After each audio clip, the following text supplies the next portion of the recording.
Ladies and gentlemen, make some noise for your back-to-back challengers champions. Nobody cut him down. Everybody finds three. Henry, who gets the good timing over by the bar. He's able to find number 3. Oh, good movement from Mamba. Keeps the killing spree alive. Down low. Whoa, whoa, whoa. Lost for a minute, but I'm back. Now I'm at the top, baby, at where I'm at.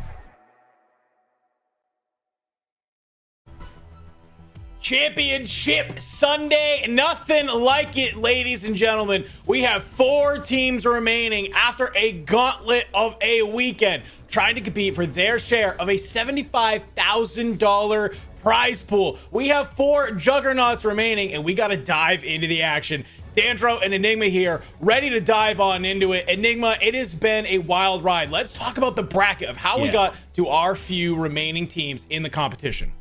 Well, for both of these teams, Gauntlet is the correct phrase. You're going to get a look there at just some of the games. And this is mostly just yesterday. For Bush, it's having to overcome 6 different teams with 1 loss in the upper bracket. That was Project 7. It's the same story for Huntsmen. They fell to Rock, but swept all comers otherwise. And you're going to take a look there. If you're seeing Bush Gaming putting up Game 5s, don't be surprised. They've seen 28 out of 31 maps that they could have possibly played thus far. As you said, Gauntlet, certainly for that side. What do they have less in the tank? Well, let's find out, because they're going to need it to get a hold of some of this prize money. It's not just about the dollars, of course, on screen. It's all about trying to stand atop the podium. There's still plenty of cheddar to be thrown around, my friend. I mean, even if you get dropped in this first round, you're still walking home $6,000 as a team. $30,000 for first place. Very excited to rip through these last couple of matches and fill in those final 4 spots. Love what we have, but we got to talk about this upcoming matchup here at Enigma, because when we watched some of these final matches wrapped up last night, we knew that we were going to be in for a show. On one side, we have GM Zinni and the Huntsmen trying to be able to carve their way back in, maybe feel like they shouldn't be on this side of the bracket, and their opponents, Telluride, Bush. But let's talk about the Huntsmen a little bit. Kips, Renegade, Rispy, and Neum. What are we looking for from this Huntsman roster? Look, we do. All eyes would be on Neum, signed as a sub to the LA Thieves. Contract apparently runs out at the back end of this major. Some conversations on the timeline, because while the Thieves didn't necessarily manage to stand up to standard when it came to the major, it certainly has been a great tournament for Neum. He's putting up a 1.26 so far, positive in every mode. Renegade, not far behind him. Ex-Halo Pro has grown immensely through the year, not stopped here. He is rocking a 1.27 in Overload to really help this team through some of their struggles previously seen in the year there. But I'm actually going to shout out someone else as well. Kips has been an impressive support cast to this team. He's positive in every single mode. And very importantly, a 1.27 in the Search and Destroy that's helped them edge so many teams on their journey to get here. Well, the journey, it does not get easier, that is for certain, because their opponents, it's the Telluride Bush. I saw the watch party, Jersey Jerry, Mook, and Sass, they're ready to lock on in. Jerry getting right into the pit last night, as we saw a reverse sweep for them to be able to get here. Spart, Proloot, Capsule, and Fire. If you are a fan, you're back in the bush today, baby, because this team has shown that they can face some resiliency and make it all the way through those lower bracket runs. Enigma, they did such a good job of icing up when it mattered against some of the toughest teams in the bracket. Certainly. Game 5 against Stallions Red, that went to around 11. Game 5 loss against Project 7, that's around 11. Falcons Academy White, Game 5. Falcons Academy Green, Game 5. Whether it be putting up for content, giving Jersey Jerry a run for every penny, or just managing, as you said, to stand up with resiliency against the foes in front of them. The Bush Gaming have found their way into this lower finals for very good reason. We'll get a look here at our maps and modes of the losers semifinals that's about to appear in front of us. Exposure Hardpoint, for me, that leans slightly towards Bush, but honestly, back and forth, it is littered for both teams, really. Plenty of opportunity for them to come alive, take this series. And quite frankly, my friend, it's Call of Duty. It's all on the day. And Championship Sunday, that's a hell of a time to come alive. Hey, if there is a time to come alive, it's here. 10 a.m. in Dallas on a Sunday morning. If there's a time to turn up, it is here. P1 on Exposure, as we are getting ready to get started here.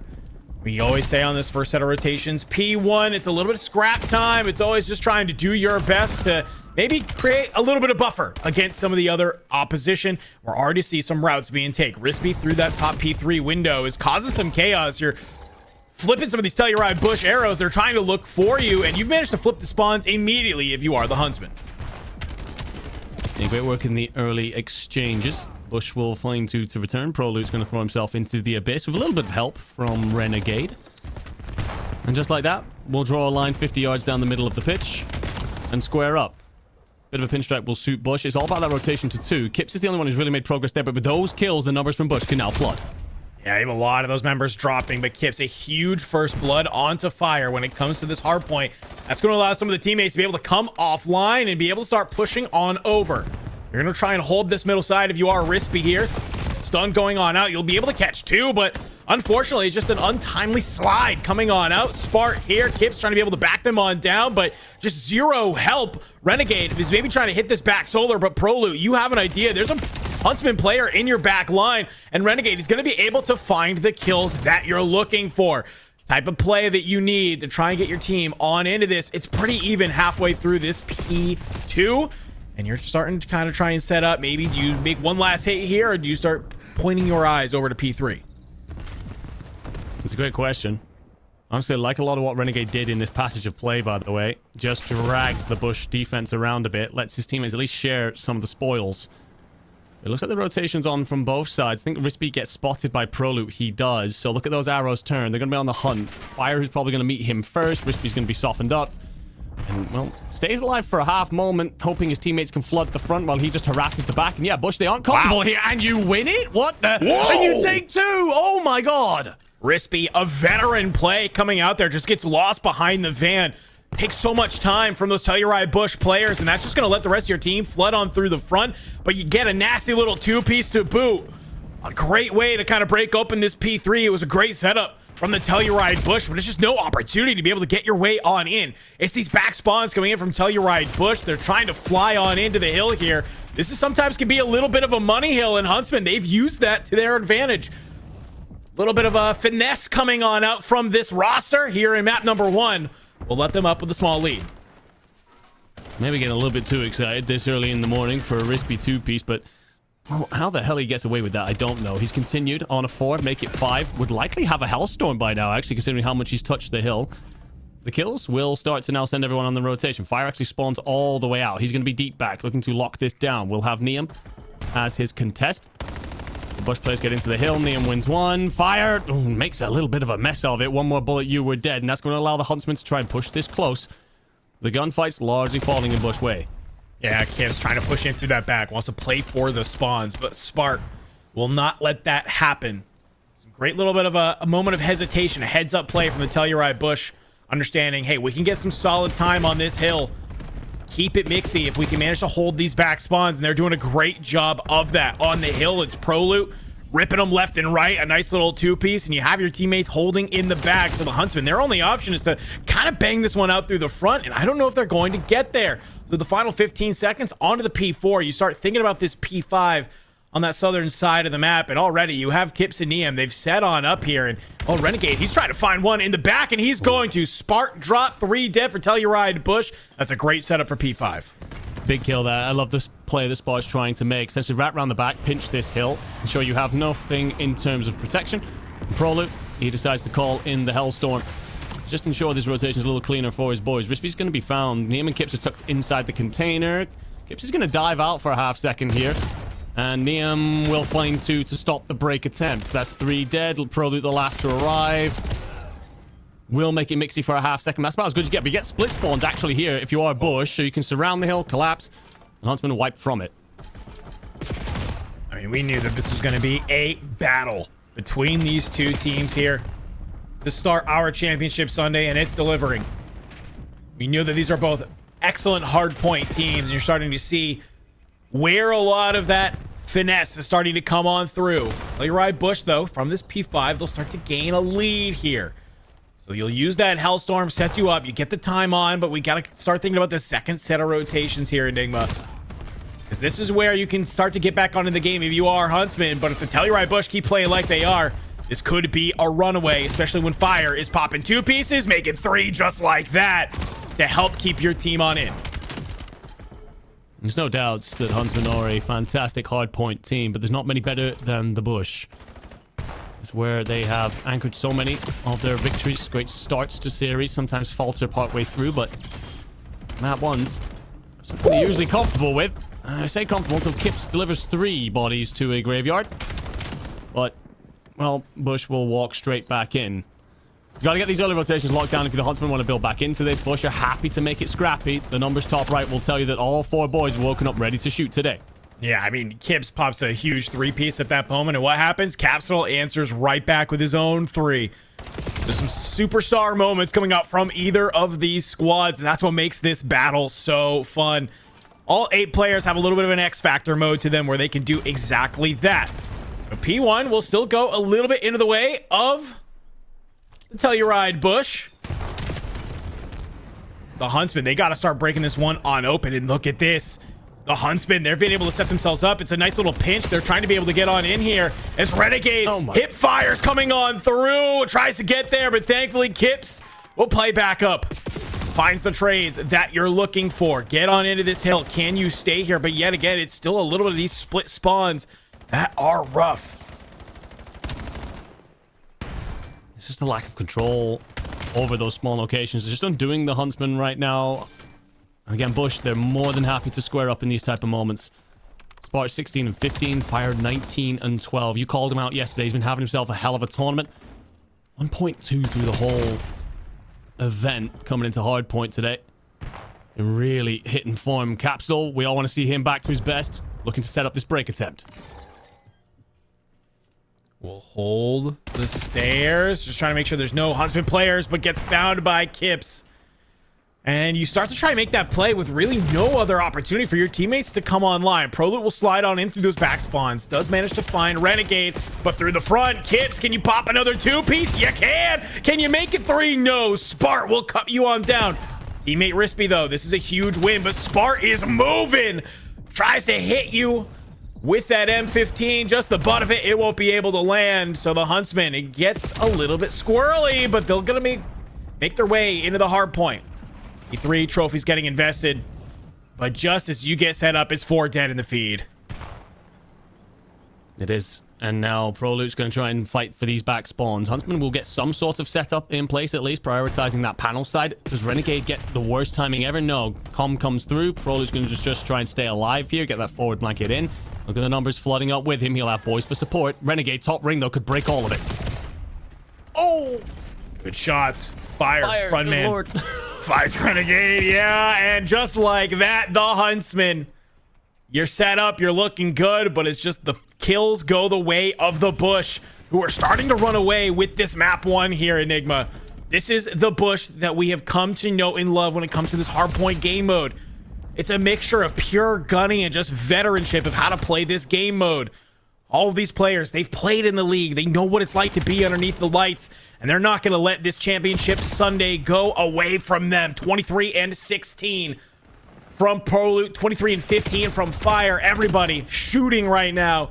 Spark cutting down the Huntsman. Players pushing in from the front. If you're going to come alive, it's right now for the Huntsman, because the Bush, they are doing such a good job of breaking open these hills. Yeah, slow out of the blocks, but 2 kills in mid from Neum, and a rotation in for 5 is a hell of a way to build your way back in. You may have called several 60 holds through this tournament on this P5. It has to be that. The team in green, Rispy does his best. There's a lot of intel passed out, though. Neum will turn to face. Trying to rip through the mid. Trying to hold the line here. You've saw this P5 last time. Really was a really solid spot for the Bush to start to push on forward. So the Huntsmen, they have to hold. Only 20 more points needed for Bush to take this map number 1. You are kind of being able to hold these spawns onto one side. So as long as you can manage that and just only keep your attention there, it's huge. But Capsule going to be able to lurk his way on forward. Pops up, finds Renegade, fire through mid, finds Kips. You're going to leave Neum low. Any trades there, there will be. And just like that, it's a double-sided pinch from the Telluride Bush. We'll get them on into the point. And if they hold the rest of this Enigma, this might come down to the wire. They might be able to win it here. Spawns coming on in through the front, but Neum, he's going to be able to try and cut your way on through. and you're just not going to be able to find the kills. It's just not going there. And look at ProLoot. 10 in the morning, we're standing up, we're yelling. Jersey Jerry in the back, providing the boys some support. And there we go, making a statement here to kick off our Championship Sunday. Certainly felt like one here to get things going. It was close until suddenly it wasn't, right? Huntsmen, they just struggled to lock down any sort of defensive setup. Bush, they were more than happy to play a trade situation. They were mobbing up all of that, getting themselves a comfortable lead. When Huntsmen finally started to figure it out on that last rotation situation, you end up in a spot where Capsule is the breaker. He just slowly takes his time, lets someone hit top mid, and as he springs up, they manage to set up the crossfire that cleans out for the final hill. So, yeah, Bush doing what they do best. Map ones, hard points. There were very few teams better in the world. Fire as well, 26 and 18. I know that we've harped on a lot about it, but he's having himself a hell of a tournament. 3,300 damage, 21 non-traded, minute 19 in the hill. Lou doing it all. Not to be outshone, though. Rest of his teammates making great statements as well. ProLoot, 25 and 19. The damage is a bit lower than you probably expect, but he's having those moments where he's picking up kills. Something that we've questioned at times through this season. To stand up on a Sunday, that's that veteran sheet coming through. I mean, even Cap, even though you're 23 and 25, you got 3,200 damage. And that's what we're looking for out of that Telluride Bush roster, right? We've had some questions on Capsule sometimes maybe making these plays and really not letting the rest of your team be there to try and take advantage of that play. This time, that is the case. With a lot of damage like that and seeing ProLoot kind of on that side, feels like maybe they figured out, hey, Byron, look over me. I'm making this play. I'm making people weak. All you got to do is tag them up. And they do a great job of getting the kills to go their way. Pretty neck and neck through that first set of rotations. And then I think it's just the Bush chaining a beautiful P4 into P5 that really helps build them that lead and gives them the comfort, takes the pressure off them, and lets them kind of just play freely the rest of that map one. Agreed. There was a couple of moments where you just suddenly felt that the Bush were in their flow state. You talked about the end of that P4 into P5. They were very quick on the rotation, but there was also a different P3 into P4. They got a big wipe of kills right at the end of a P3 where Huntsman probably shouldn't have over-contested that, and that then gives them so much pressure onto 4, where again, as a threesome, they just traded around each other. Great work, but that's only map 1 of our elimination semi-final. It's a long way to go, and Bush have seen more Game 5s than anybody. So potentially in this one for the long haul. Then Search and Destroy. That's going to be up next. Now, this for the Bush gaming side, not one that they would typically pick. It's one that they don't see much action on, to be honest with you. For Huntsmen, this is one of their favorites. Yes. Big fans of this, and it'll be interesting to see just how much they square up. You got to take this away. Even though we know Bush struggles with overload, they seem to start to right some of that ship through this tournament. So if you're the Huntsman, you definitely don't want to be looking at potential reverse sweep opportunities. Yeah, I think that's a really good call out. I think normally when we're talking about Bush, we're looking at a map set and we're kind of ignoring the overload for the most part. We don't have to anymore because they have shown that they know how to play it. They had some great showings on Den yesterday, and early on, Scar seems like the only map they had figured out in the game mode, right? So I love seeing that Scar overload for the Bush, but I think you hit it right on the head. If you are the Huntsman, you should feel very comfortable about this Den Search and Destroy. You're not going to let this go in a 3-0. I think they're going to feel very comfortable coming on into this. We talk about it every single series. S&D is your time to sort of take a deep breath, recollect as a team, and start to figure out a strategy, right? You can pull the pace back into your direction. And we know there's some good snipers on either side here, so we're going to see that VS Recon out, and it's going to be singing for sure. Just who can maybe take better use of it, who can really push us to the limit. Because here's the thing, Enigma, if we get through this Den, we get through a map 4, it's just gonna, the pace is just gonna skyrocket right back on up, because it's a Blackheart Hardpoint in our map number 4. And I think when we're talking about these two teams, I don't know if there's a better map that I'd love to see them square up on. No, it's bad of me, right? You're supposed to be casters. We're unbiased up here, but I'd love to see that map 4 come through. Even if we close it there. Blackheart Hardpoint, what a way to end everything. But the Search and Destroy, we will roll out here. We'll be right back. And that was, well, instantaneously back into the action. We're going to take a look. And, well, you go aggressive if you are Huntsman. Renegade finds the blood. And gets the second if you're Rispy. Spark Capsule drop. Fire with the nade, though, will start to find the numbers a little bit back in your favor. At least make it a little bit easier. 2v3 now. Bomb hasn't been planted. And it's actually going to be found right on top of the site. So all you have to do is just hold this. But ProLoot in the back will get found by Neum. And now it's just Fire in the 1v3. Bomb starting to get planted. Fire trying to slide on out. He'll be able to find a couple of kills, but not the ones that matter. A nice, quick, aggressive first round from the Huntsman. Yeah, great stuff. Immediately, straight out of the blocks. And that's something that you have to do. After losing the map one the way that you did, remind Bush that they are in a matchup here. We'll keep them on the toes as well. Those big direct hits, they always shake up defensive strategies later on. And Renegade and Rispy brave to push as aggressively as they did. So one up in the round. But again, Bush now with their opportunity to shift the bomb where they like. Overwhelmed with numbers should they play the correct blind. And it does look like we're going to get that big B hit. Name's brought out the boomsticks. He's broken. Sends one over the top. That's going to be good info. Because over towards Garage Capital, we'll be able to find Kips. So knowing where this sniper is and that it's playing towards mid, you can maybe get aggressive on that other side. But Neum pulls up onto Spark, pulls onto Proloot from that platform side. And just like that, your push comes down to the very end. Fire tries to slide on out, pick up that bomb, and not going to be allowed to. I think if you are Neum right now, it is all about staying alive. It's the wrap back through top window. They'll be able to push you on down, but I like the idea from Bush, but it's just a highlight moment from Neum that will push you on back. Now you're in the 2v3.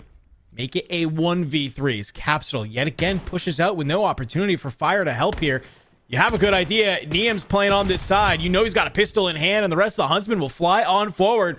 A good second round coming out of the Huntsmen. Yeah, a moment of takeover for Neum, reminding us that he can do it in the S&D as well as the respawns. He's been putting on with the sniper, but also just shimmying a shoulder there with the pistol at the end, letting his teammates get into support and ensure you don't invest a life.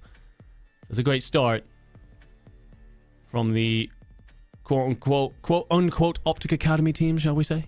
This Huntsman roster on the right-hand side. They've got a lot of experience playing alongside each other. They'll know what it's like to have suffered a map 1 loss, dig in deep, rally around one another, come out strong in a map 2, doing it right here. And the rollout, completely giving up mid, mostly if you're Bush. Neum, he's sending this B side. He's going to be back down. Good stun check there, though. Oh my god. But look at that. Renegade. He's going to be able to find Fire. Rispy finds Spar. And just like that, the Huntsmen, they find the kills. They go their way. It's a 2v4. It's a 1v4. It's a 0v4. Huntsmen are just opening up these kills and letting it go their way. They are dictating the pace of this search and destroy. 3-0. And it's not just like these rounds where they're just barely coming out with these 3 here, Enigma. They're dominating these first 3 rounds. Yeah, it's a brave call from Huntsman initially to send bodies aggressively through mid, and they get lucky in the sense that Bush had actually given that up. It was more of a 2-2 split, south and north, but then you do get one body rotate towards blue window, and because of the timing, because they get there late, they just miss all that aggression. As such, you get dropped, overwhelmed then on the bomb site. Don't even really need the plant down. You were so clean from there. Great stuff from Huntsman. You're going to miss pretty much everything, though, here. So look for the players on rooftops to set up a potential wrap. Kips has got to stay alive and does get one. Wow. Kips being able to find one. That's huge. You get the shots out. You try and back them on down out of that dojo. And Neum is here with the sniper. He might be able to find one more if they start to get aggressive. But Ane will come up over the top. Drop him down into 36. Flak coming in clutch. You called it out. This is the opportunity. Rispy, he gets those shots on out to Fire, and the teamwork comes on through as it's Renegade. Slides on forward, going to be able to find Fire. Turns his eyes towards Dojo. Can he manage to find one? No, he cannot. That is the strategy coming on in and feeling clutch. Such a good job from the Huntsman in that round. Feels like we're just watching every page of this playbook play out right in front of us. You get that moment there where you get one player dojo side. You're going to be back down. You can take your time. The fact you get away with one kill there, quite frankly, is gross. You're just hoping to stay alive and let your teammates wrap all the way through roofs, use that aggression to then set up that pinch situation. The fact that you find the kill, that then makes it very easy for everybody else. Great work initially. But Huntsman, so many strong moments in this one. Deservedly 4-0 up. It just hasn't been close from Bush. You got 4 kills between all 4 players. Something else needs to happen. But you haven't been able to bring down that sniper. Finally, you do. It's a first blood, but Capsule immediately will be there for the trade. Fire on this backside. He'll get found out by Renegade as well. And just like that, the Bush, they're going to be able to do it, though. Okay. I don't know if I can get a replay on that, but finally, you get a round on the board off of a very highlight moment. Finally, some signs of life coming out of the Bush camp. Renegade's one shot. Kips and Rispy, though. The dynamic duo that have torn so many teams apart find themselves on the wrong end of Sports M15. If you're going to get around back on the board, doing it in stunning style like that will hopefully put some wind into your sails. Or Huntsmen far enough, though, to make this easy. Sport, he's going to invest the sniper again. Then again, we've seen a couple of late changes from him. Big aggressive mid hit, though. Again, doesn't come out often, but Bush have made it successful in the past. And, well, you wanted that shot to land. Would have been a huge moment. And Proloot, though, will be able to find Kip. So even though you don't get the sniper, you were going to be able to get the first blood. But Renegade finds Spart. So that is a sniper life eliminated. Up over the top, though, Rispy maybe gets a little bit too aggro, and Capsule will punish you for it. 3v2 now for the Bush. As you can see, it's a very split Huntsman roster. Neum is here. I believe he's picked that sniper up. I don't know, maybe he picked that up off of Spart, or maybe he just goes ahead and pulls it on out himself. But Renegade gets found out through mid. Capsule having himself a huge round here. Neum, he's gonna bang. Finds one. It's just 2 for the Telluride Bush, but bomb has been planted on this A site. I'm trying to figure out where do I want to do that. That could be a good name, but it's a fly on forward, and the Bush, they'll answer on back. They're crawling it back into their favor, Enigma. We like to call that last round in the industry a juicer, and maybe using that to your advantage, we start to see the momentum go towards the Telluride Bush. Yeah, it feels like great plays and counter plays coming out of both. Bush, they're willing to flood mid early. They get very little contact. So actually what they decide to do is kind of half back off a little bit. Huntsmen, they've used the aggression through roofs, that free route, in order to then set up some sort of pinch. But I think you're right. I can't remember if it was Rispy or Kips, but one of them gets a little bit too aggressive then, trying to push up back towards Armory side. Once you do get dropped there, Bush happy to play around their numbers. Do a great job. 2 on the board. It's still a ways to go yet, but it's beginning. We're seeing a little bit of a returning kind here as the Huntsman. It's all 4 players pushing up through mid there. Only 2 will continue to push on in. Capsule, you're going to be able to find some first contact. Shots will go on up, but it won't land. But it's a nade from Spart that will land on top of Rispy. And he's actually going to be able, guns up, finds Renegade. So Spart, can you find a third as well? It's good damage onto Kips. Back him on down. Keep him into that lobby. Look at this Capsule. Through P2, he's been able to find Neum. So you have all the information right now. If you are Telluride Bush, you know where these 2 players are. You have bomb down. Fire's looking on over it. It's going to be a tough round for Huntsman to come back on in. But you've joined on up. You have the forces. You work as a 2. You bring down Capsule. And if there's a way to take this round, this is how you're going to do it. It's with some teamwork here. Player on that outside awning. I don't know if they make this read, though. It's Fire. He might be able to find the timing through the front, though. Spark cuts down Kips. And even though Neum's going to be able to find Spart, time is ticking. You're nowhere near one of these bomb sites. You're going to be able to wrap back to B, though. It's a quick fly on over. And the Bush, they might just let this bomb go down. I don't mind it. 2v1, as long as you play with each other. Use this numbers advantage now. I'm a little bit worried Pearl is slightly ahead. Neum just checks the wrong corner. But if he gets that fight isolated, Fire's then left in a 1v1, a situation that Bush should never have been in. So nervy, but it's kind of the story of Bush gaming through this entire tournament. Doesn't matter if it's by an inch or a mile, winning's winning. And they've certainly done a lot of that in Dallas. So, 3 rounds on the bounce. All the wind in your sails. And I believe that will also be Neum's 2 sniper lives completely used. We know the impact he's been having with that. The first bloods are starting to roll through if you are Bush. Just a different energy in the room all of a sudden. Faces on the right, bit more solemn. Look at the fellas on the left. They're ready for this one. You got some Call of Duty royalty watching over you, too, here on a Sunday morning, right? I saw Merc. I saw Studdy in the back there. GM Zinni has stepped on out. You got Jersey Jerry on the left. Everybody here is ready to watch this. Look at this. Capsule through mid. On that statue, shots go a little bit too fast, but Proloot will be able to claim first blood, and that could be the opening you're looking for. Capsule immediately hop on up. You know you got 2 here. You're trying to get these shots on in, but Proloot is there for the trade. Rispy answers in kind. Good shots onto Spart on the slide across, though. You're going to get backed on down. It's a 2v2 now. Fire and Spart against Rispy and Neum. Neum having himself a hell of a map here.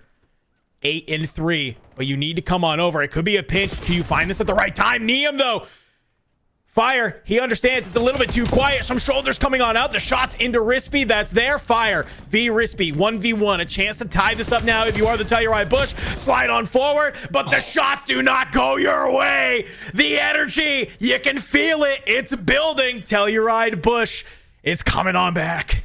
It's an insane round out of Fire. It's that read. Why is Rispy not backing off here? Why is he coming back towards us? But also just throwing a shoulder. He's trying to set something up. There's a pinch happening. Fire turns and burns and then wins a 1v1 where he must have only had one bullet of life left in it.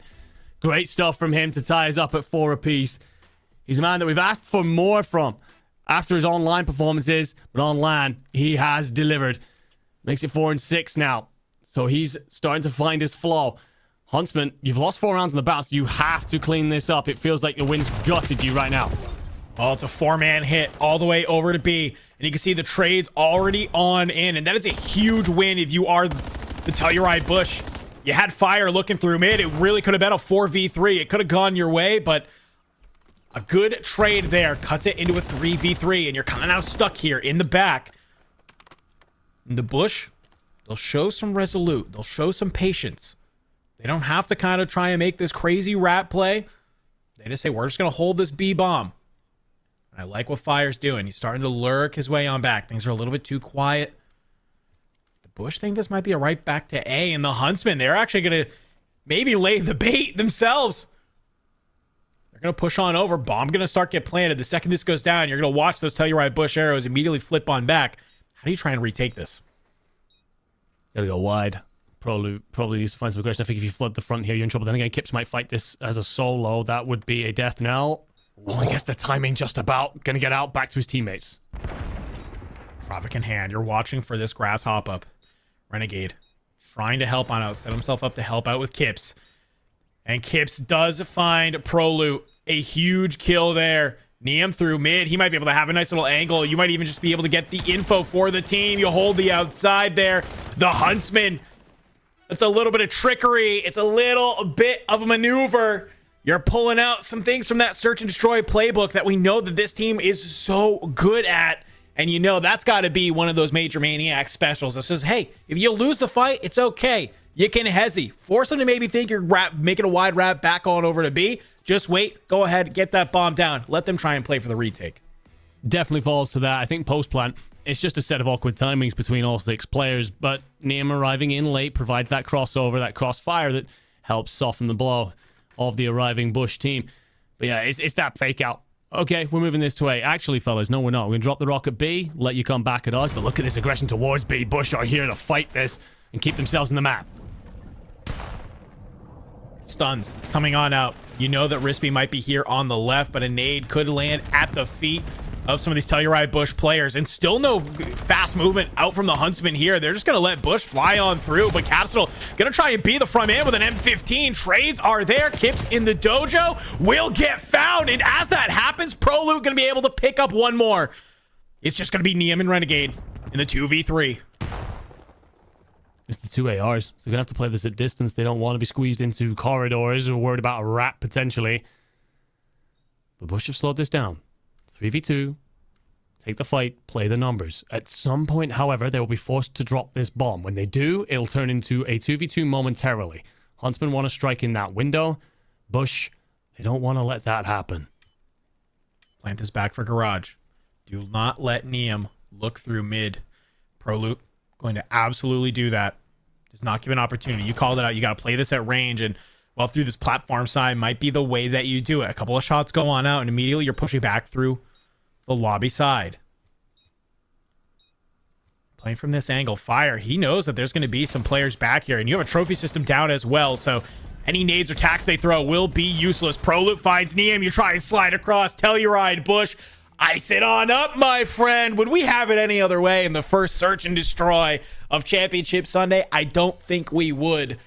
Let's go on, baby, to a round 11. Look, I don't think there's an official record for this, but surely Bush have the most round 11s of any team in Challengers. Feels like at least 1 in every 2 S&Ds they make their way there. We'll see yet another. Early on in the season, felt like they couldn't lose one. Then went through a blip of losing every single one. Which side do we sit on right now? You've won 2 of your 3 so far in this tournament. what does your fourth look like? The rollout, going to be a 2-2 split for Huntsmen. It's a 3-1, prioritizing the mid if you are Bush. They found this gap before, but you need timings to work, and Renegade's going to be back down from the window. I think this is great. We've seen Capsule do this time and time again, where you get your ARs to look on over and you just fly on through. He'll find himself into red. And if this isn't read by Huntsman, this could be a strong opportunity for maybe Capsule to activate at the right time, maybe hit this wrap. That's here. Just going to wait, though. You have 3 members from the bush. They fly at B. Bomb's going to go down very quickly. You got Spark looking on over you in Prolu. He gets the bomb down and gets out for free. Gets a little bit of info that's there. First blood goes your way. Capsule will finally pop on up and find Renegade. Yet again, Neum and Rispy here in the 2v4 to try and even up the series that's here. You'll be able to find Prolu. Neum from the back. He's able to find one. Can you find one more? Can you find fire? Cut it down to the 1v1, but time is ticking. I don't know if you're going to be able to have this opportunity. No, you do not. And there you go. It was a lot of chatter after game 1, and they're going to continue it. The Telluride Bush. Listen, they got here off of game 5s. They don't even care if it goes to a game 5. But right now, Numa, they are poisoning themselves for maybe a quick 3-0 to kickstart our Sunday. Certainly are. Let's break down that last round first. It's a ballsy play out of Bush. They, as you said, they get the ARs to cover over, send Capsule straight through mid. Renegade's the one trying to cover, and when he's forced to drop back through the blue steps, Caps set himself up in the red room. What that means is that you're basically splitting this Huntsman defensive line in half. You can then take your numbers and smother the opposition over towards that dojo side. Don't even need to in the end. Rock gets down for free, and you just set up around it. Beautiful work from Bush. Stunning resilience in the face of adversity. Yet again, they were down 4 rounds. Felt like they had no hope. It took a tiny crack in the door for them to burst straight through. The Huntsmen, they'll be reeling off the back of this. Let's face it, you should have taken this one, tied up the series. You're now looking at an overload. Most North American teams think that they're walking that one against Bush, but they've been getting better all the way through this tournament in that third mode. It is just an insane comeback from the Bush. I mean, you called it out, man. These first 4 rounds from Huntsman, I was a little bit scared because when we kind of talk about it, right? The Bush, they've been going to those game 5s, and so if you come into the search and destroy, imagine if it was a 6-0 for the Huntsman.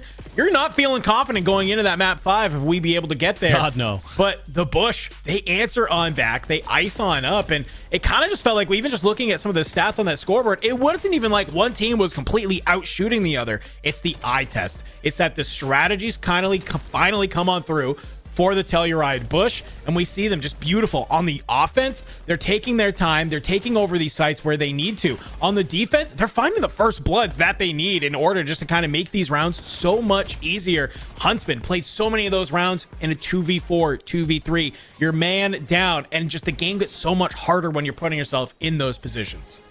I think as well, if the one player I'm going to call out here is Caps, I think we've been wanting to see a bit more from him at moments. He does play a very difficult role, though. He's often the first man into the fight. He's the one who's willing to almost lay down on the ground and let the rest of his boys run over the top of him.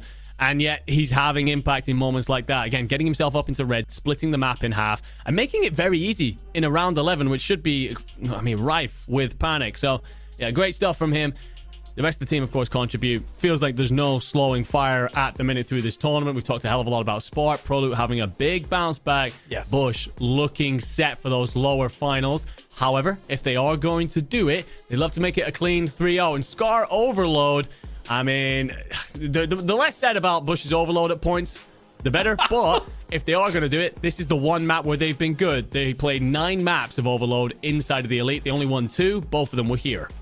I mean, hey, after you come on back in that search and destroy, we saw a lot of the energy in that post round, right? You're getting up, you're screaming at them over the monitor. The Bush are definitely feeling themselves, right? You have an opportunity here. It's a nice little break for the players. They're going to go ahead, maybe mentally reset, come back on in, but you are definitely going to be riding that high. Have that courage to maybe take some of those gunfights you normally wouldn't, and especially in a game mode like Overload, those are so important. Could be the difference between you getting a score and getting stops. While those players go ahead, take a little bit of a break, we're going to do the same. We'll be right back after this small break to continue this series in the Telluride Bush versus the Huntsmen.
Welcome back, everybody. It is Championship Sunday of the Call of Duty League Major 1 Challengers Open.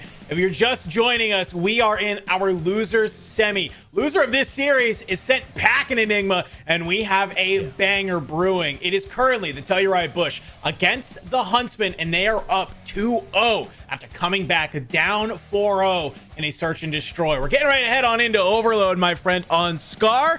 And, well, if there's only one map that we can feel confident about the Telluride Bush on when it comes to this game mode, we know it's Scar. Yeah, again, of the 9 they played in the Elite, the 9 maps, the only 1-2, both of them were on Scar. So this is their best map here by a country mile. Then again, for the Huntsmen, it's not bad either. 3-2 in the Elite, and both of these teams have had overloads through this tournament. For me, it becomes a little bit more of a tale of two superstars. For your Huntsman, it is going to be Renegade. This man's dropping a 1.27 through this tournament, one of the top KDs of everybody. It feels to me that the ex-Halo Pro bringing over a little bit of that capture the flag knowledge. He knows what it's like to run a point back and forth. However, for Fire, this is him coming online right now for the Bush. A 1.24, really standing out. The rest of his teammates are all negative here, so it's been off the back of some stellar performances from him, getting them through some of these touchy map 3s. How much they'd love to lean on him right now, watch him burn the world to ash, and carry them through to those lower finals. A monumental occasion here. Do the Bush finally take a series in less than 5 maps? That would be quite a statement, I think, that if the first time you're able to do that, it is here on Championship Sunday, my friend. But hey, we've seen the stats. We know these teams. This is still an opportunity for the Huntsmen to come back on in and potentially start to mount that reverse sweep. This is a very pivotal third game mode because on one side, Telluride Bush, they end this in a 3-0. They make a statement. They turn some eyes for the rest of the teams in those brackets. For Huntsmen, though, this could be the juice you need to kind of supercharge you, maybe wake you on up, kind of send that electricity through your bones to get ready for the rest of this series, because you're going to need it here on the Overload. Without a doubt, we've seen a lot of reverse sweeps happen through this tournament. Bush Gaming have been on the end of some in their past, and often because they can't get going in this map 3. Should you win this, if you are the Huntsman, you will silence the other side of a very noisy room. And Kips is going to go to work with the pistol, gets very close, but drops the rock before he can get within touching distance. So now, an opportunity to punch out. And oh my god, Bush might have a straight route here. And no, you just about get caught, but that was nervy, and Fire found. So okay, you retrieve it if you Kips. Heart scare there, but you survive. I mean, a lot of things to even say in those opening engagements. A lot of time we come into these overloads and it's just kind of a back and forth trade fest in that middle until somebody finally gets a 3 or 4 dead to kind of open up some of these bomb zones. But from right there, Huntsmen, they do something beautiful. It's they pick up the EMP and it's the immediate transition to try and get it on in, but it's some good defense from the Telluride Bush. What do? They pick up the EMP and realize they might have spawns. And speaking of which, Capsule's going to be able to do the same. Wins a huge gunfight, picks up the EMP, realize, hey, nobody's home here at A. Let me just go ahead and slide this on in here. Go up 1-0 very early on. Huntsman will be ruining that one. Just feels like they left a giant gap, and that's twice early that they've done that. So Prolu's nade is on the money to find Kips and Niam and drop the device at your front door. Rispy, though, playing in through blue here. Could get around the back. You find these 2 kills. That opens things back up. There's one, and you get support in. So we're tied up. 1 apiece. We'll go back to square one. 3 minutes still left on this, so a lot to fight over. Spawn, whoever's going to be south side. This is wood. And you'd argue right now the Bush in the better place to get to that first. The position out of Kips in shop could end up with him setting up some sort of pinch here. You've seen a couple of those nades come on through. Yeah, the Huntsmen, they're double playing all the way in. You will get found on out, though. Trades are in on the back. This is a huge win here. Fire's going to be the one to actually pick it on up. And look at this. You have Capsule. He's playing on forward. He's turned some of those arrows. And that is a second score for the Telluride Bush. A great moment of clarity where you realize, hey, Capsule, if you push on up here, I can go ahead. I can slam this bomb on in. So we're seeing some great movement right now out of the Telluride Bush in this overload game mode. Huntsmen, though, they will not be outclassed. I like what I'm seeing out of them. Just feels like maybe the execution is slipping just a little bit from the Huntsmen. feel like they're putting their eggs in the basket of our front man's going to get lost a little bit, playing through their back line, and we're going to almost collapse on them from both sides. The problem is the players holding what should be the back line are falling first, which means the Bush just basically have gaps to slip through. They've done it twice at this point, and honestly for me, maybe go back to a bit more of a traditional play for a few moments, slow this game down. You certainly have the ability to just drive through Bush Gaming. Prolute's off to a slow start, 6-12. Your guns up, take the fights. Rispy's going to be protected to try and drop this one in. Oh, I like the idea. It's a quick wrap to the other side, but it gets read by the Bush. Capsule, a huge two-piece to quell the storm coming in from the Huntsmen. So with that, you are going to pick up that EMP. You're starting to move your way on over through wood, and I like this. You have a couple of members ahead of you. Try and find these kills. Let it go your way. Fire from the top rope. Won't be able to happen. And Kips with a huge two-piece will stop the push in its tracks. So, Huntsman still recognizing we have to play a strong defense here. You'll pick up the EMP. You'll float it back middle.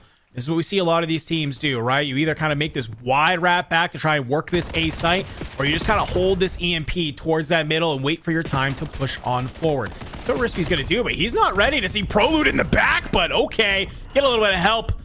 And then pistol in hand, you'll cut them on down, but Renegade, front man here, going to try and be the first point of contact.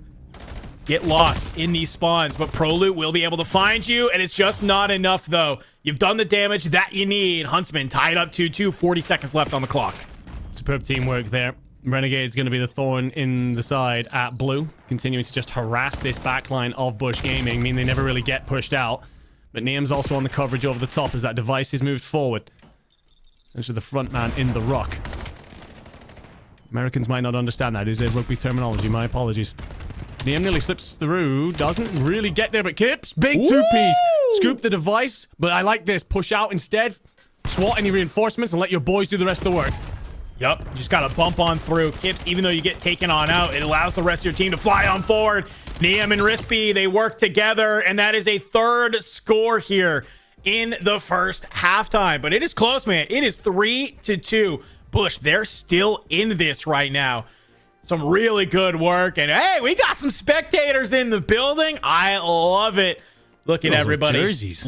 Locked on in. We got jerseys here. We got optic jerseys on in. They're coming out to support the Huntsmen. Some Championship Sunday whites as well. Everybody feeling just how important this match is. And reminder, folks, this is our losers semifinals match. Okay? This isn't even any type of winners or grand finals. This is losers semis. Everybody understanding how hype this matchup is.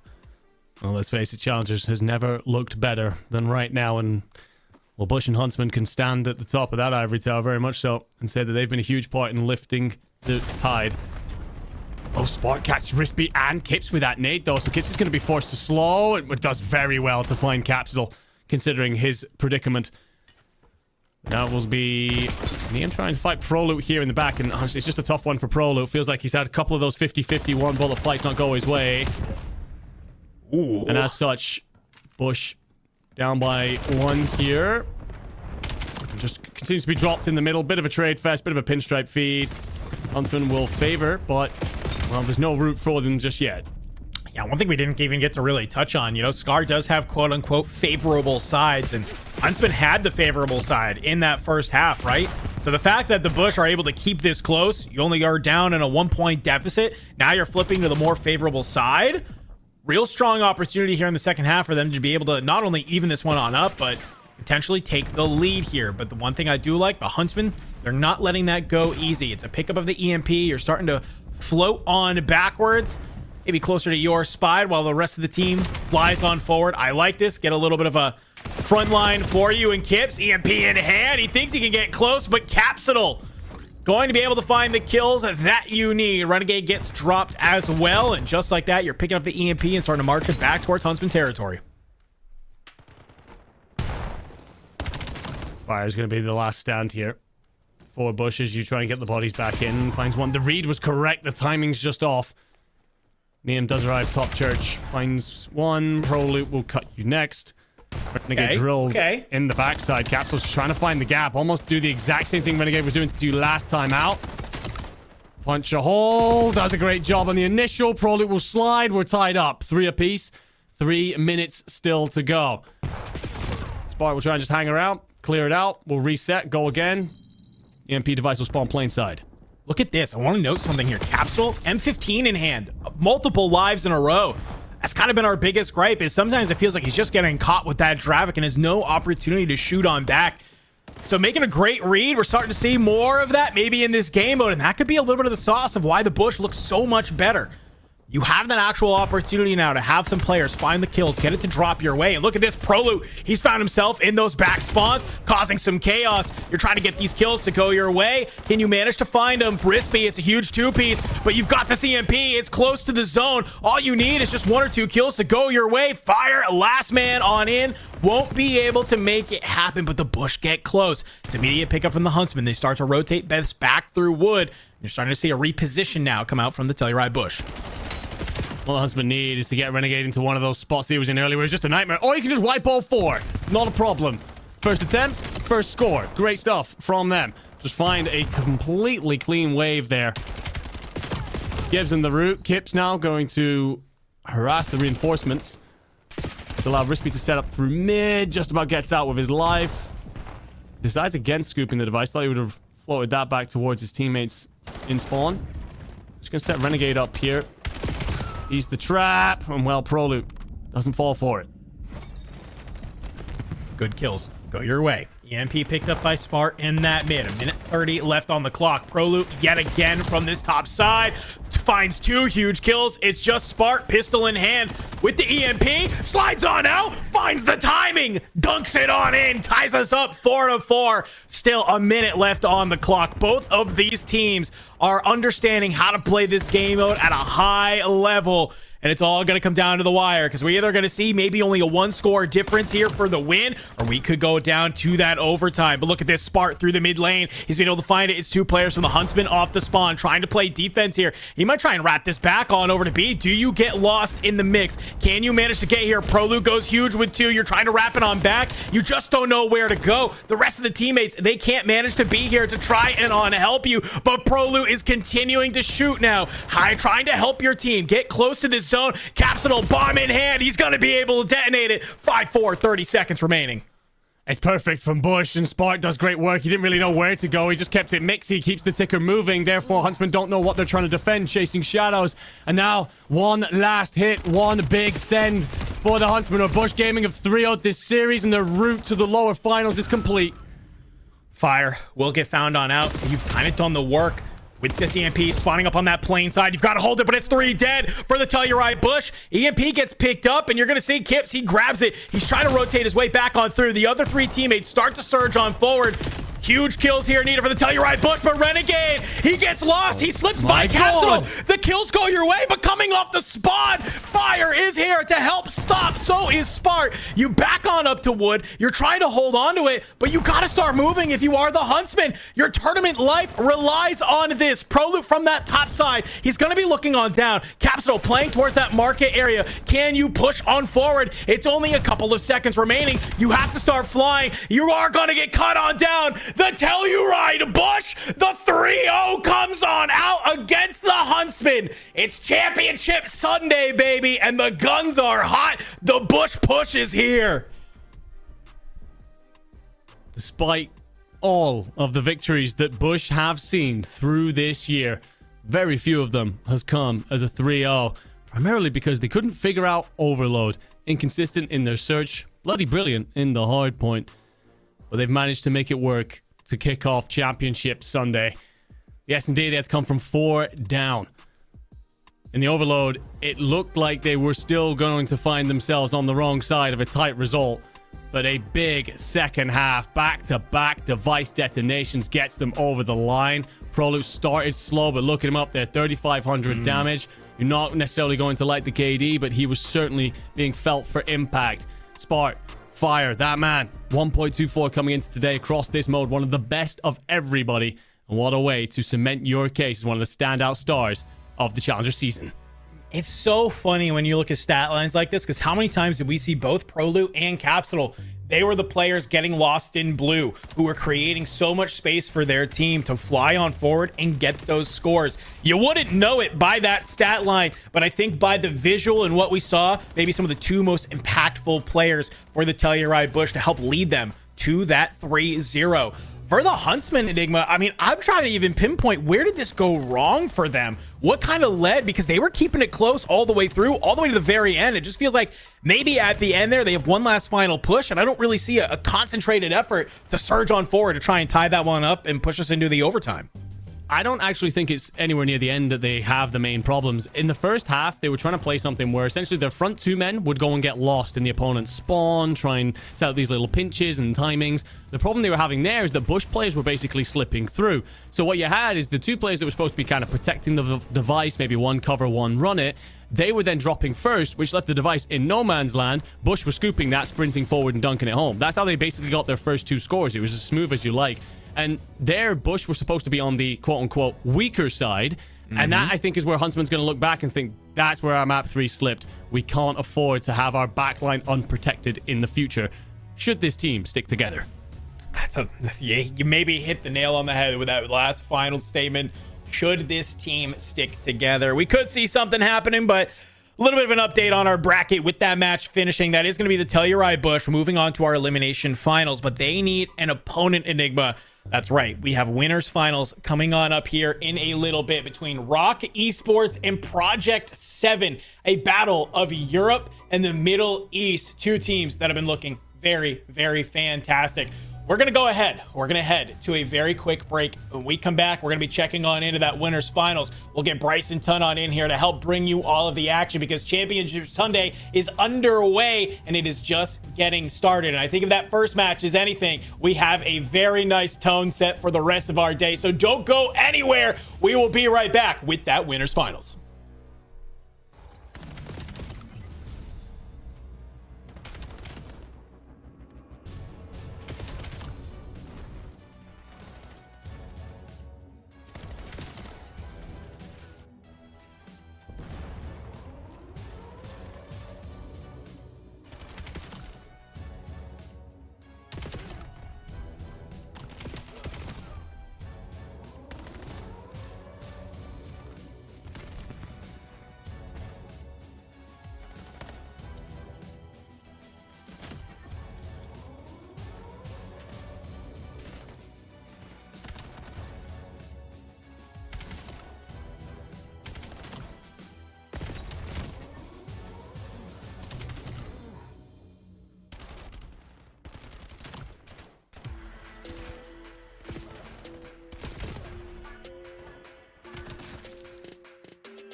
Ladies and gentlemen, hello and welcome back to the Challengers at the Major. Today is Championship Sunday. Only 3 teams remain. Well, we're about to send one of them to the Grand Finals, Ton.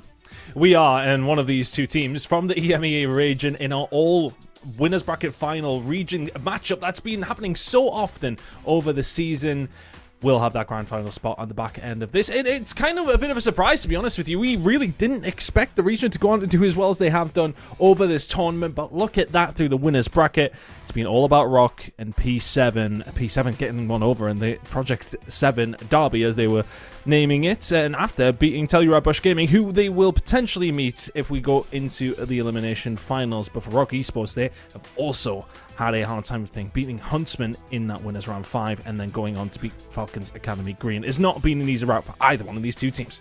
Certainly hasn't. Well, you may have heard these names in challenges before. Mythics, Lucifer, Denza, and F-Dot have certainly been showing out so far this weekend. Not as great a result as they would have wanted in the elite stages, but it doesn't matter when it comes to Lantern.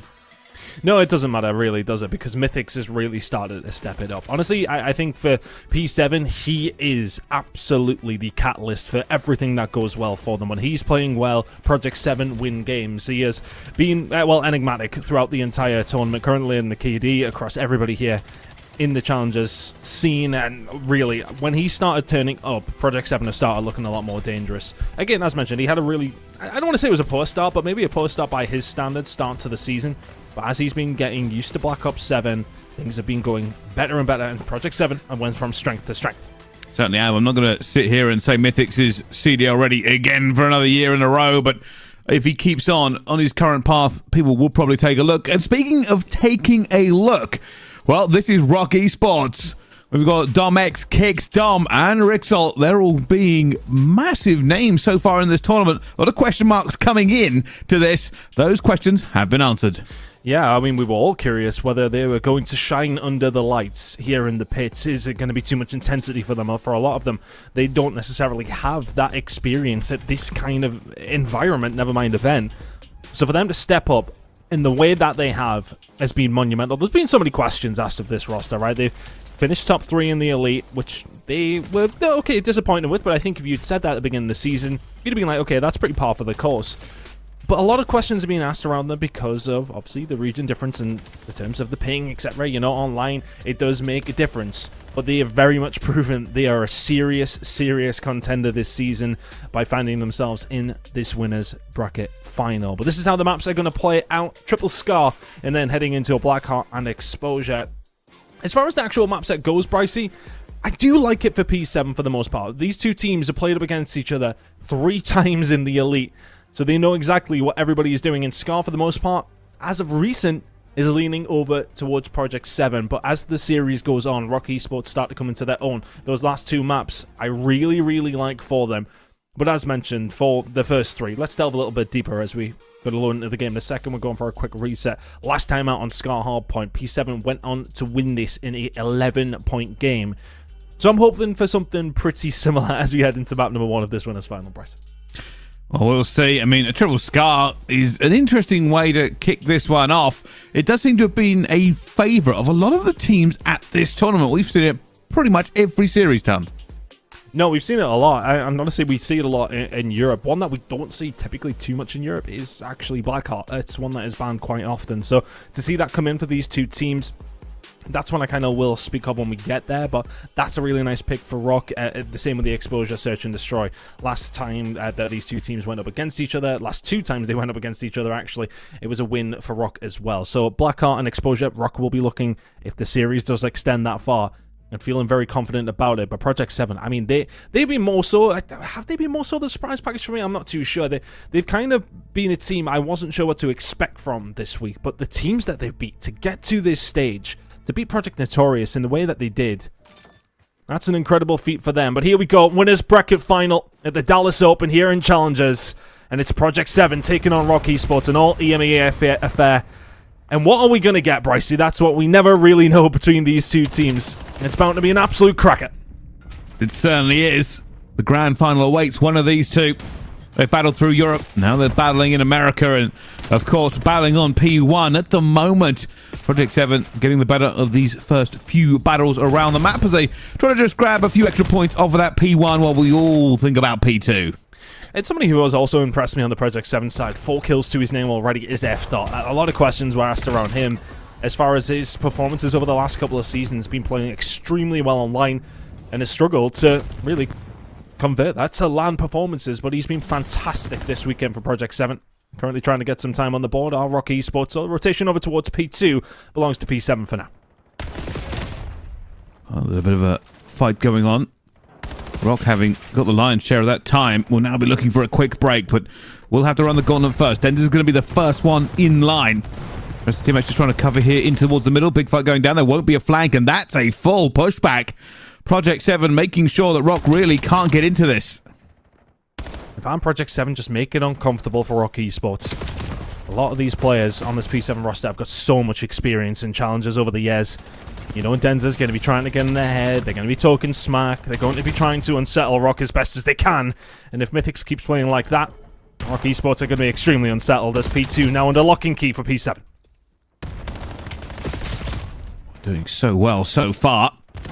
You can already see Rock having a little think about how much do we commit to trying to break this here and get a little bit of the points out, and it turns out not enough. As how on earth has he made that second kill? He was dead to rights, sitting in the open, but they have had a wonderful time. This rotation will prove critical for both sides. Rock will be here first, but Mythics jumps in and wipes out two, and somehow Project 7 grabbed the first time ton. And this has not been a great start to the game whatsoever for Rock Esports, losing rotations a little but one by one. And that's often our criticism of them. They can be a little bit, I want to say, desperate when they go behind it. On occasion, you see them kind of flying out one by one, and it hasn't been working so far. They've been second to the rotation. That time, though, the kill feed is looking a lot better. Pinch comes through the middle of the map. They're going to give the spawns. Oh, no, they are not. They're going to keep a hold of them, and P3 is theirs as well. 25 seconds or so to play for here. It's crucial time for Rock to get a hold of, but as mentioned, spawns are looking good for them. We're just trying to fight this as well. That kick's going to work. You see now the fights for the rotation. Both teams backing up for positioning here as well. Dom's gone up top, and neither of these players actually know the other one has gone that way. Look at them on the mini-map. It's just F-Dot, just waiting. Already going to get taken down here. F-Dot almost gets cut down himself, but finds a second as well. F-Dot, with the play towards the back, has ripped spawns away from Rock. And that's just something you can't let happen if you're Rock. You've got the rotation, you get a decent amount of scrap time, and can you fight back into it? Mythics now starting to take over as well. He will find two.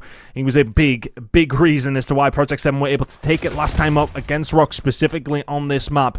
56 and 26. He'll need another performance a little bit like that if they want to take this one down. But F-Dot, Lucifer, they're the ones performing right now. 11 and 7, 14 and 7, and seemingly can't be gunned right now is F-Dot. 5 in a row from him, and Project 7 are running this scoreboard up. Project 7 probably salivating at the option to fight Rock Esports on level ground.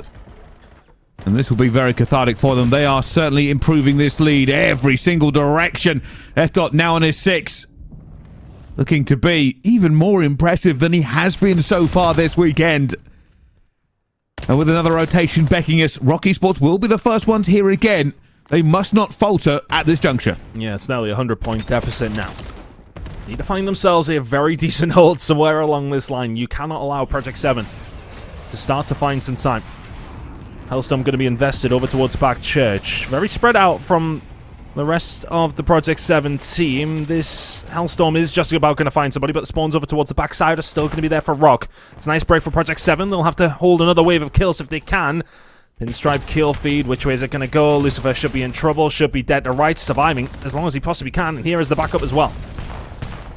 Oh, goes down just after that nade hits as well, and hoping to keep him alive, but F-Dot's going to be weak enough that he gets taken down, and that's a huge play by Kicks.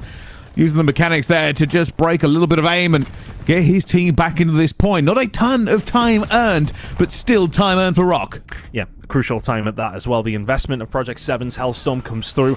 And, well, okay, I mean, if anything does prevent Rock from getting any more time than they could have, but at the same time, you take that if you're Rock. You close the gap. A Hellstorm out of the back pocket of F-Dot and Co. And it's a 70-point difference as we head into a second rotation. And this is a hill that Project 7 are very successful on over towards P1. This time they're going to get cut off it. It's all about the rotation over towards P2. That's coming up in 40, but you can get some crucial time here, but not if Lucifer has anything to say about it. 18 kills in this game so far from him. And Rock Esports, I think realistically, just aren't able to keep up right now. Denza has got his feet up. The rest of the team on Project 7 performing so well, and that's another 4 dead. Slaying go incredibly hard. Project 7 really not moving or letting this gap go down. Heads are going up top again, but will be caught. A little bit of timing there here as well. Last 16 seconds of P1. Already Rock in a good position for P2, but they need to win a couple more gunfights than they are finding here in the middle of this map. And P7 will know Rock Esports game. The slaying ability from them. It's just such a massive factor that they can bring to the table, but right now they are being outslain, outplayed, outrotated, and outgunned. 185 and rising here for Project 7. It is a beating so far on map number 1. Project 7 How is Denza have still come alive? out swinging on every cylinder they have. And this is actually not what we expect. Rock Esports, a lot of the time, will put the slaying down more than even with basically everybody we find. Alex finding a couple there in the end and ripping this away. Still good time if they can find it, but they need to, as already Project 7 have hit 200 points. And the problem is for them is that they need to start finding some good holds. You need to start being desperate. And if 3 of you fall like that, it just does not work out. Dom can find a couple of kills, and now the cutoffs are there over towards Grandma's. They know the spawns aren't going to be on this side if you're Project 7. 10 seconds to go over towards P2. And every 10, 15 seconds, Project 7 can pick up is 10, 15 seconds closer to that 250 mark. Rock Esports have really not been at this party whatsoever in map number 1. Comfortable game for P7 so far. Takes one good hold, though, from Rock Esports to put yourself back into the game, but just doesn't feel likely at the moment, Bryce. It certainly doesn't. Mythics finds one already my word. centered, ready for the second. Looking for the third with a pistol. Mythics has 3. He's now on a 5-streak. Reach out. Domex takes him down before his health regens, but it's still looking solid for P7.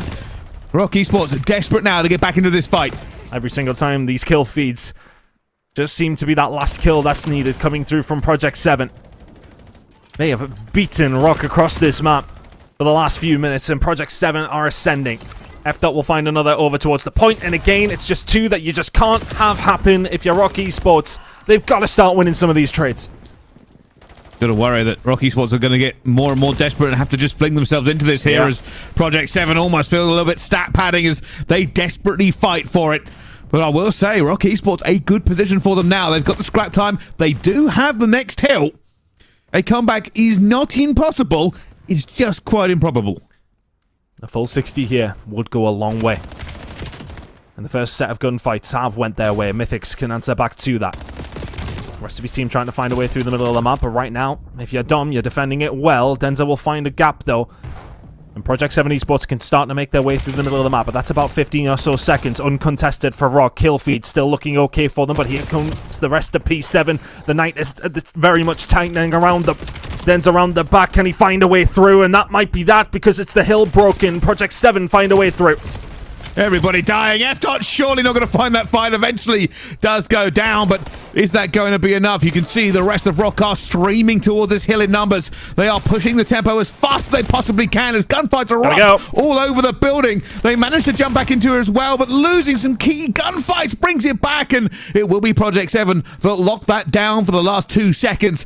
They now have 7 seconds to win this game. Rock Esports need to be flawless. Oh my god, Denza goes on a 6 spree at the right time. And he's often the player that you look to. If this man can go just somewhere around even, Project 7 are going to be a dangerous squad to deal with. It's 7 in a row from Denza. The Hellstorm in the back pocket. Rock Esports need absolutely everything from this hill. Well, F-Dot just jumping around. Knows he's going to be chowed again, but Domex managed to find him. Hellstorm now coming in. Leave nothing the chance. The rest of the team actually not that close, so they won't be able to get this back very quickly. Even when they do it, he's going to know everybody's in the building. Denza finds 1 already. The rest of the players now streaming in. Lucifer finds the 2nd. Denza with the 3rd. And F-Dot with the 4th. And that is going to be game here in the first map of the Winners Bracket Final Ton. Project 7 limping it over the line, but that is a dominant performance in map number 1. And you knew Denza would be letting them know. Incredible performance from the slaying team on Project 7. And when you need Mythics and Co to show up, they do so. That is a extremely good start from the P7 roster.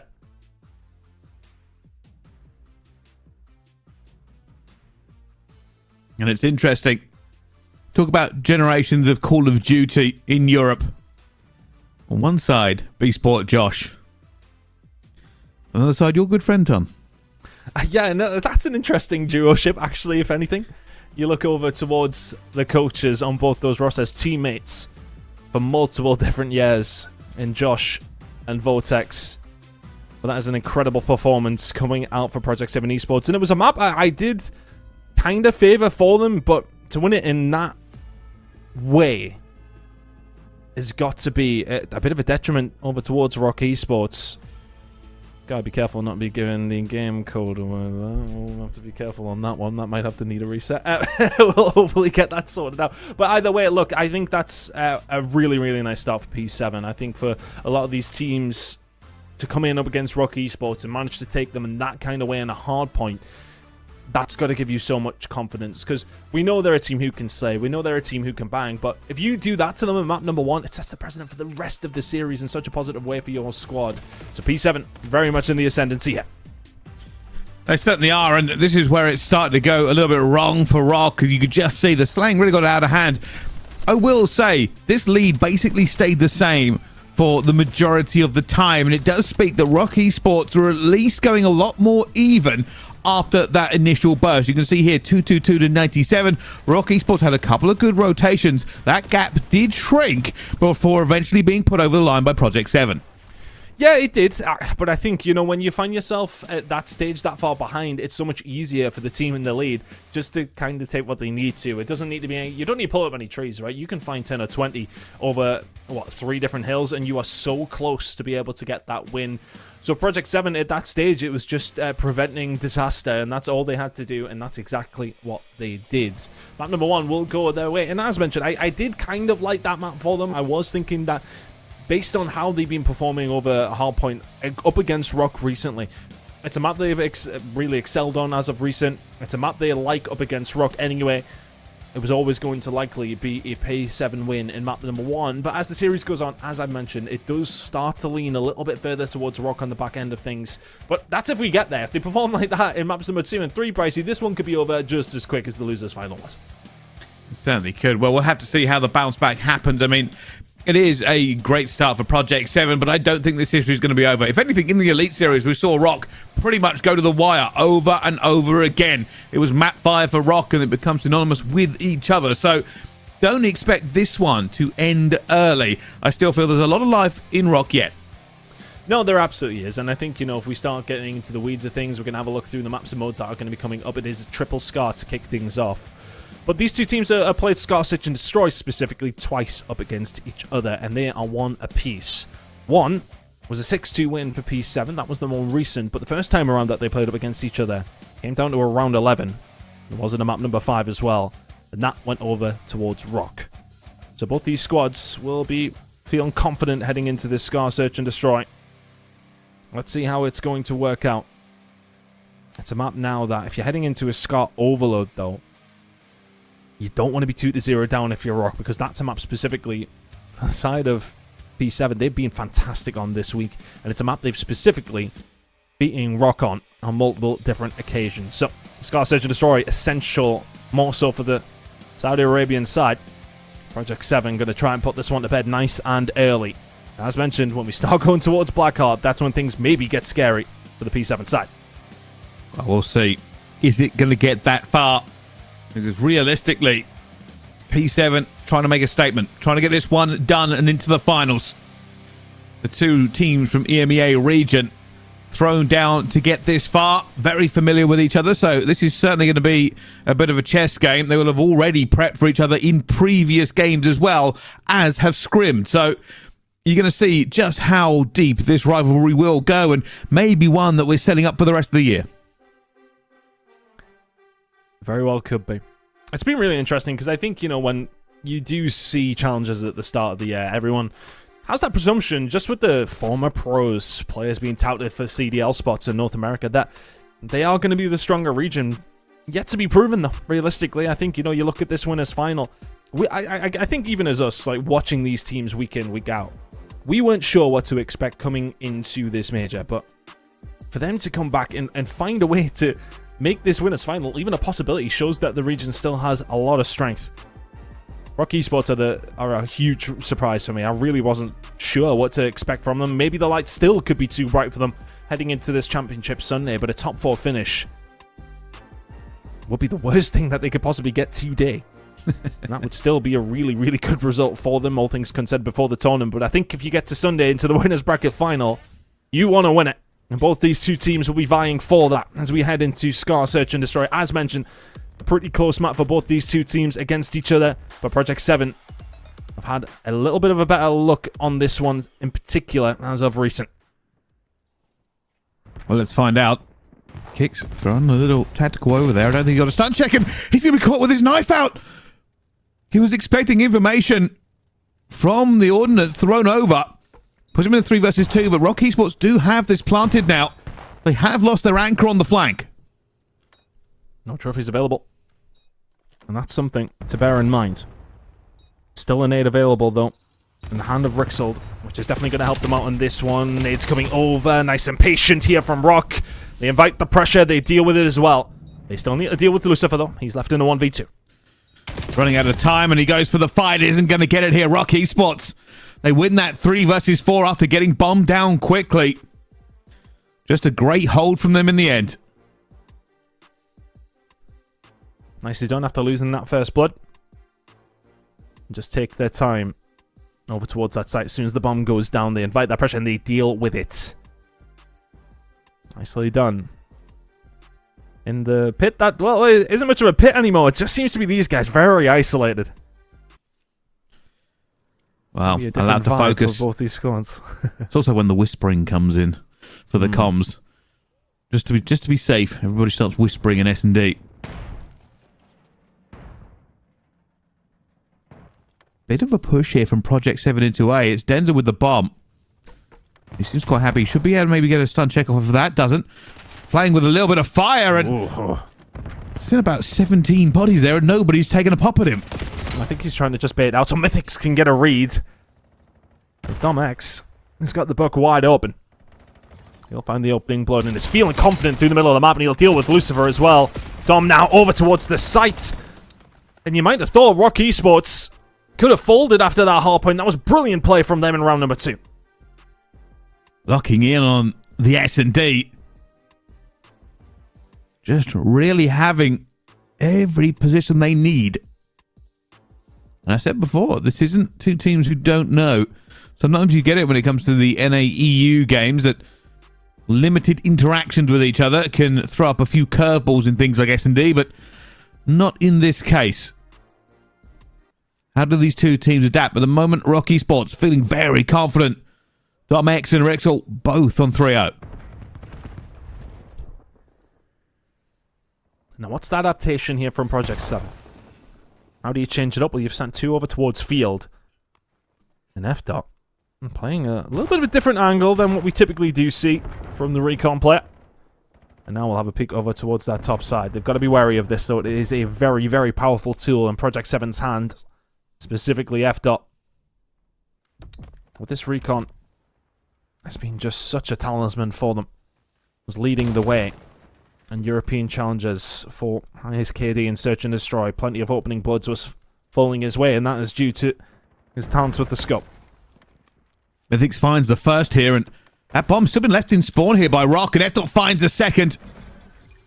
Lack of options, and well, they've got the bomb now. It's in Kix' hand, but it will be a 1 versus 4.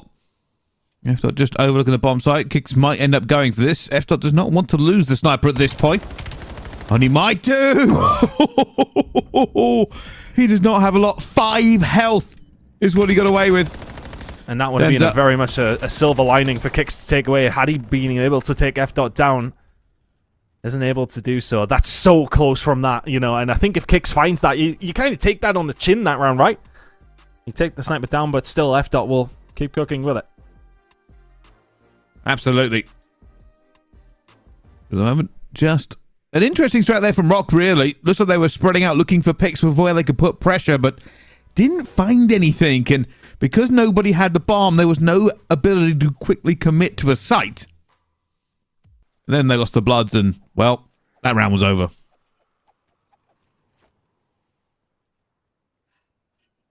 Into round number 4. Defensive side here for Rock, and standard affair when it does come down to Scott. Joking in out around the motel. Aggressive setup through the middle of the map, though. One player inside of shop, and you can see they're tempted for the flank over towards the field, but Project 7 happy to play this one slowly, as they so often do, and F-Dot was waiting for that. You peek your shoulder around the corner, and you start to dance with the devil. F-Dot finds one. Kicks will find one back on the Mythics. 3v3. Domex playing the slow route here and might find something, especially as their flank has now gone down. They are squeezing Project 7 and Denza. Wow. How on earth do you win that fight? Brings it back to a 2 versus 2. They're now worried about increased pressure around the flank here. They have no idea. The Kicks is waiting for them. Well, they found it now. Denza trying to get out of this as well. He has done briefly. But all the time is burnt and they're back where they started. And look at this pressure that Domex is starting to put on as well. He's moved up over towards the motel.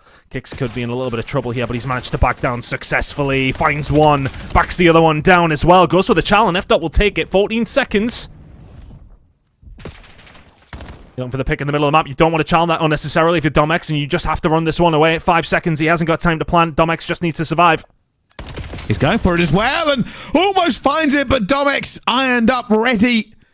Chose not to run any further. It could have gone wrong, but it will be Rock who get another round on the board, Ton. That was scary. A crucial kill for Domex to find. Solid lead now for Rock Esports in this search and destroy. And, you know, I kind of liked what they were doing, but I respected it from P7 as well. Everybody backed up to try and deal with the flankers. And then if you are, I believe it was Kicks and Dom, just trying to stay alive as long as they possibly could. Towards the backside, just trying to wind that time down, and it did so. Project 7, sometimes in these attacking rounds in Search and Destroy, can take their time, maybe just a smidge too long. I don't want to say that's what necessarily cost them that time. The flank is really what disrupted them, but maybe sometimes need to be a little bit quicker. Rock Esports over towards this A side once again. They've been quick. This bomb's going down. It's worked out for them last time. They got the fast plant. I thought we'd be calling out that he hasn't seen anyone up top so far, but as we know, doesn't mean there's not anybody up there. Almost finds Domex does as well, but gets traded. Back down to 3 versus 3. 3 versus 2 now. Project 7 have the numbers advantage, but they had it before and did not convert. Gonna try and find a way around. Rixel's watching the flank, and Dom's being left all on his own. That's one of those moments you maybe just need to stack together. This will be a round for P7. Lovely retake. I think in those moments, though, yeah, Rixel just commits to that flank. Sometimes it's just better to settle up, go back-to-back, see if you can win a couple of gunfights, get them in your favor. Doesn't work out. Nicely done from P7, though. As mentioned, wonderful retake. And that first blood made all the difference. And I think in a moment, Rock Esports will be looking to be a little bit more careful on the flank. The amount of kills they have lost on that flank is putting them in precarious positions. They can tighten it up a little bit. They will absolutely run this series. I mean, they are still ahead even with those kills being made.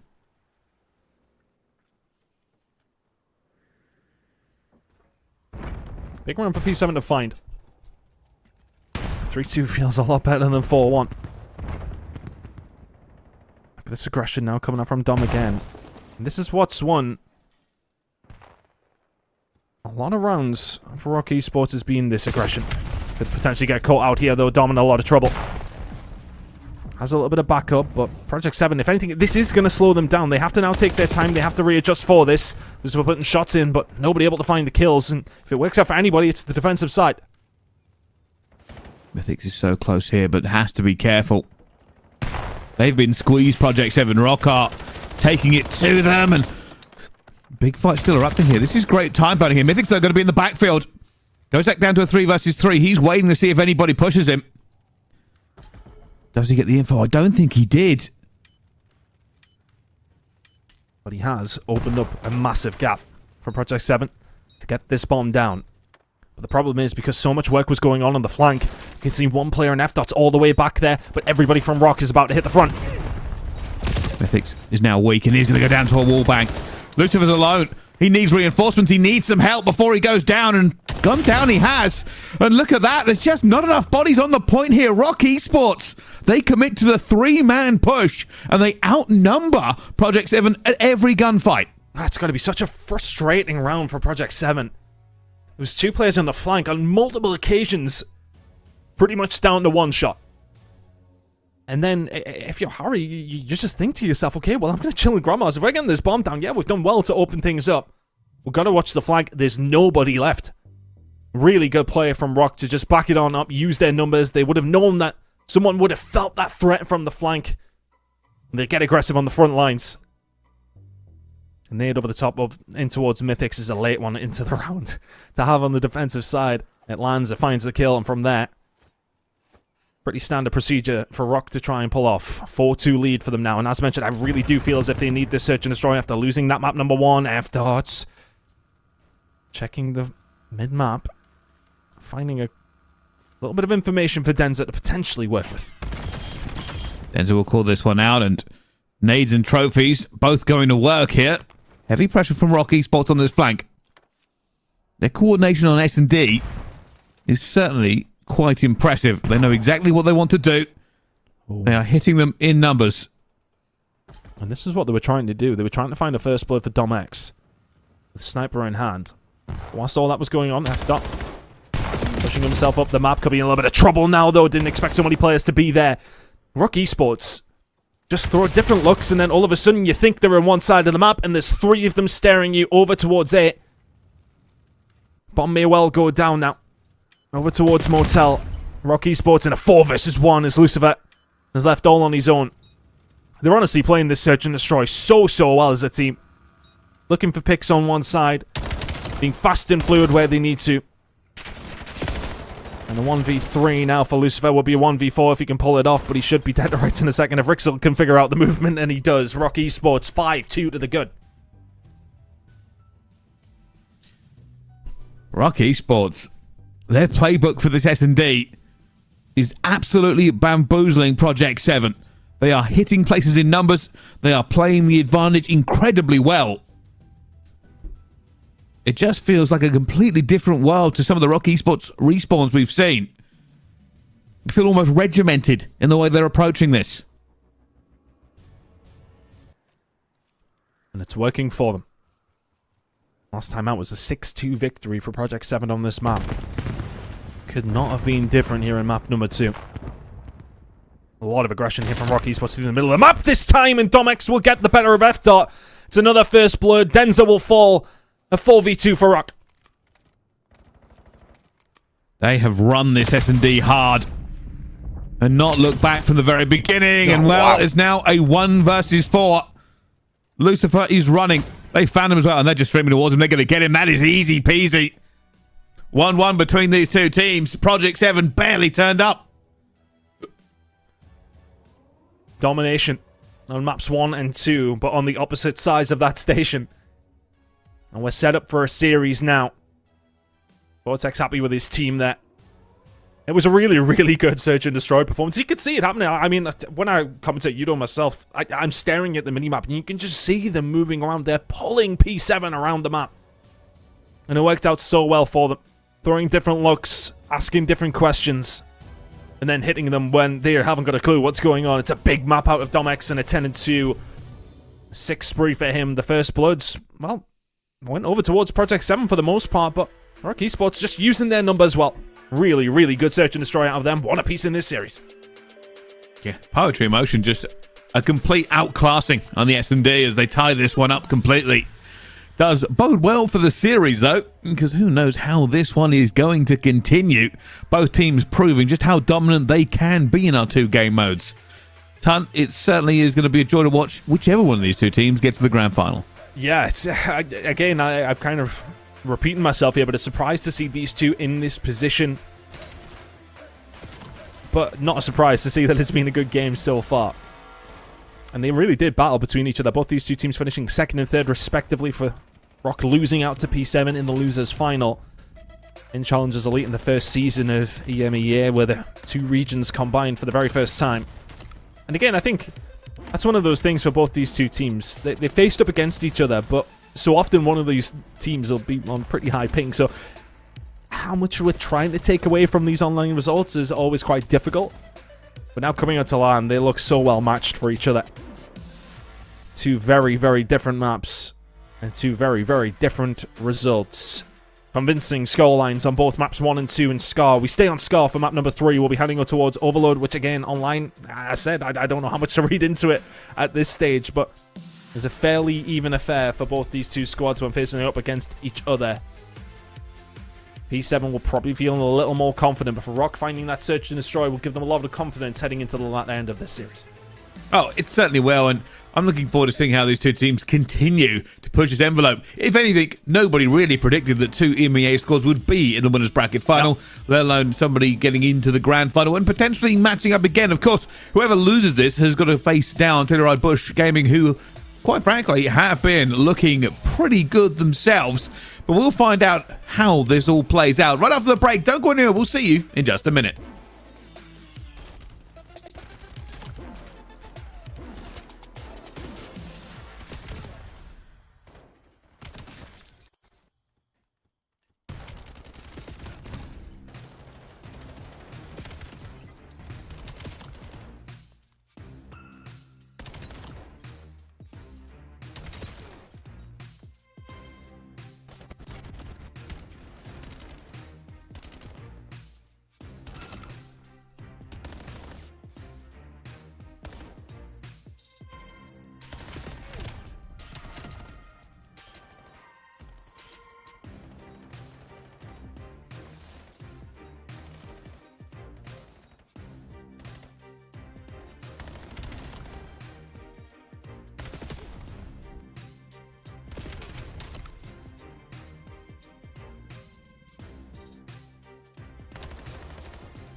Ladies and gentlemen, hello and welcome back to the Open. This is Challengers. It is Sunday, and that means Championship. We have two teams facing down in our winners bracket final. Project 7 against Rock Esports, and currently all tied up at 1-1.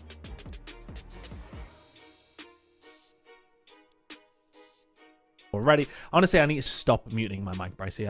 I said nothing of note. Either way, it's been a very, very close game as we head into map number 3. We need to stop doing this, Brycey. They need to stop taking. Oh yeah, we need to stop doing this. We really need to stop. But anyway, On to Scar Overload. It's up next, Ton. It's your favorite game mode, and now your mic is unmuted. Maybe you could tell us why.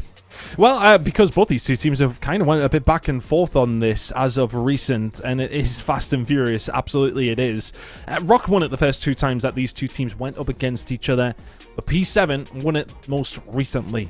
And is that going to make the difference? It was a 6-1 win as well. It was one where, well, Rock Esports had to fight back from quite the deficit after the first half, and Project 7 just did what they had to do. Both these two teams just about trying to keep this close and trying to have those, well, clutch moments. Who's going to be the player maker for their squad here in map number 3? Right now, could it possibly be Domex? He had a fantastic search and destroy. And this is on the, well, typically worst side for Rock Esports, but it's been a good start for them, finding that first opening. Rixel just doing an awful lot of work. This EMP is moving, but this is still going to be a bit of a tight fight. No, it's not! Rixel! Oh my goodness! Every bullet into everybody! Project 7 don't know what hit them! I mean, I just don't think they were expecting to push through it. And Rixel spray transferred 3 of them. Incredible shots coming in from him, but they have to be careful not to get countered here. Project 7 trying to find a way out, and they may well have done so, but that's a fantastic start for Rock Esports. One to the good, and they just called it. Everybody went, and Rixel dropped nearly everybody on Project 7 all in one clip. Well, not the way that we thought that would start off. Rixel just going absolutely crazy. And they're picking up the CMP again. They're going to try and make a move here. Domex already into the middle. Pistol in hand. Is going to go down pretty quickly, though, but the trades are in. Both teams now looking to reinforce, get their respawns up, and find a way forward. And just breathe if you're Project 7. It'll be a frustrating one to give away. Rock Esports are not a team that are likely to sit back and park the bus. But a good start for them. Project 7 on the more beneficial side. And if you can head into the second half with a 1-0 lead, you are laughing all the way, potentially, to the final couple of minutes. Kix got some defensive work to do. Does have a little bit of help flanking coming through the field as well, but he's going to have to be quick. But Kix deals with one. One more player over towards this field side. It's going to be Mythics, and Kix will find another. Look at this once again. They're setting up for their A push. They're really enjoying this at this moment in time. Kix is just going to run all the way downfield. Does he squeeze through? He does, because the cover is there. Now, is he going to be able to get across? Has some help from his teammate, who's going to go for the Chal. Wonderfully worked by Rock Esports once again. They are certainly setting pace here on this respawn. Just playing the EMP very well as Rixel continues to move forward. Tries to make another play. Doesn't get it done with a pistol there in the end. Dom now looking for it. And they are just really playing Project 7 out of the park at the moment. Project 7 have always looked a half step behind so far on this. Echoes of the S&D. And Rock Esports just have control over towards that motel side, and they're happy to keep it.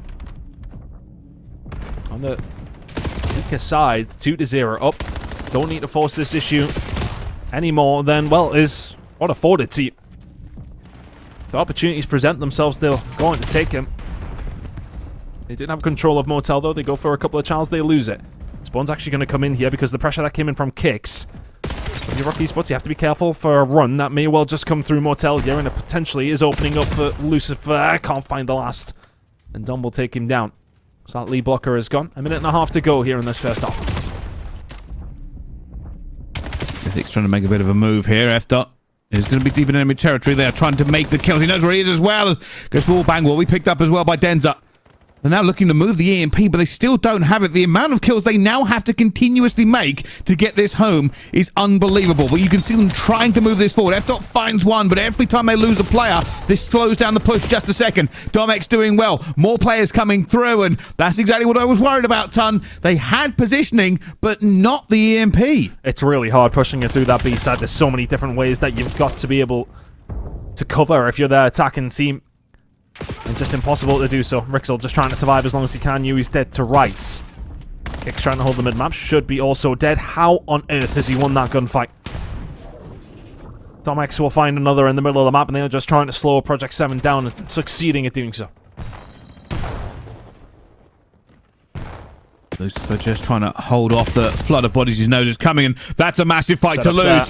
If that EMP gets scooped and a kill goes down, they're really going to try and get a scoring out of this one as well. Denza unable to stop the flood. The rest of the players now coming forward. Dom finds a kill with it, not able to get any more.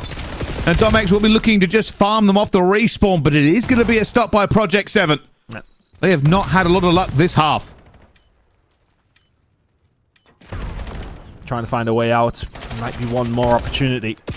Either one of these two teams, but the more likely opportunity may well present over towards Rock Esports. 2 players will fall. Can they make the push here with the EMP in hand? It would be a disaster for Project 7 if they give another one away. Both teams stacking. All of the players locked in here as well. Kicks finds one. They want to make this push. EMP has now been scooped by Rocks. 3 versus 3. Respawn's coming in. Rixel, great positioning. We'll be looking for players off the respawn if he can find them. Waiting for somebody to come through as well. It's not going to be equal to it as well. Domex goes for the play solo. His teammates are gone. And that is going to be half time. But a very good half for Rock Esports there. Up in the overload. And as mentioned, on the weaker side. So now they will be starting to try and find a Grandma's push. But had so much success. Honestly, again, they just... As soon as they took that lead... it was 2 captures over towards A on this side as well, which are becoming more frequent, but it's not the easiest thing to do. At the same time, though, if you're Rock Esports, you've seen the gaps, and you exploited them every single time. 2-0 up in this overload in a really, really good position.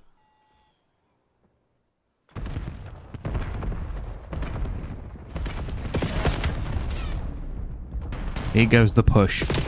Both teams would love a wonderful start. Kicks is waiting. Rixel fighting. Smashing windows, but not able to get Mythics down. Map control being fought for here. It's just about going to be Rock Esports with it. A couple more bodies in the positions they need them in, but the respawns come in for Project 7.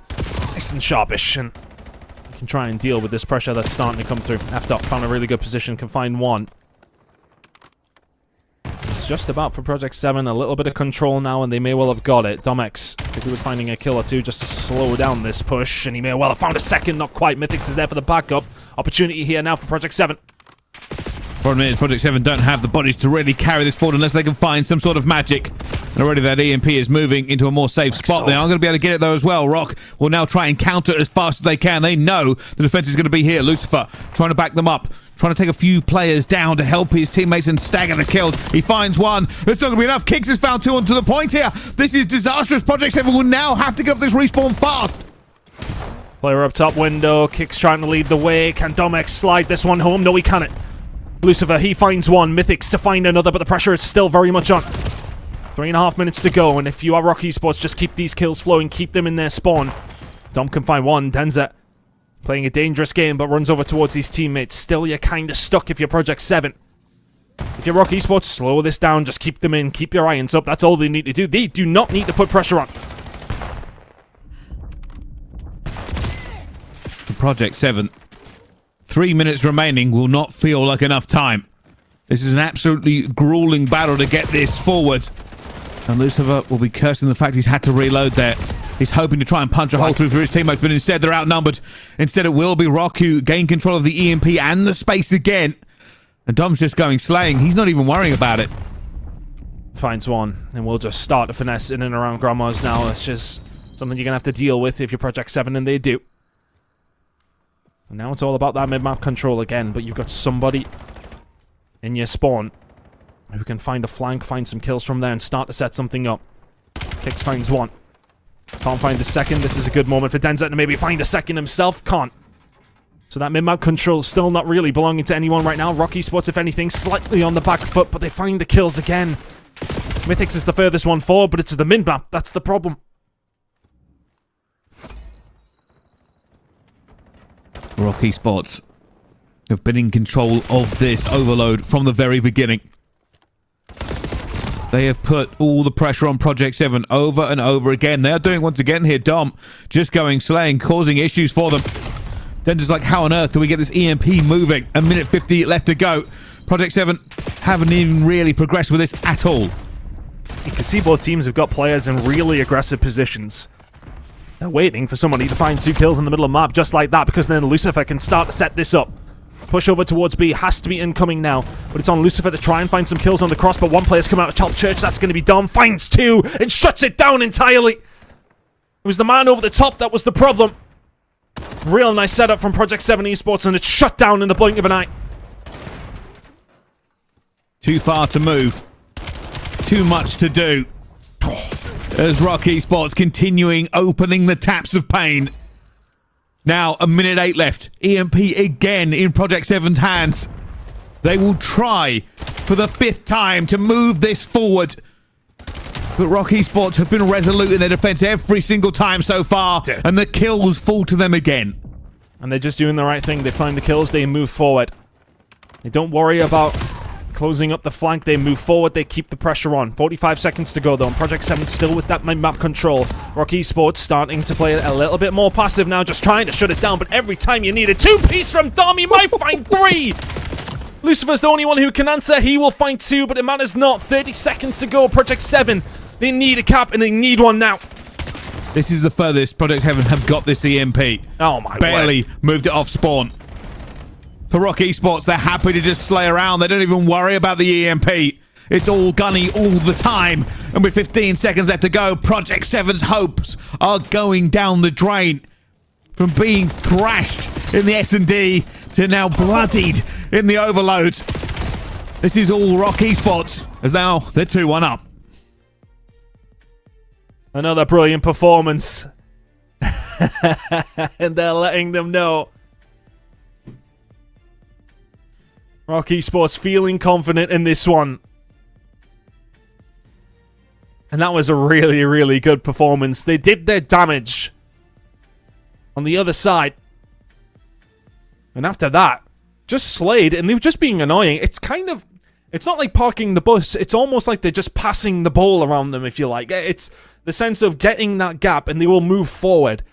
And constantly finding kills off the respawn. Rock Esports never had an opportunity where they found a couple of kills and they had 4 players alive in the mid-map and they could try and work it. Rock Esports, for the lack of a better term, were just being annoying. Consistently finding routes behind, consistently shutting it down, and just making life extremely difficult for Project 7 Esports. They played awkwardly and they find the win. Rock now 2-1 up in this winners final. And looking to set themselves a spot in the grand final here in Dallas, Bryce. You couldn't have told me this was ever going to happen. Well, I got to put out as well here, the first 2 minutes to find that entire Overload. Obviously, Rixel's wild chow to wipe out 2 members of Project 7, got that first in. They then followed up with a second a minute later. And since that point, all they had to do was keep the pressure on. And pressure they had. You are right, over and over again, they just kept throwing bodies at the...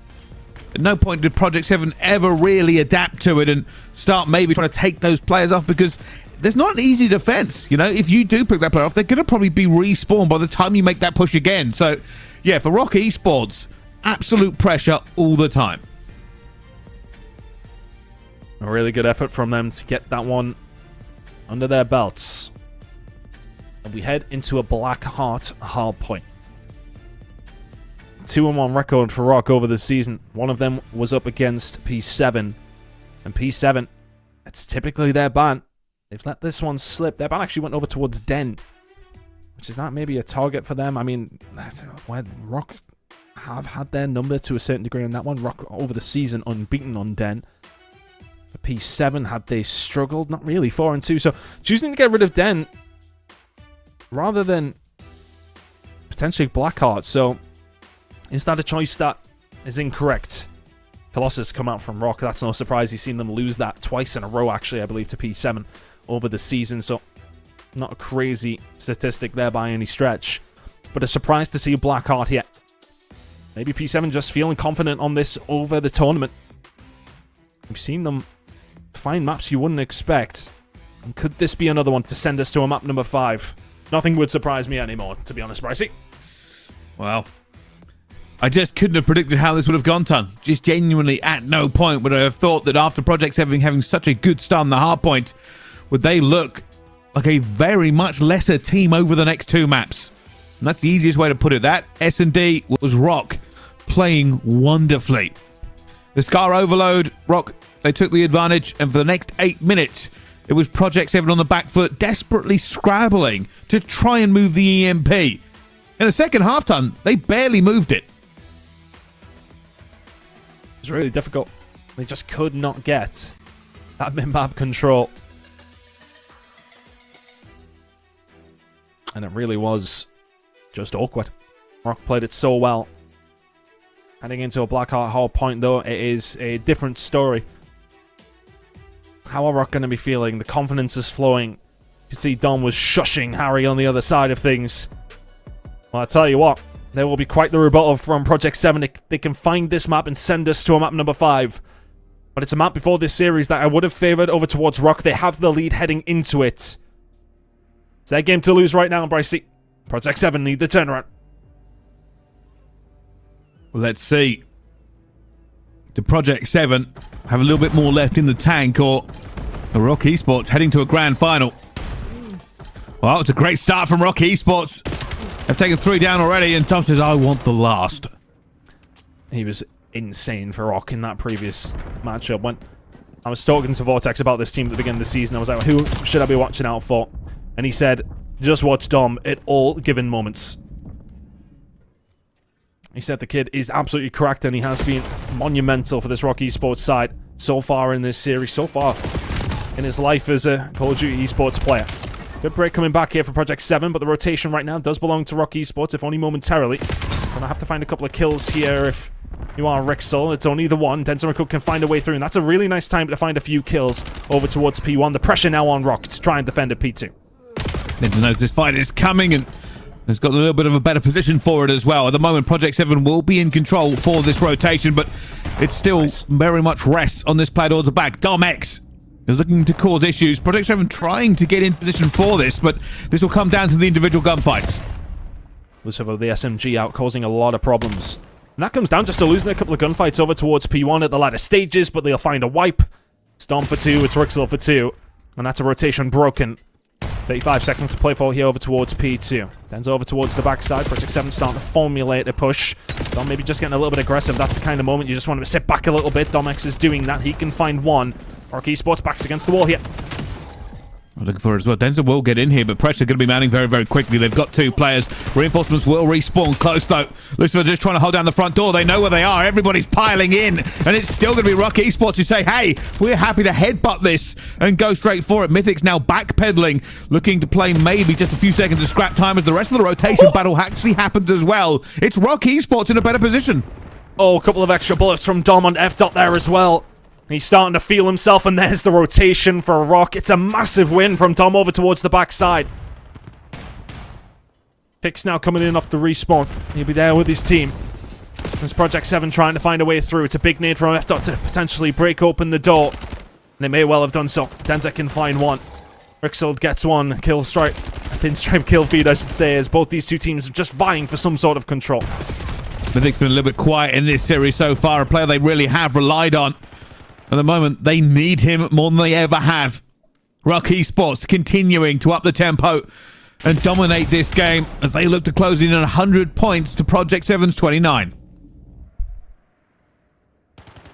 Rotation over towards P3. You have to be careful not to get spawned out, and that's exactly what's happened. These next couple of gunfights are crucial. Dom X has just won 2 massive, massive gunfights over towards New.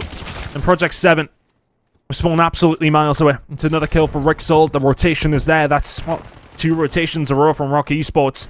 And 55 seconds to play with on this one.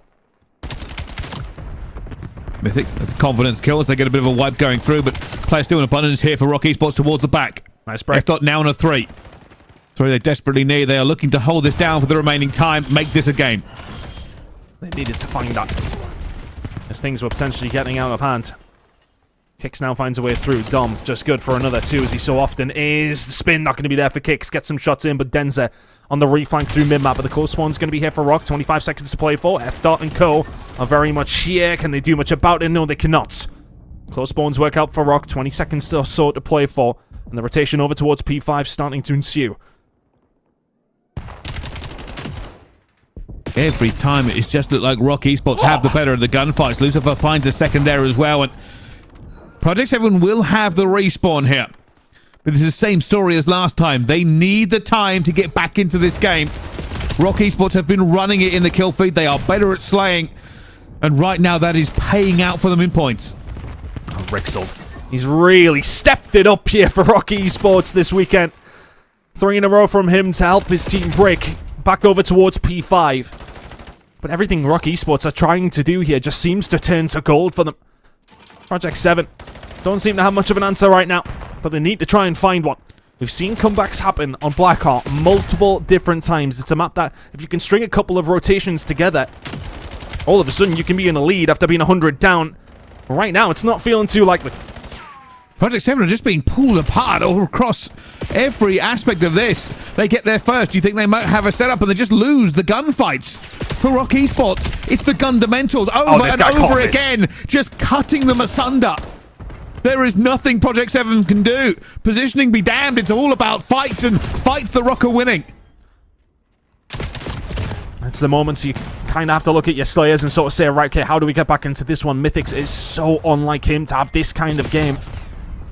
Even if he's not having a brilliant one, he's Mr. Dependable for a 0.95 or a 1. 6 and 15 out of him is a real tool, taken away from the side of Project 7 is Rock Esports. It's not even their main guy that's doing it, it's Rixel. He's about to find his 23rd over towards the backside because just right now he cannot be stopped. Mythics will fall. The break will come through. Rock Esports are running it up at P1. Oh, here we go again. P1 is a pleasure for Rock. They love getting scrappy and fighting. Denza just turning every single direction. Doesn't know really where to go. Where are the players going to be here? Rexeld is just a force to be reckoned with. 24 and 14. Just wins every gunfight he's in. There is no 50-50 with him right now. And over 100 points for Rock Esports. They've turned this flame up to boil and have not let it go down even an iota since. The pace has been unrelenting. Mythics can find one is immediately wiped, but has he opened up the door here for Project 7? Slammed shut.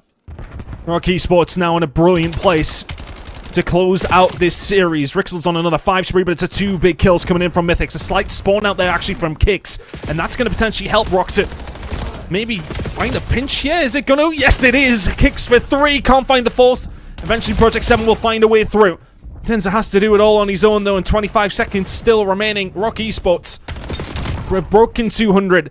They're not far away from the win, and not far away from a massive grand final.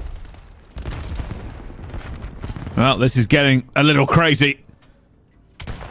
Every team moving forward in this, and you can see already Rock Esports know that the end is near. Project 7, they have the rotation, but not one time have they held it for any length. And they will need to do it now. Rexel will find one. Spawns over towards the open side, coming in here for Rock Esports as they try to find a way through. Kicks has found a gap, as he so often does. One player remaining, and like a knife through butter again. Rock Esports want a 100-point club. Project 7 here to close this one out and send themselves to a grand final. Can P7 find a way through? They absolutely have to if they want to continue in this winner's bracket. They found 2. Respawns already be coming in for Rock Esports right at the back here. It's just not enough. They are not quick enough off the draw here, Project 7, to get anything done. They find a couple of kills, but Respawn trumps all. Positioning his points, and even with the trades going down, they are struggling as Dom jumps over the top to get another one. 2 seconds to go, and Rock Esports are going to a grand final, and they are letting them know just how much that means. What a win from Rock Esports. Grand final beckons. And what a performance. I really just want to tip it to Rixel, because a lot of people talk about the other 3 players on this roster, but what a performance that was. Map number 4, absolutely brilliant. And even after Smack Talk, still fist bumps all around. P7 will have to go again. They drop into the losers final. But what about a grand final spot for Rock Esports? Unbelievable. It looked like 2 different classes of team. Yeah. Map 1, Project 7 had it, and we're like, well, it looked like they're in a very dominant position. But maps 2, 3, and 4, Rock Esports put on a show. They punched their ticket to the grand final with ease and aggression.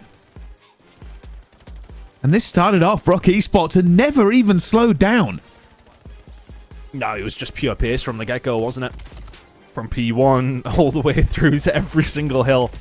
Just raw pace that Project 7 couldn't deal with. I never want to ever highlight too much of a negative or whatsoever, but when Mythic's, a player like that, has a slow start like he did, he has been the dependable factor for Project 7 on so many different occasions. And to see him be putting numbers up like that, if you're Project 7, you know you're in trouble. Ended up with a 0.5. And that's one of those moments where, again, everybody on Rock deserved that victory in map number 4. But you would expect a bit more from Mythics to help Project 7 over the line, but he's going to have another chance to go again in the losers final. But what a performance from Rock. They will make the grand final and in the winner's bracket position. Wow. What a turn-up. Rock Esports. Questions were asked of them in Europe after their, quite frankly, very good performance in the Elite. Can they do it when the lights are bright? And turns out they rise to the occasion and are now our first team in the grand final. 2 other teams will be looking for that as well. Telluride Bush Gaming will await P7 to play their game next turn, and, well, that'll be one incredible showdown. Yeah, should be a really good game, but for P7, they just have to bounce back very, very quickly. Bush have had an opportunity to get themselves outside, get a drink, maybe get some food, chill out a little bit, get yourself, well tuned in to what P7 are going to do, and get yourself sat down for that game. Whereas P7 have got to go straight back into it. They need a very, very quick mentality switch up if they want a chance up here against Bush, who have been getting better as the tournament went on. It is going to be an absolute banger of a loser bracket final.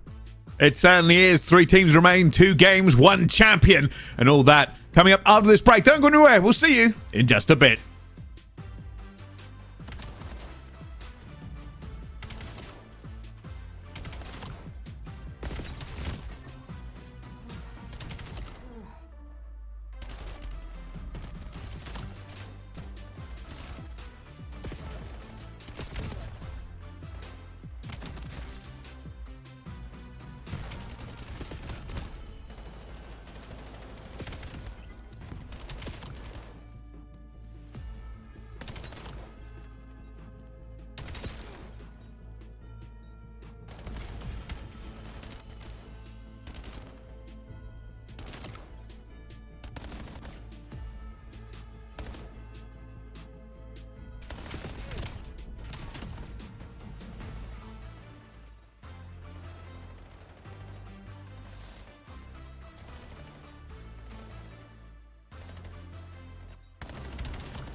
My apologies. I had to be muted because I was getting a little bit loud in that last series as we watched Rock take down P7. Welcome back, everybody, to the Call of Duty League Major 1 Challengers Open.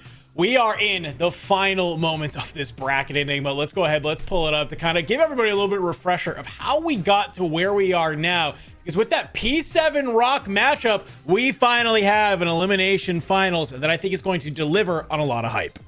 Yeah, this will be a rematch of winners round 5, where Project 7 won in a game 5, round 11. You're going to see it there at the bottom left of winners bracket. However, it was another game 5 for Notorious, and Project 7 just after that. Project 7 come out on top again. They will be dumped into lowers, as you have just seen, 3-1. Honestly, it felt a bit slow out of the blocks for P7. This team is stacked with experience, stacked with talent, and they will be squaring up, of course, here. This is going to be Harry, Mythics, Denza, and Lucifer. Sorry, Harry is Lucifer. F-Dot will be your 4th there. That name's going to continue to throw me off forever. However, the players who stand in front of you, Mythics, he's been the star man, the MVP for me. If this team can take this tournament, he was struggling a little bit in that last series. What will lean a little bit of comfort back towards you guys, that when these two teams last met, Mythics was having his way and was very much so a senior part of success. Yeah, I think that's really what you have to look at. This is where if you are P7, you have to have that ice in the veins. You have to be able to go for the bounce back, because in that last series, Project 7 looked so good in that first hardpoint, and then the rest of the series just slipped away from them. So it's easy to come into this next series maybe feeling a little bit dejected. You're feeling frustrated, right? Because you're going to have your composure if you want to try and survive against your opponents, the Telluride Bush, who kickstarted our Challenger Sunday in that loser semis against none other than the Huntsmen. We expected it to be a banger. We expected it to go to a game 5. They come out swinging. It is a 3-0 sweep for the Telluride Bush to start their Sunday. Have a little bit of wind in their sails here, my friend. And they're probably looking at this Project 7 roster, and they are seething with revenge. Absolutely, without a shadow of a doubt. It was actually Fire, the man who's had a fantastic Dallas Open the whole way, who was popping off last time around. Unfortunately, couldn't get his team over the line, but dropped 42 map 1 and had a banger in pretty much all of the respawn. So they'll be looking to him again, especially with how good he looks v Huntsman, as you said, in that clean 3-0. Clean's probably a weird way of describing it. The map 1 certainly was. 2 and 3, they really had to jostle for control of the map, but despite all the hurdles that this team have faced, and there have been plenty considering the amount of map 5 series they've seen, doesn't matter, they overcome all. There'll be one more step, one more foe in front of you on this gauntlet to get yourself to grand finals to play for the big prize. This lineup here, you and me, we've waffled about it so much through this year, stacked with so much ability, capability, talent galore. It just comes down to finer moments of execution sometimes. They've righted some of the wrongs when it comes to overload. Can you get everything in a row, get all your ducks set up, and cross this next line? Well, that's really going to be the question here. Can the members of the Telluride Bush continue to find success in their roles that they seemingly have really sort of landed on? For Project 7, though, it's their ability to kind of wipe off that last series and be able to jump on into this one immediately, to get back on in and maybe fight Rock for a second chance to try and make their way on through. Let's talk about our maps and modes here, my friend, because we're getting ready to hop on into that map number 1 very, very quickly. Being told, I believe it's a Colossus Hardpoint that at least that we are kickstarting it with. We know what this map brings us, right? It brings a lot of pace. It brings a lot of energy. It brings a lot of opportunity to kind of showcase and come on out and show your opposition that you're firing on all cylinders. You got the guns hot and that you are looking to run this series. Yeah, well, a Colossus Hardpoint, if that is where we start. We're just getting confirmation on some of the choices that are rolling on through, but it will be a repeat of the last time these two squared up. It was a 250 to 204 in favor of Bush. I don't know if that sends us either way, though, because it's a banger, right? That's how Colossus lines up for us. We are into Hill 1. It will be P7 with the initial engagements, but Bush, they'll break straight in. Get some early time on this P1. If you are the Telluride Bush, that is what you like to see. I already see some of the members of P7 starting to push up these stairs, but Pro Loot, 4-1, a 3 streak. That's what we like to see from Byron. Sometimes he can come out on these maps and feel a little bit flat, but if he can get kick-started and shooting, he will be a problem. And obviously doing that same thing here on Colossus. P1 will end with a slight lead for the Telluride Bush, but as P2 comes online, they're going to hold the line here, and you are cutting down every member of Project 7. You are not letting them get anywhere close to this new hill. So something you said in the build-up here, my friend, it's important. Bush coming off the back of a stunning win. Project 7 coming off the back of a disappointing loss. The mental game means that Bush will have been licking their lips at getting straight into this one and taking the wind in their sails, running away in the early engagement. Certainly stepping up as such. A 50-plus point lead. And we're just getting towards the back portion of Hill 2. For me, P7 got to slow this down, rotate in. Otherwise, Bush, well, they're snapping right now, firing on all cylinders. I'm just watching these P7 players. They're coming off spawn, and they're trying to hit front with just 2 of them. And when you line up like that, it's easy for Spar M15 in hand to keep ripping, baby. But move on over to P3. This is your opportunity. It's a little bit of a pinch here that might be able to happen for Project 7. You can see you're looking over towards this heady side. And Proloot will get found on out. And Spark gets dropped as well. It's a great toothpiece from Mythics, but then it goes into a nice pinstripe kill feed. And look at this. The spawns are close for the Telluride Bush. They're going to right back on into the action. Proloot finds himself on the hill and is cutting down the members of P7 left and right. You have Harry trying to take maybe a route through bottom mid to find a little bit of a timing here, but I don't know if you're going to be able to get it. 30 seconds still left on the hill, but it's a 60-point lead for the Telluride Bush. Bush just backing off here. Happy to slow this down for a second. Got P7 under the thumb, looking to keep them there. Great trade out of Spar. F-Dot's going to iron up over this, but you lose your teammates around you. You've got to be wary of the chairs push. Capsule's going to be there. You get stunned initially, does very well, but gets support in from Lucifer. It's enough, but 3 in the feed will be White. Trying to play in through these back spawns now, but Mythics goes big for 2. Gets the close spawns. Will now be able to rotate over, but not without losing several drops of blood as Fire finds his own 3-piece. Fire, living up to your name. 10 and 6 for the newest addition to the Telluride Bush roster, and you're starting to see a little bit why. Spart, he's going to answer back with his own 2-piece. Make it 3 streak for him as well. I mean, if you can get a Hellstorm for this next sort of rotations for this P3, you might be able to seal it away there. 120-42 right now, an 80-point lead for the Telluride Bush, as you are looking to come out swinging here in this series. Get into that grand finals. Go up against Rock Esports. If you're our Project 7 here, Enigma, you gotta regroup as a team. You have to figure out how to do something different, because as we get ready to go on to this next set of rotations, you are staring down the barrel of a very large lead. Talked about it previously. These two squared up in that winners round 5 on Colossus to kick us off. Prolu was probably an underwhelming factor in the victory for Bush. No such thing this time. 18 and 11 to kick things off, sending his teammates up for success here. But as P1 breaks open, it's actually going to be P7 finally finding a couple of kills. A little bit of success. And, well, Lucifer, though, gets all the worst COD timing in the world. Will do enough damage to Spart to slow him for a half second, but the numbers are here. You'll flood. You'll break. Capsule makes his way onto the P1. It's a huge 2-piece, and you got the rest of your team, if you are Telluride Bush, to fly on forward. Get you those kills that you need. I was hoping for P7, it was going to be a nice solid, P1 hold, and then maybe you chain that into a very good P2, back-to-back solid amount of hills, gets you right back into this game. Unfortunately for you, the Telluride Bush are just finding the kills. They're going their way. They are not letting you get on out of here. It's a 2-piece for Cap. It's a 2-piece for Fire. 4 dead in the feed. On to Project 7. And they are looking dejected right now, Enigma. You have that Rock series. It slips away from you. You looked good in the first hardpoint in that series. Not going to be the same story here.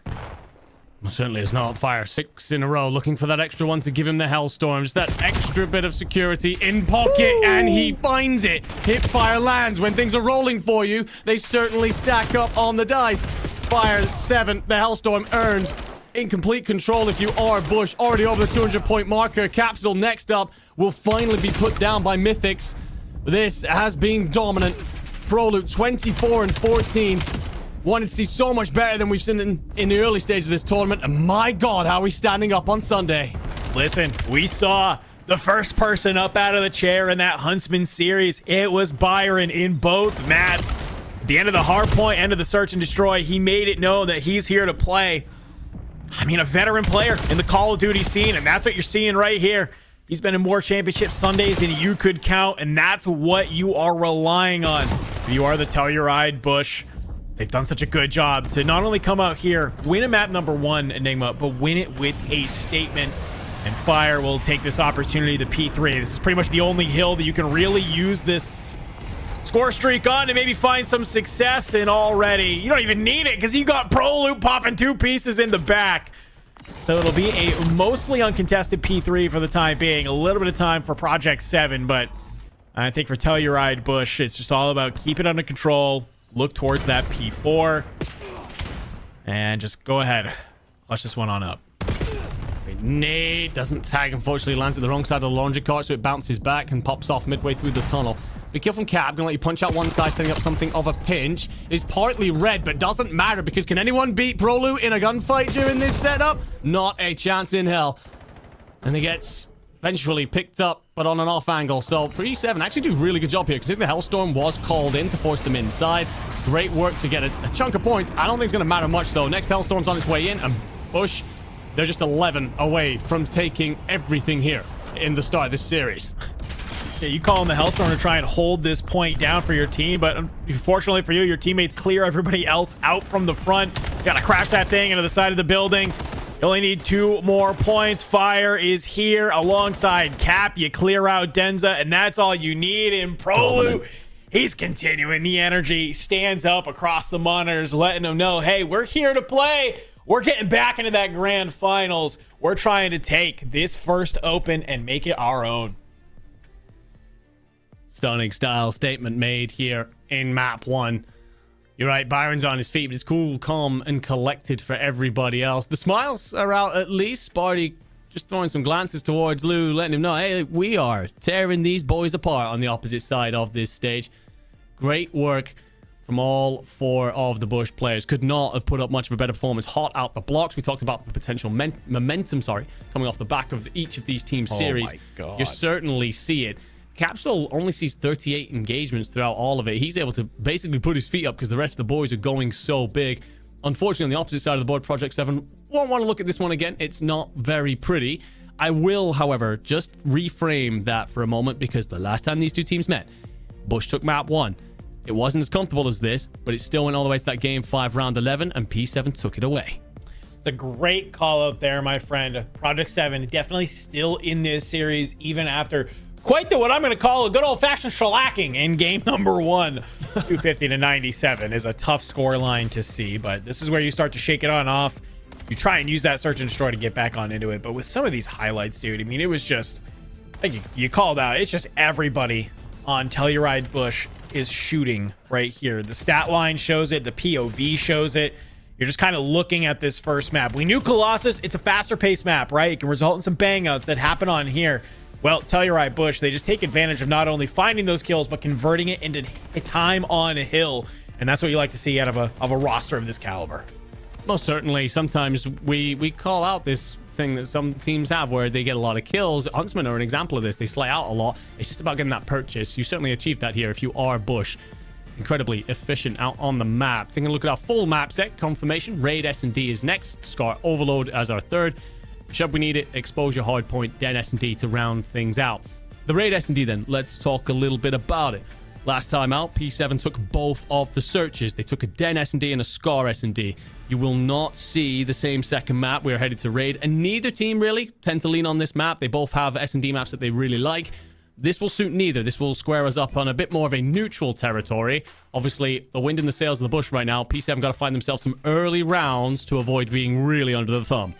Yeah, I think what we have seen, though, at least we've seen the Bush on this Raid Search and Destroy. They look very, very comfortable on it, right? We got Spart, of course, with that sniper rifle, holding down some of those lanes. We've seen him get some early picks through mid, likes playing that A-ring side. But also we've seen, players like Fire and Capsule, right? They get up on in there. Sometimes you can find that route in through kitchen. You take laundry control. And it just becomes so hard to sort of retake that site because you're trying to either push from that laundry side or maybe go through pillars and just Telluride Bush. They don't give you that space to be able to get there. So I'll be curious to see what kind of bounce back can we see from Project 7 going into this, because we know how capable, how formidable they are in this search and destroy game mode. But you said it your best. Last series around, this was a den search and destroy, which we don't have till map 5 here. If Telluride Bush can make sure to lock this up before we get to that map 5, you might be feeling pretty good about your chances of being able to take this win. Absolutely. I think you've called it absolutely perfectly. The one thing I will say about the way Bush likes to play S&D, the man who's brilliant in the opening duels, it's Prolu. Who was the guy absolutely putting belt to ass map 1? Byron Prolu. He was certainly putting up, and so you got to be feeling great if you're Bush in that regard. Can he have the same impact here? I gotta say, if you are this P7 team, though, again, you have great record in S&D. You have a lot of experience through your team. I'm looking at their leaders. Who is that voice? Is it going to be their coach? Is it B-Sport Josh over the shoulder? Or is it one of the players in the lineup that's saying, look, fellas, let's just take a breath here. Slow it down. Remind ourselves what we're good at. Remind ourselves how to play S&D from a fundamental perspective and just stick to what we know. They need that to come through. Otherwise, again, I worry a little bit the Bush will run away with this one and make it just as clean as they did in that earlier matchup against the Huntsmen.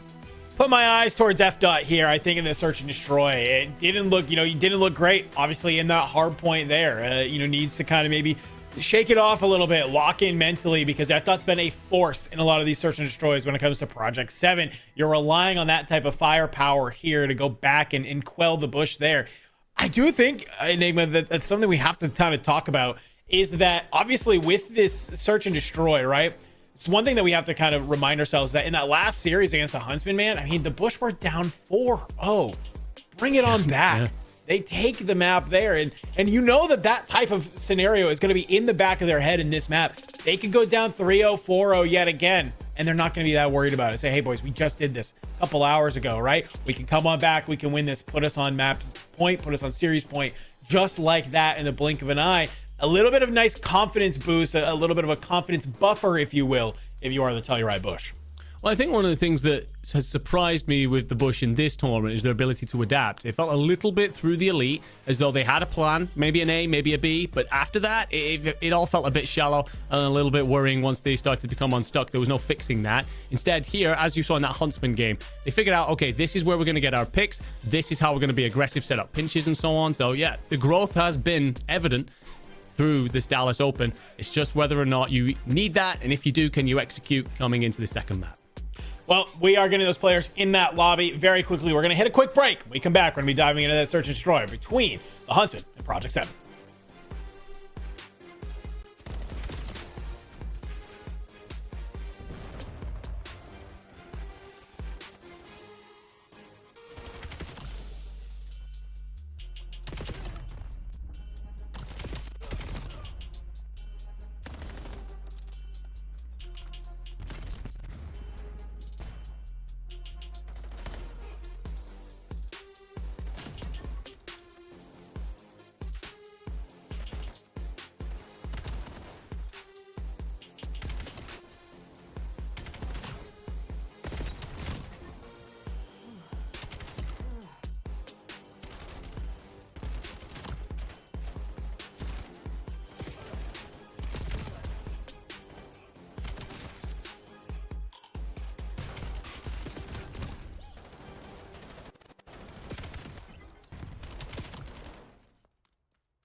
A little bit shorter of a break than we were anticipating, but hey, we all love Call of Duty. We love that situation because we're right back on in the first round of a search and destroy between Project 7 and Telluride Bush. Bush take that map 1 hardpoint with ease and look to make a statement here in the search and destroy. Gonna start on the defense, but unfortunately for you, Prolute will be on the other end of a first blood, and Spart, well, he gets hit by a set nade. Thankfully, Capsule M15 in hand will at least be able to find one in ring onto Denza. Start to turn the tides back in your way. But I'm looking at Mythics right now, Enigma. It's only a matter of time until he pops on up and makes his presence known.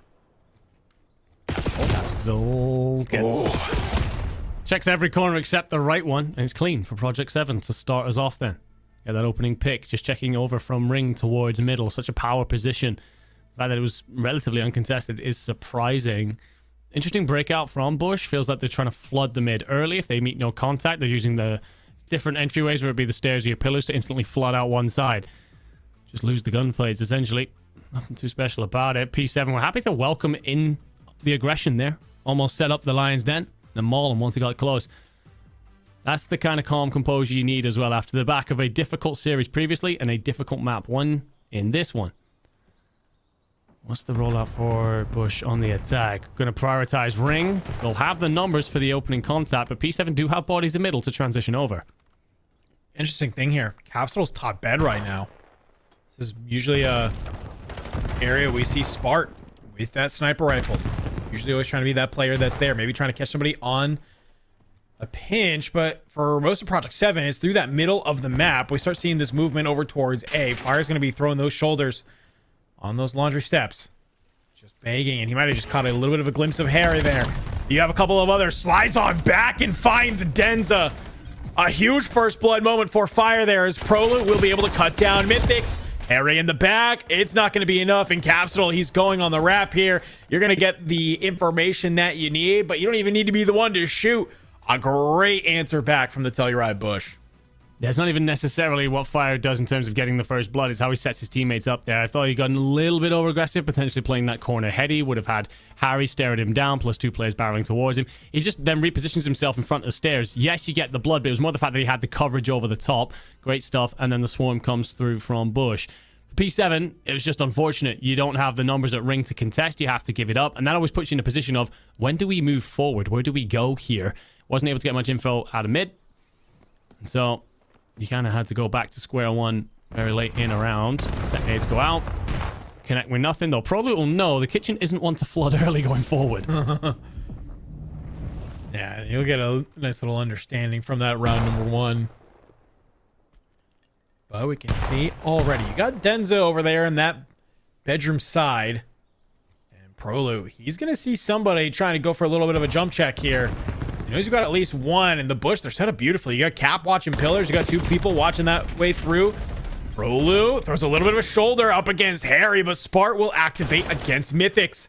Couple shots going on through, and Project 7, they're just trying to maybe take advantage of some of these timings, but Telluride Bush, such a great job saving their life, and F-Dot, he's going to see a couple of those members of the Bush in mid, and the Bush, they don't have to move here, Enigma.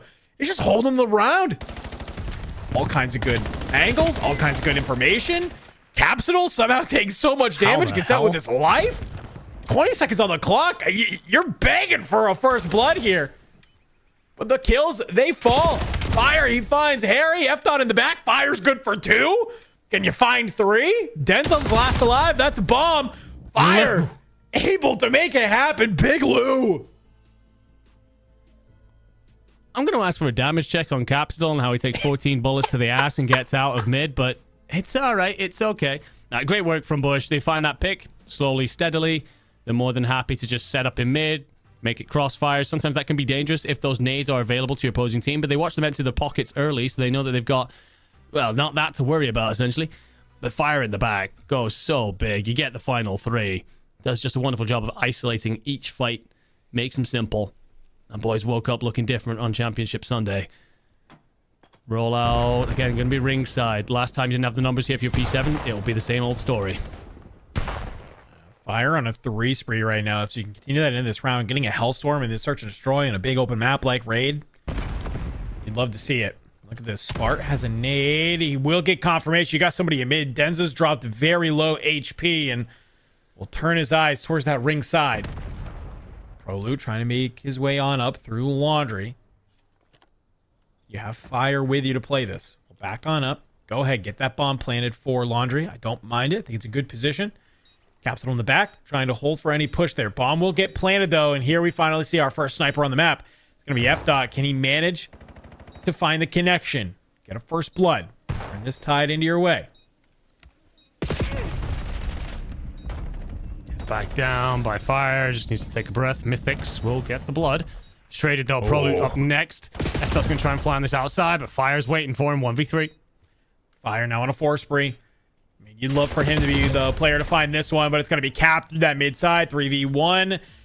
Telluride Bush continuing to look good through this Search and Destroy.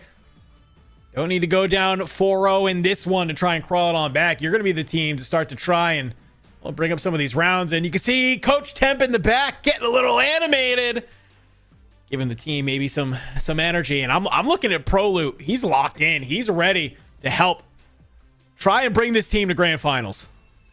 I just love what they're doing on their attack rounds. Checking out through that laundry side first, ensuring that they can drop the bomb with plenty of time, and also set themselves up that side. Don't have to worry about backing off and giving up view of it. Just forcing P7 to uncomfortable engagements late on, but, well, F-Dot will find the first and Lucifer the second. That's a good two-piece. Start around number 5. Put him into 2v4. It's Spartan Fire. Fire really trying to get this streak to be huge. You play together. That's a great kill to find. F-Dot taking off the map. Mythic's top mid, though. Cuts down Spart. You're looking for Fire, and you get a little bit caught on the rock. 24 HP. Fire in the 1v3. Can Lou do it? Seeing some of the chows come on out. He's good damage on both of those players. Not going to be able to make it happen. Project 7, they will stop the bleeding. Get their first round on the board. Delight for P7. Fire's looking crispy, by the way. What the hell was that? Just nearly gunned everybody in his path. Yeah, Project 7, you'll put one on the board. When you desperately needed to. I think you dropped that one. You're watching your opponent sail off into the distance. Instead, stem the bleeding. It's off that first blood. Aggressive through the middle. You're actually leading in first bloods right now if you're a P7. It's just about that second wave, that second series of engagements where they just got to be a little tighter, a little better. It is now going to be the Bush on offense. And again, they've been so dominant over this ring side. P7 have given it up consistently and been forced into retake. I really don't want to see it happen again. And it looks like you might be doing the exact same thing. Couple of nades. Coming out to start the round. And look at Cap. He's going to be sitting yet again towards that bedside. Mythics is going to sniff out. You have somebody here. Cap reach outs on the stairs. That's the first blood going your way. Other side of the map, though. F-Dot does bring down Prolu. Bomb down towards that laundry side. We'll go ahead. Back on up. Join forces with Harry. So maybe looking, how do you retake here? It's a 2v3 right now. For both Fire and Spart. You will get that bomb planted. You're not out of the woods just yet. Spart needs to be the first line of defense. You can find one here, put you into the 2v2. That is huge. Unfortunately, you're not going to be able to find it. Fire drops. Spart finds F-Dot. Trades are in. It's another defuse. Project 7 tie it on up. Feel for Spart there. He's trying to jump backwards onto the ledge and burgers it completely. We've all been there. In fact, I'm pretty sure we watched Insight do it yesterday in the Pro League. So it happens. The movement just gets you caught out every now and again. But great retakes it by P7. I said I didn't want to see it happen. They do a better job this time, but purely around the fact that they end up with those numbers. I think if you're Capsule and Pro Loot, you're going to want some of that back. I think you give up your life a little bit easy. And as such, hands Project 7 to 3v2. Forces Fire and Lou to try and take fights quickly. And none of them come through. Project 7, 2 rounds on the bounce to tie us up. And even though it's felt like Bush have been in control of this one, all of a sudden it won't feel that way. And that momentum shifts. Big hit ringside for P7, but they'll be met.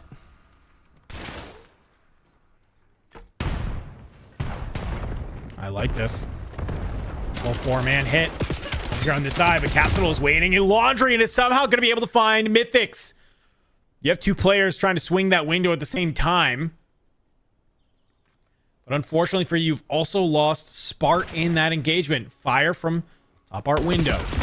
I'm trying to be able to look and find something, but Denza, sniper in hand, to be able to find him in Project 7. Starting to feel a little bit of the heat. Starting to turn it on up. Guns coming online. A lot of teamwork helping them get these rounds on the board. You say it yourself. Does feel like the P7 so far through this Sunday have been sluggish, slow, on the same wavelength. Right now, is this where you have managed to roll out of bed just long enough to find the energy and the momentum? As I thought for a second there, Harry had...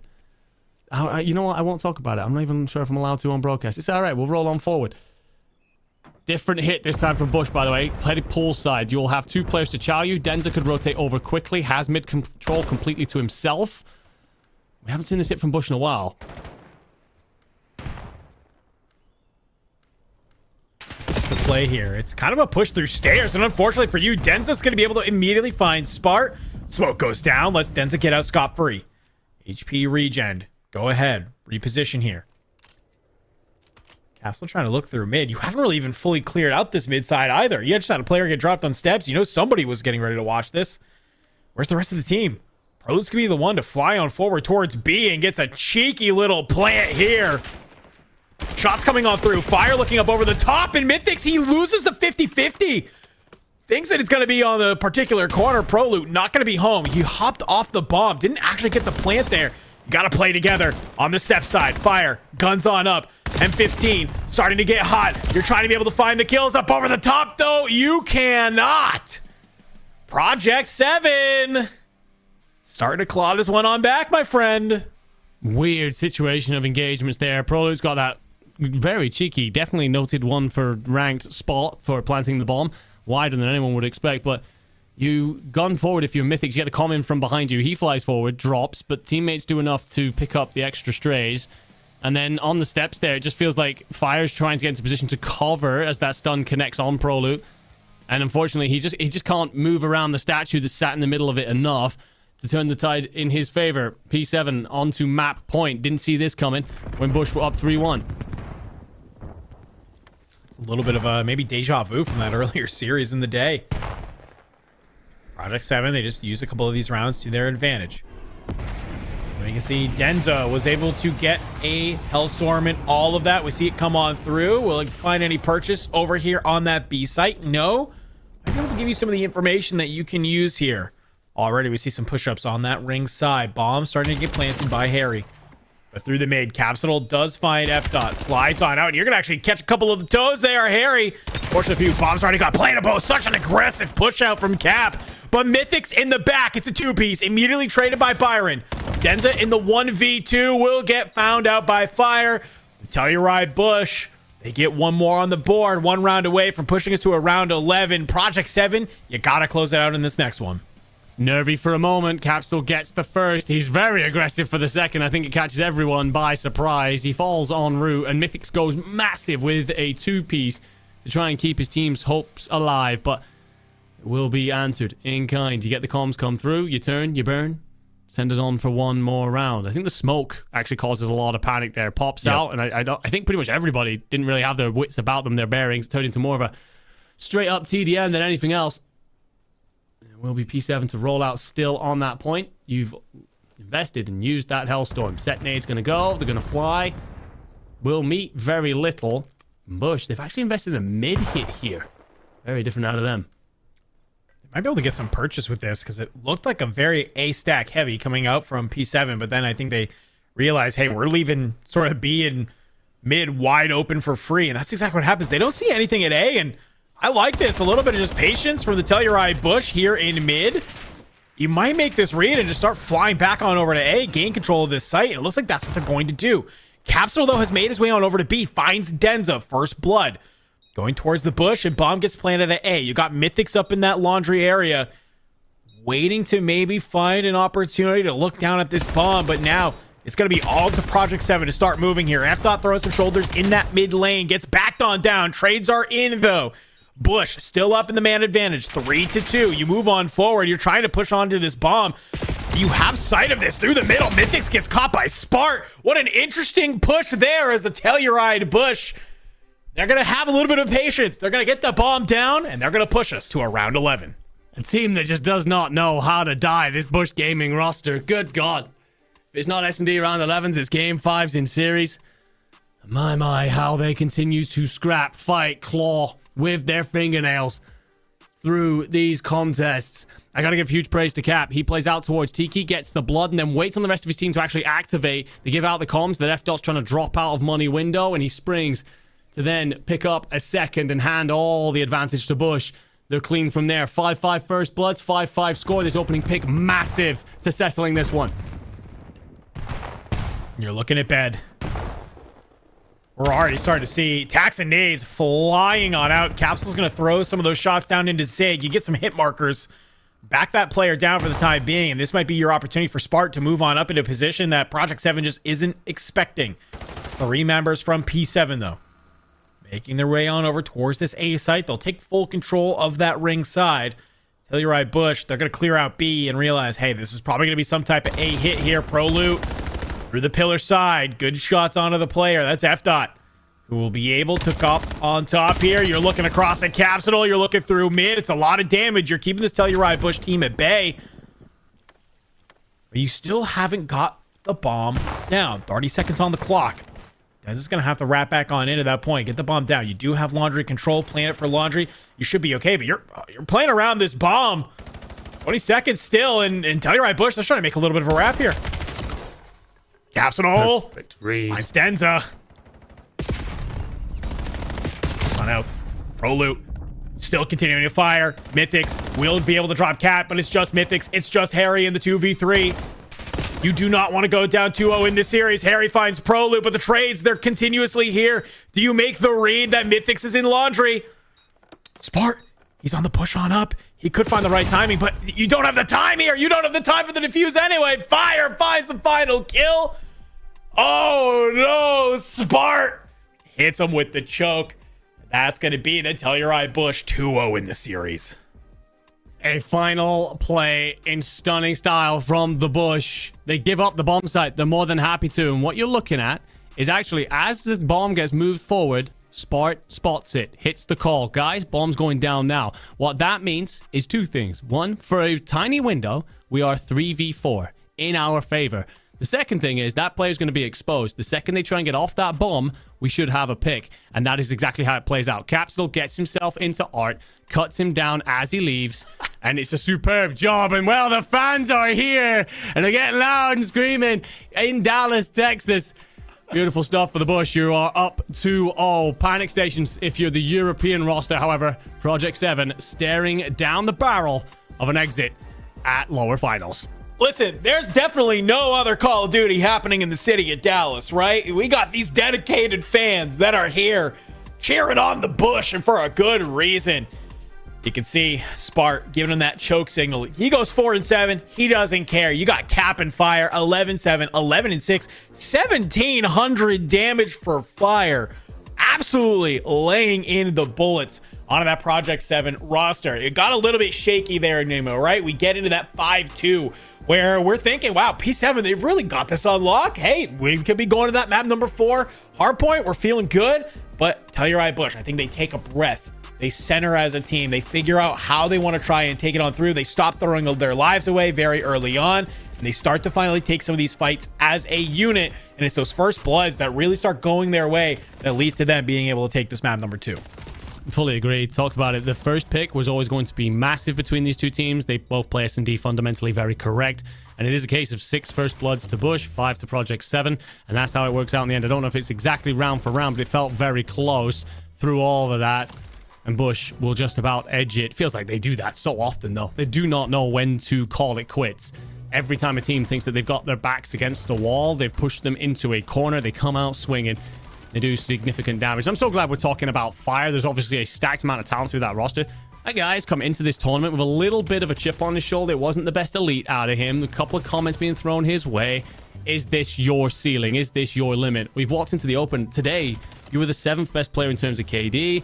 You're the best player by a country mile in terms of Bush in that department. You're having huge impact. You've been great in the respawns. The S&D, we needed a little bit more. We certainly just delivered that. Hey, man. I know there's a couple of CDL teams that might be looking to make some moves after this major one. And I don't know. Maybe Lou should be on your list, my friend. Looking like this in some of these games. Oftentimes, like you mentioned, just being the player to make it happen. Couple of rounds here where it's really just Fire finding the kills that really go your way, but it's in this last round you just see it's just, you know, obviously Project 7, they're not able to keep control of that bomb site, and it's just such a good job from the Bush to be able to hold it on down. But woo, all right, 2 maps done and dusted, my friend. We have a Scar Overload coming down the line. We talked about it in that last series of the Bush versus Huntsmen, right? Where if there is an overload map to be able to have here, if you are Telluride Bush, it's Scar. I'm surprised to see it again. Project 7 actually going to be the team to choose to ban it Den. Apparently, they don't like that, and they learn nothing about trying to take Telluride Bush on this Scar Overload. Yeah, weird one to be left in. I think the Bush will feel very comfortable here, because even if you don't like Den, if you are P7, if you do have... It's difficult because obviously across different regions, you might not have full notes on the fact that you struggle pretty much everywhere else if you're Bush in Overload. That one might come back to haunt you. That being said, despite this being their best map, it is not exactly a positive map all the same for Bush. Yep. So they've still got to work it out a lot in this mode, and many a team have figured out how to get to the deeper stages of a series right here in map 3. So P7, they've still got plenty to do. I think I'm looking at Mythics, and not for the fact that he's, you know, not doing his part. If I don't think P7 make it this deep in the tournament without how good his performance has been. If you're not keeping an eye on this player, people above in the CDL and so on, I don't know what more he really has to do. But today, Sunday, it just hasn't been to that same standard so far. This is the moment to come alive, young man. Make it happen out there under the lights. No, it's going to be very, very solid to see. Can this Project 17 bounce back? I mean, and anyway, that would be quite the storyline. A reverse sweep to get back into the grand finals to face the team that just sent you here to try and go for a little bit of revenge. I don't know. We'll have to be able to see. Players are taking a break. We're going to do the same. We're going to gear up, of course, for that Scar overload. So do not go anywhere, ladies and gentlemen. We'll be right back with the Elimination Finals of the Challengers Open after a quick break.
Welcome back, everybody, to the first Challengers Open of 2026. We are on Series Point in our Elimination Finals. Let's bring people up to speed here anyway, because if you're just joining us, the Telluride Bush currently at 2-0 against Project 7, looking to end it here on a Scar Overload.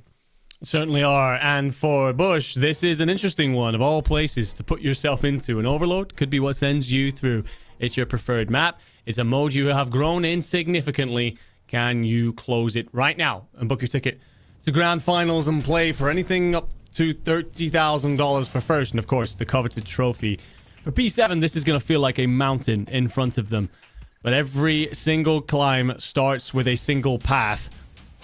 And this has to be it. Otherwise, it's the end of your run. A fantastic tournament, but a disappointing Sunday. That's not the story they want us to be writing.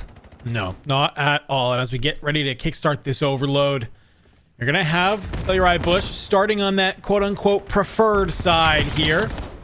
So if you're going to try and run up the score, you got to do it now. But so for the time being, it's kind of been all kills the way of Project 7. Some great shots going their way. Mythics trying to be the frontliner for this team. Pushing your way on through. You do have Pro Loot. Getting a little bit lost here. There's a method to the success that we saw last time from the Telluride Bush on this Scar Overload. And it was letting some of those players just get lost in blue. Be a little bit, you know, kind of just squirrely. Hard to root on out of here. Hold them in the spawn. It doesn't look like they're going to have the fortune to do something the same here just quite yet. Project 7 doing a great job. At least key MP in the middle and keeping Telluride Bush at bay. I've been trying to figure out some of the growth in this mode for Bush. Part of it evidenced at the start. A lot of his teammates fall, so Fire just finds one kill, backs up, slows everything right down. It's massaging that pace to where you need it to be for the situation. I do think P7 were disappointed with these opening engagements, not necessarily on the slaying side. They're doing great. It's the fact that they haven't scooped the device and run it anywhere. It feels like there was one or two opportunities to do exactly that. And Bush Gaming, they'll be very happy to see this at 0-0 right now. And they're starting to get some map presence. Quite frankly, I saw 4 dead in the feed, and 3 of you were around that EMP, and nobody picked it up to even put it closer to the ball. So maybe a little bit of miscommunication there, as we're starting to see the Telluride Bush. Great shots coming on out. You're ripping some of these P7 players. Finding the kills going your way. That's 2 dead. 2 more towards that P3 side. Harry gets found on out. That could be the opening you're looking for. But nobody's near that EMP for Telluride Bush. You've gained control of the A site, but you gotta make this cross here. Some good reads coming on through. The 2-piece for FDOT, answered by a 2-piece from Spart. Mythics from the top rope. Gonna be the one to try and slide on forward. Maybe grab this device, or at least be the player to stop it from being grabbed. Won't manage to happen yet again. Another 3 dead. Finally gets scooped up by Spart, as Capsule is going to continue to be that player we were waiting for. And there we go. Bush finds success at their first score. 2:20 on the clock. Almost the flip opposite of what P7 were doing. You do have a repeat in the sense of one moment where you could have driven that device forward, but you find the gap there and you're ruthless about it. Again though, Bush starting on the preferred side. So for P7, this could be a case of damage management, and you keep the score close. Flip over at the halftime and be all right. But, well, not with moments like that. Sport loses all of his teammates, but finds himself a free route and 2-0 up. P7 then, got to slow it down. Figure your way back into this matchup. Cannot let this gap grow. You might go to the preferred side second half, but there's not a chance in hell Bush are going to let a large lead go. No. Not with how they're shooting. No. And I think it's just, that's what gets scary, right? Is we see it time and time again where if you're able to work the spawns in your favor.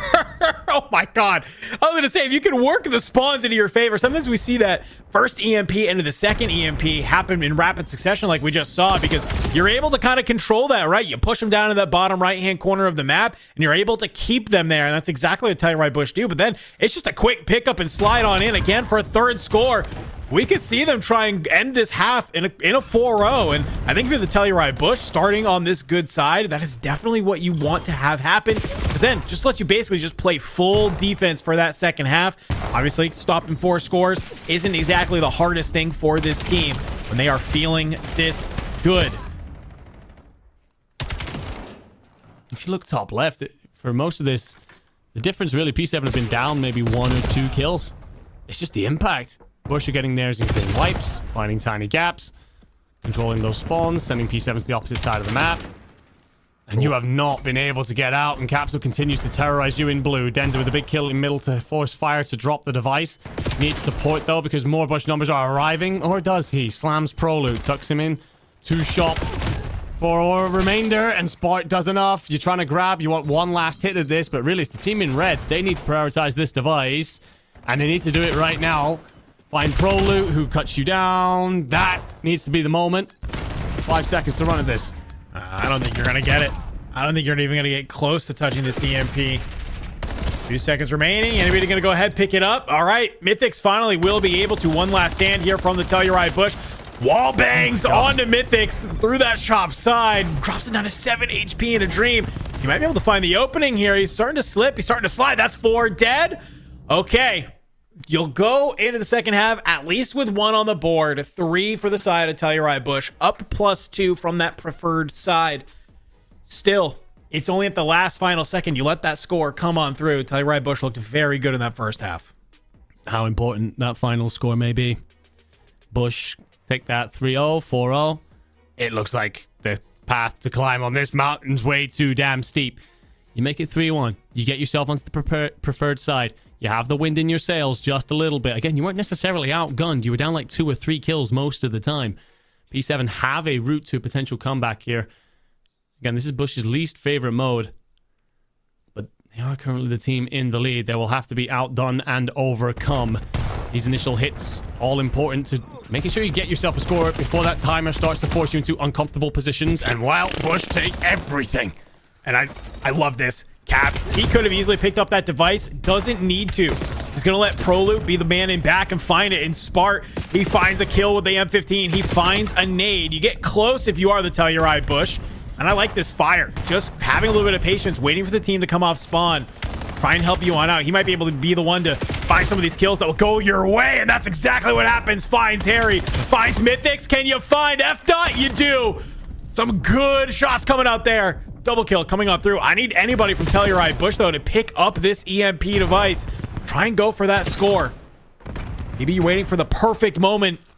It's not necessarily what you need to happen, but at least what you are doing, you're burning time off the clock. You are backing down this Project 7 esports. You are not letting them get anywhere close to this. You're not even letting this EMP get to your side of the map. Left up with a big 2-piece, though. Fire's just going to shimmy for a second. Can you get the boys up over you? Doesn't matter. You at least drop the device in front of him. So help make life easier for Capsule, who finds 2. Almost a 3rd. Good lord. But Harry applies with his own big 2-piece. Proloot, though, will return Fire. P7, I don't know, maybe relocate this device. You're not getting this hit through mid. Do you try and float it towards plane? Either way, there's got to be a change up. 3 minutes 30 feels like an age, but we've seen those timers dwindle quickly. I think that's what you're attempting to do there. Device will reset just at the moment where Bush finds 3 kills. Maybe bless just a little bit. You just can't get out of spawn. F-Dot, big 2. Gonna run into Fire. That's 3 dead. Can you now get out and find some breathing room? That's your first wave that you're looking for. So you'll be able to make that happen. And you're going to see it start to get rotated up towards that plane side. You're starting to work this A hit. You got Spart in the window. But we'll get ripped by F-Dot using that Jaeger in hand. That's 3 dead. This could be your opportunity to slide on forward. Fire got to be the last line of defense, though. You get the first kill, but can you manage to happen? You do! Spart! A monumental 2-piece to stop a second score coming in from Project 7. Bush will continue to hold here. I know the chats everywhere are spamming it. As Denza tries to make his way through shop, at least we'll be able to find one. But the Bush, they're going to be able to hold the line for the time being. Another minute burned off the clock. All compliments to Spot, of course. He finds the final 2, but it's Fire that goes scorched earth initially. Gets the offensive lineman out the way, if you will. And then it's just a prioritization of targets. Finds the second, but you won't be in a good enough position to stop that second score coming through. So 3-2 then, 2 minutes. 3 dead if you are P7, but the spawn's going to be playing side, and you have your boys there already. Fire's going to try and get on a heady. Will be ripped. Suddenly, it's Bush that needs to slow things down. Take a half second. Spart with a big important one. However, he's going to be cleaned up. and you're in the back line. F-Dot, Denza, they're doing the work. Fire again. Doesn't get there. 3 apiece then. Project 7 flipped the entire map on its head. 90 seconds to go, and you have control over the next device if you're the Europeans.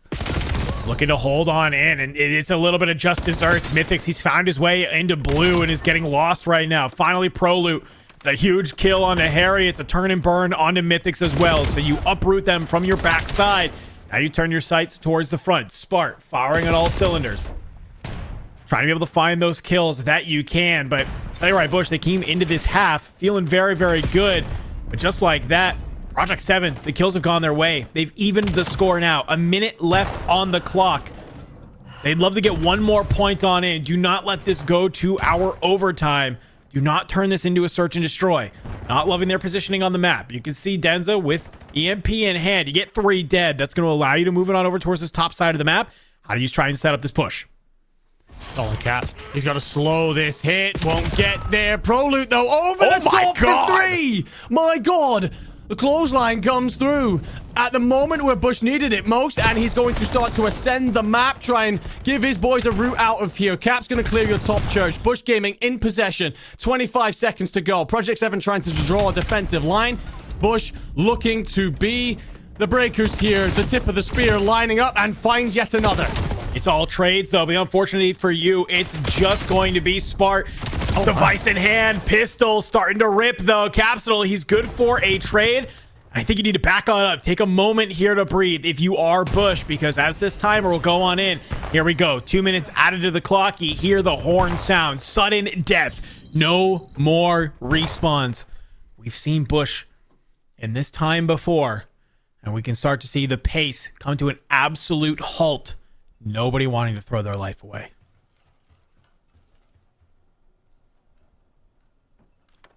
Everyone takes a moment. Comms no doubt flowing. How do we want to play for this? We can't afford to get picked. If you do, you have to go and chase the opponents, and that rarely ends well. Often walking into lines of fire. Lucifer's going to hit a couple of wall bangs. Curious if someone's crawling on their belly. Gets nothing. We've burnt through a considerable amount of time. Down to a minute 15. Capsule can just see the top of Denza's skull. It's not enough of a showing to take shot just yet. But you can feel it. He wants to take flight. I mean, this is just... You can hear a pin drop right now. And exactly that. Cap, he's going to be able to get some good shots in. Backs down Denza. You have to be careful, though, because Harry is Telluride's top church. Going to be looking down on you. We can see some of these Telluride Bush players. They've moved on forward. Reminder, folks, pretty sure how this overtime works. If this timer ends and you're holding the device, I'm pretty certain you win, but you might not even need that. Spart, he's going to open this one on up onto Denza. Puts Project 7 into the 3v4. Trades are through. It's a 2v3 for Project 7 to stay alive, to keep this series going. Last final 20 seconds on the clock. Telluride Bush, you just have to not throw it away. It's a 2v2. F-Dot here on the flank. Do they make this read? You catch Spart. You and Harry, you work together. You're able to find him, and it's an immediately back on up because you have the life advantage. Prolu, he's playing around the EMP. He's trying to be able to shimmy here. Maybe you can find one, put it into the 1v1, but timer will tick on down. And just like that, at the very end, Project 7 will clutch the overload, and Coach Josh has a lot to say. Incredibly heads-up play from the 2 remaining players of P7. They decide to run together, wrap the middle of the map, play from blue, and they isolate Spart down low. Heartbreak for Prolu. I think he believes he's slid out far enough to scoop the device and run towards the goal. If he'd picked it up in time, he gets away, surely dunks it, and sends Bush on to grand finals. We will, however, see a map 4, and you can see it on the screens there. You saw the chatter. It'll be a tough one to stomach if you're on the right side. The Europeans, however, will that be the moment that ignites the fire and lifts them right back into this series? Whew. I think that is. I mean, if you're this team, and you can even just feel it from here, man. Just the pressure almost being relieved from them. Let's take a look at a couple of those stats. And I'm looking at F-Dot. That was our big question. Can F-Dot kind of start to step on up? 36 and 31. 24 of those 36 non-traded, dropping almost 4,500 damage. Just 2 damage shy of being able to get that. 3 kills a minute is pretty insane to be able to have. I'm not going to lie to you. Some great stuff out of there. And for the Bush, it's not really necessarily like any player playing bad, nothing really going your way. Just kind of is a little bit of timing there. They had some opportunities to get that fourth score to be able to try and take this, but it's just at the end. It's a little bit too much of a trade fest. It gets a little bit too mixy. And next thing you know, it's just a 1v2 to end it. A little bit of a heartbreak there for the Bush. It is. It's a tough one. It feels like they did so much right.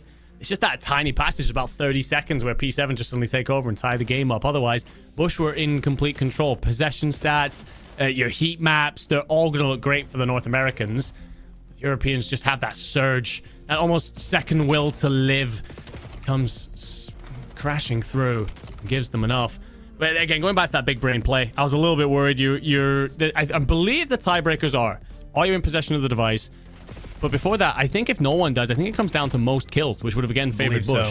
So Project 7 had to force something, and the decision there to start the engagement, then wrap around the outside and isolate Spart. Very clever, considering the pressure, considering they know the stakes here.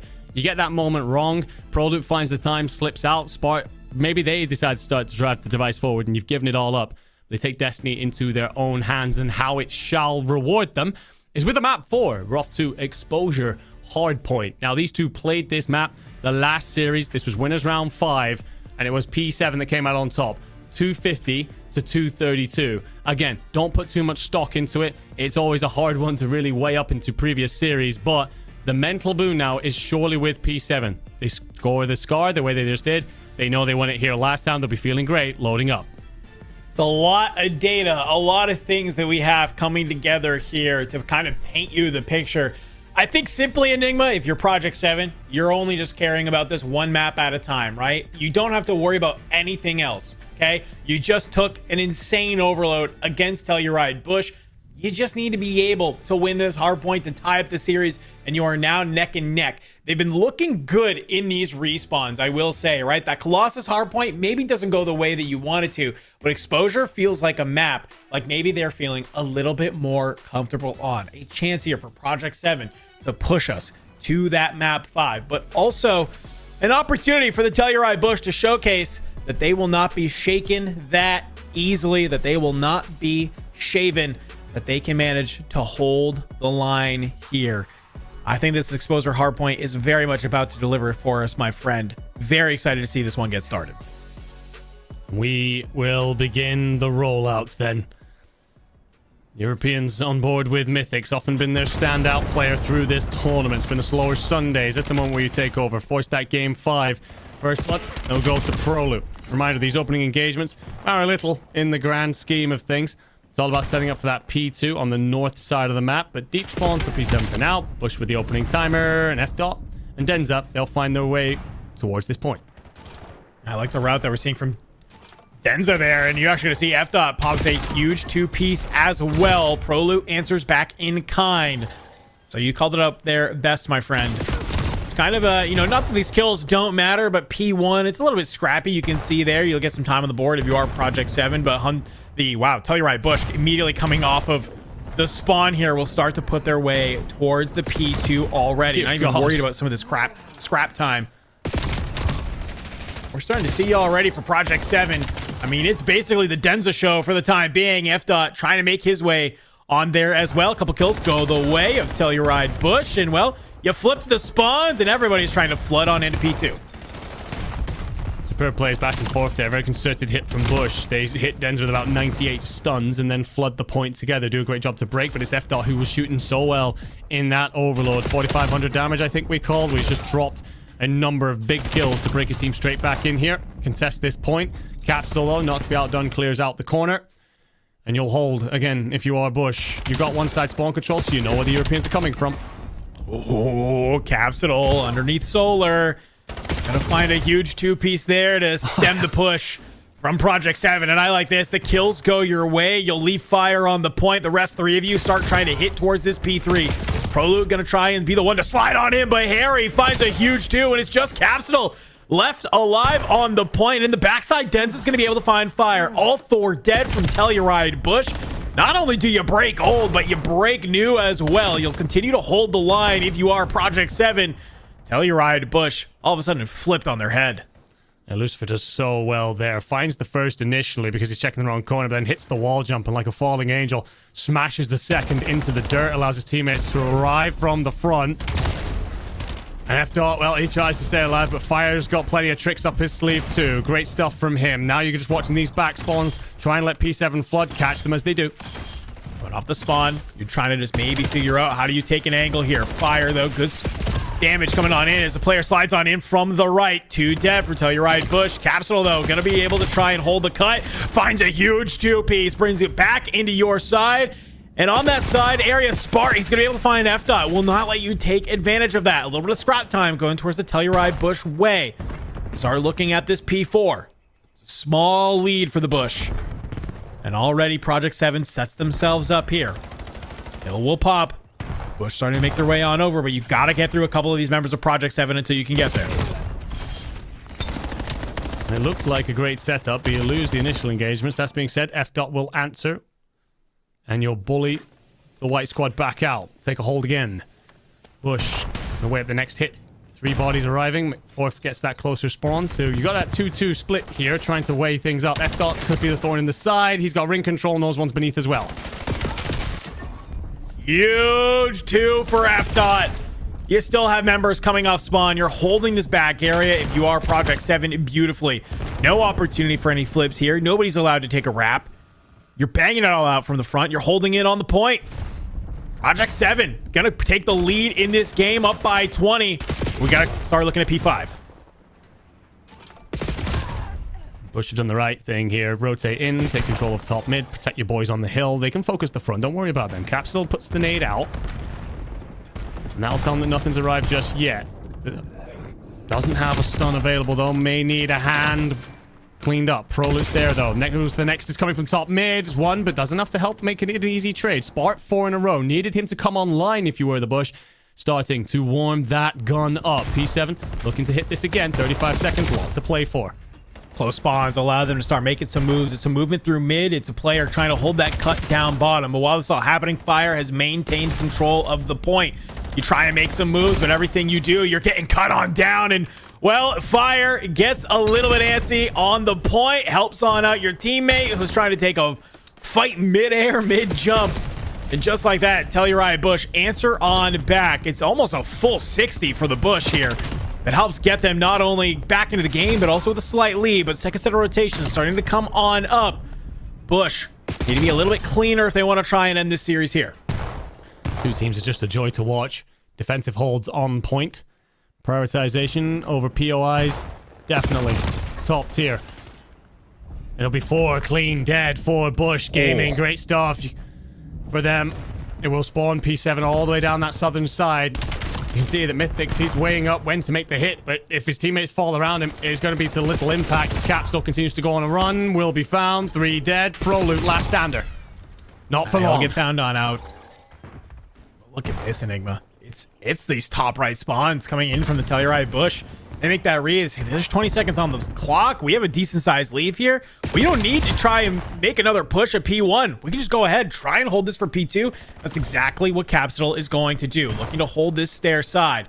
So you have control of mid. If you are Project 7 right now, some good time on this P1 will only leave you down about 20 points behind Telluride Bush. This could be an opportunity for Bush just to kind of hold on to that lead. You find the kills. They go your way. They're going to continue to hold as this hill pops. I like what Bush do here. Just clear out both sides. Send a body either side. Get all the intel you can. Try and figure out where the spawns are going to be. And almost provide yourself a little bit of cotton wool around the hill. That blanket, that comfort. And then you're winning everything once you're on the point too.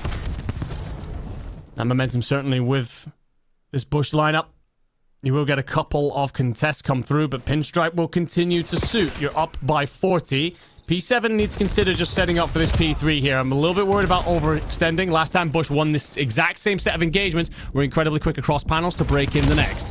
Also, close spawns come on in from Project 7, but you are getting cut down. It's 3 dead. F-Dot, only one alive in and new, and you're getting some deep flipped spawns if you are Project 7.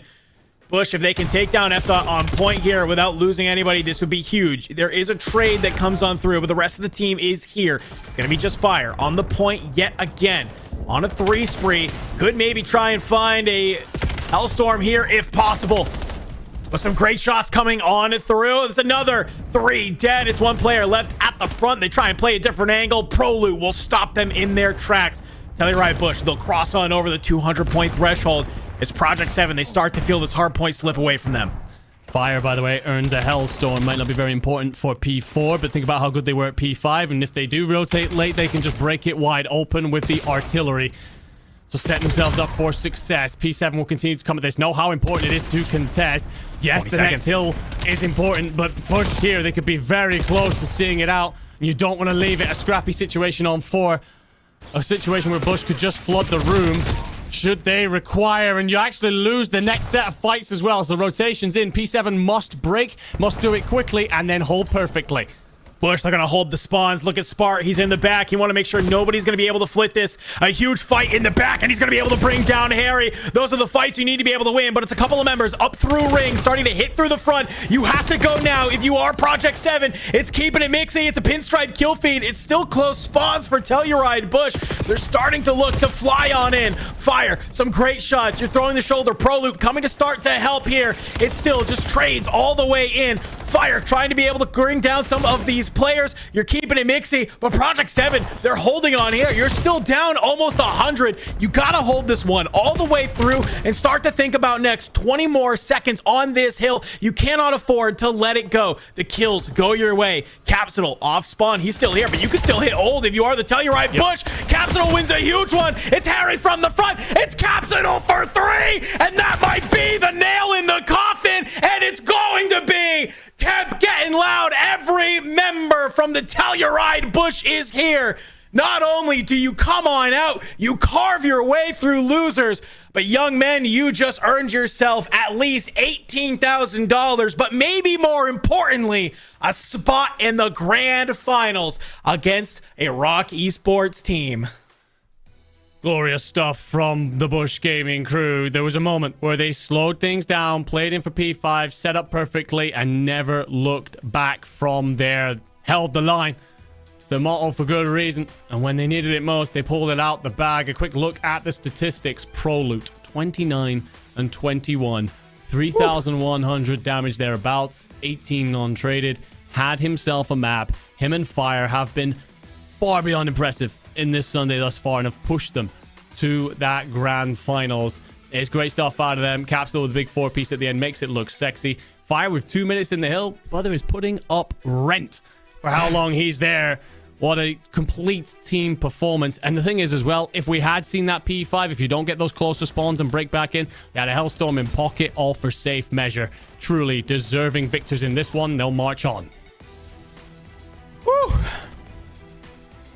Got a little bit shaky there on that P4, but I think Bush, they realized something right at that very end, right? It's a, hey, all we need is 6 seconds.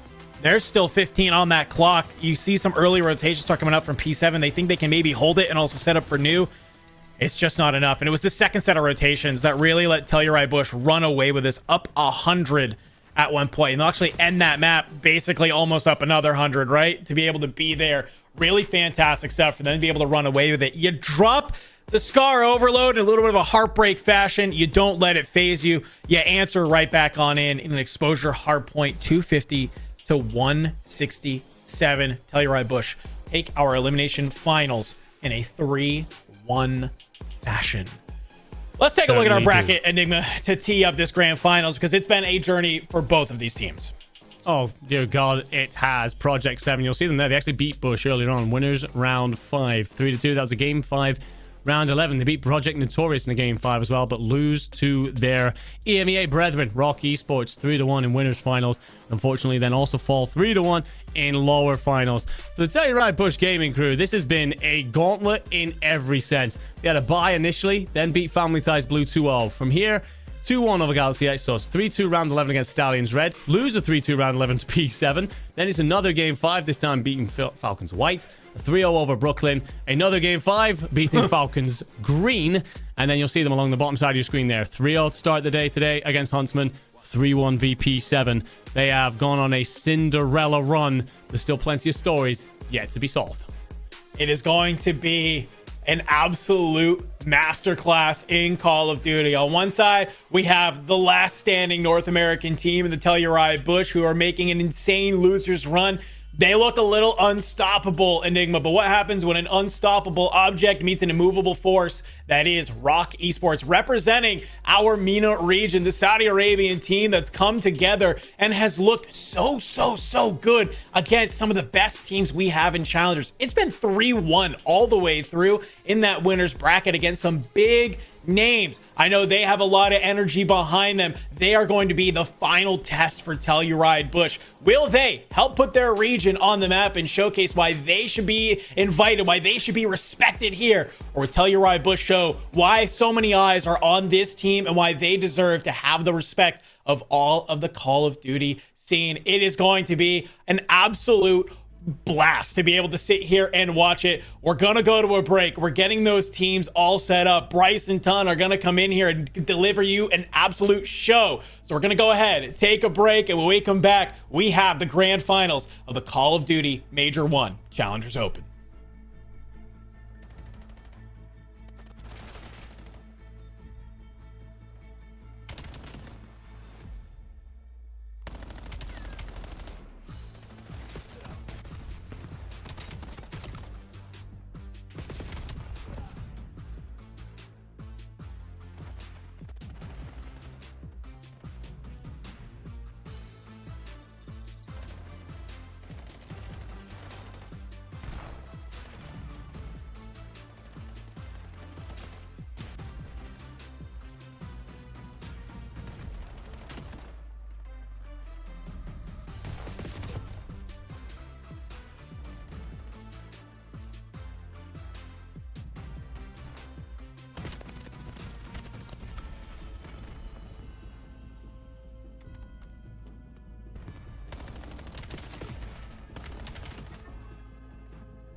Ladies and gentlemen, hello and welcome back. It is time for the grand final here at the Challengers Open in Dallas. Two teams remain from different sides of the world. Ton, this should be a showdown. It should be an absolute banger for our grand final. Is Rock Esports taking on Telluride Bush Gaming. And how better to set this up than just to look at the route that these teams took. I mean, what a performance from Telluride Bush to get through this losers bracket. I mean, look at the run they've went on, Brycey. Yeah, an early drop, but a power through. That is certainly something to put on the resume. Just resolute in every game that they have had all the way here. The revenge against Project 7 was ever so sweet to put them into that grand final after the early dropout. But now one more hurdle remains. Rock Esports have been undefeated so far. They've dropped maps, but they've never dropped the series, and they're not looking to start now. They've been incredible throughout, and it's a surprise to see them here. We wondered if the pit was maybe going to be too intense of an atmosphere for the Rock Esports boys. Well, that question has very much been answered, but it could be potentially the most intense moment here in this grand final. But what are they playing for? Well, this is what they're playing for. This is very much a $12,000 game of Call of Duty. Already guaranteed $18,000 for each of these teams, but $30,000 for that first place is what they will be vying for. Well, we'll find out who walks away with those top prizes in just a short while. Well, our two teams, well, different sides of the bracket, different routes to get here. But Ton, how are we feeling about Rock? A team that was very much doubted coming into this major. Yeah, again, look, we'll talk about it extensively, and we have done already, in the sense that a lot of question marks were around this roster. So many people were asking coming into it, okay, well, they're winning hardpoints convincingly. Is that because of the host? Are they having advantages because of the ping, because of online, because of how the region's kind of set up this year? And that was a question that was still kind of in my mind. I'm sort of saying to myself, all right, they got top 3, but how much of it has come down to that online element? Well, it turns out something has come down to that online element, but to their detriment. They have been unbelievable at this event. Hardpoint has been, well, maybe not as solid as it has been, but they picked up so many different maps that you wouldn't have expected. Their overload has impressed me immensely. It's improved time and time again, and their search and destroy seems to be what they've worked on the most. They pulled Project 7 Esports apart in that winners bracket final. They'll need to do the same thing. They cannot possibly play it any better than they did up against Project 7 Esports, but my point is that they can't play it worse, because Bush will absolutely be able to do something about it. But for me, look, this team have so much talent. We've seen it very much on offer in that previous series. They're going to have to bring every single ounce of that talent here in the grand final. They certainly are, and one of the most storied teams this weekend, Telluride Bush Gaming, Spark, Proloot, Capsule, and Fire, have certainly fired their way into this grand final. A lower bracket run that has just been spoken about by many people, mostly because of the reactions of some of the spectators. A very dedicated fan base for this team, and it turns out their faith is very well placed. Yeah, Jerry and Co have been backing the boys up quite literally in the venue and getting them through this losers bracket run. As mentioned, I mean, what is this, 4 or 5 games in a row they've won after dropping down originally to P7, and they made things look very, very simple in that series. I say that, you know, okay, map number 1 was convincing, as was map number 4, but lost not map number 3, map number 2, had to find that comeback. But they've been doing that in these search and destroys. They have been icing up. They were, what, 4-0 down up against Huntsmen, 5-3 down up against Project 7, and they brought it back on 2 occasions. It just seems as if they have a never say die attitude. And with the, I mean, experience on this roster as well, you would say that in this moment, they have had the opportunity to play in this stage multiple different times. Sparta has been in multiple finals, has won multiple finals. Fire, Capsule, Proloot haven't necessarily had so much of that experience, but they've been in this venue, they've been in this pit multiple different occasions themselves. They have it within them to win this series, but they are going up against an extremely talented roster. It should be an absolute bang out, and I'm so excited to get into it. Yeah, me too. I think those are the two teams. Whichever one walks away will certainly have a lot to say about it. I mean, our Rock have already been talking on the timeline, all the accusations that were leveled against them, the ping latency, the way they might even be hacking into the game. None of that matters. They have proven themselves already in this tournament to be a cut above the rest. And now just one last victory remains. Telluride Bush Gaming or Rock Esports, either could walk away with this title ton, and truthfully, It's too early to tell. It is really early to tell, but what we are going to be starting on, the picks and bans came in very, very late, and we're nearly ready to go. We're going to be starting on a Blackheart Hardpoint, which is what was closed out for Rock in their previous series in the Winners Bracket Final. So I feel as if that's a nice one for them to lean into straight off the bat there. So they'll be feeling super confident heading into the start of this series. But for Bush, I mean, you've just won back-to-back big series to get yourself here, the grand final of the Dallas Open here in Challengers. And who's going to come out on top? Will it be Rock Esports or will it be Telluride Bush Gaming? For a moment, the first flurries look like Rock Esports have roared into it very, very quickly. And this is where they do come to play. You've got to remember that Rock Esports really aren't afraid of anything to do with facing people in a gunny. Telluride have been maybe the more polished team in some of the setups here, but oh my goodness, do they want a gunfight? Well, they're more than happy to take those moments. I was chatting to Stay in between Vortex, Rock's coach, and asking what the theory is behind this game. And he said he feels as if it's going to come down to just a square up in the sense of that Telluride Bush Gaming are a very good team. They will get loud and they'll try and get in our heads. And Rock Esports have got to be ready for that. That's what I mean when I talk about the experience. They know what to do as a team. They know how to shoot their guns. We know that for certain. But are they going to be able to keep up with the pressure of Jersey back and the boys behind Telluride Gaming and the whole team on that side? It's going to make a difference for them as they have this rotation over towards P2. 50 seconds now remaining in. It's a good start here for Bush. They're in a good position to try and hold this down. Capsule, just making sure that they hold this back line as well. It's a good setup from Telluride Bush Gaming. Just trying to deflect the pressure here for Rock Esports. Sometimes it works when they go for these hero plays, these 1v1s, and sometimes it does not. At the moment here, they are losing the gunfights and are nowhere near. Really good hold here by Bush. And again, something else I kind of want to reiterate is the fact that when Rock find themselves going behind, sometimes they can get a little bit desperate a little bit too soon. So they just need to slow it down, take their time, and get themselves back into the game. Capsule over towards this backside. Has found 2 on the rotation through. It's been a really good hold from Bush, but rotation's going to be there for Rock. Not a bad start at all for Bush. A fantastic one at that. And Capsule sitting at 9 and 5. He is one of the biggest threat, if not the biggest threat, to Rock Esports in this series. Spark just moving. He's 10 and 5 and just looking to increase that a little bit. Not able to make too much more out of it, but they are flooding up the stairs here looking for a little bit of a pick left, right, and center. Dom flying out, and he's just taking gunfights that most people would back out of. Just continuing to keep that tempo up, and it's something that maybe some people don't check. They keep a hold of the hill. And now if you tell you're at Bush, you got to really just judge what you have to do here because you're going to start spawning towards the back. It's a big kill for Prolo to find, and it's a good job that Capsule survived because one player will then start spawning over towards his side. A big moment for Capsule to stay alive there. Rock Esports bring it back with a full 60 on P3. Capsule, though, will find 2, and the rotation will be there for Bush. Well, here goes. That rotation is very much locked in, and Rock Esports are actually fighting from their backline before they can get anywhere yet. It's a far push out. They might not be expecting it. It might get caught sprinting just a little bit. Inside of the point.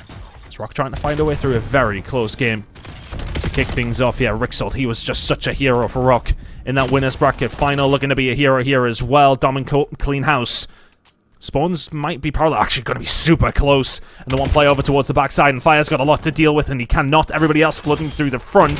20 seconds to play for. Bush could do with finding a brick. Well, they're in. Looking for it. Rock Esports still holding their own very much in this respawn. This is already feeling like a very high interaction game as everybody sets their engines to running. It's all around the side there. Everybody up in the air. But who comes away with it? This is all about the rotation fights. So far, so good for Telluride Bush Gaming. They're looking like they've got this locked, and we'll try to get some time before Rock Esports can respond. It's just not the easiest hold, though, but they do have this rotation. As far as 2, 3, and 4, you'd much rather be in control of that one. But right now, I think you'll try and take it if you Bush Gaming. Rock Esports are finding a way through, though. 3 dead momentarily. And Dumex trying to find a way through. Spot, though. He's been so enigmatic for this team. Finds 2.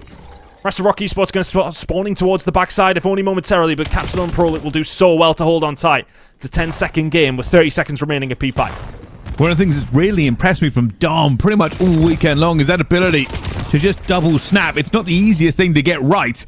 For so many times, you'll see him hit the first player and then the second player basically perfectly. Already ready for the second gunfight before he's even won his first. And it does help him out in some of these slaying battles here, but they are just sort of piling into the crossfire. And right now, it's going to be Telluride Bush Gaming who do have the lead as we head into our next set of rotations. Yeah, that's a really, really good hold for Bush there, to be honest with you. They do fantastic with what was laid at their door over towards P5. P1 controllers here for Rock, though, but have to deal with this pressure. Caps it up. Only one who can find anything and fire. The last one remaining, sitting at 5 and 12, just not really involved in the game too much, to be honest with Fire. Not many interactions at all. You'd expect a little bit more from him, but the rest of the team very much carrying that weight at this moment in time. Nice kill coming in from Kicks over towards that outside, just trying to keep a little bit of pressure to make sure they get those P2 spawns. We're heading there in 30. Domex just going to fall down pretty quickly here, but Rixel flying around, checking every single corner. He's going to go down, but fortunately enough of the old Purple Rocky spots still in here, still ready for the trades.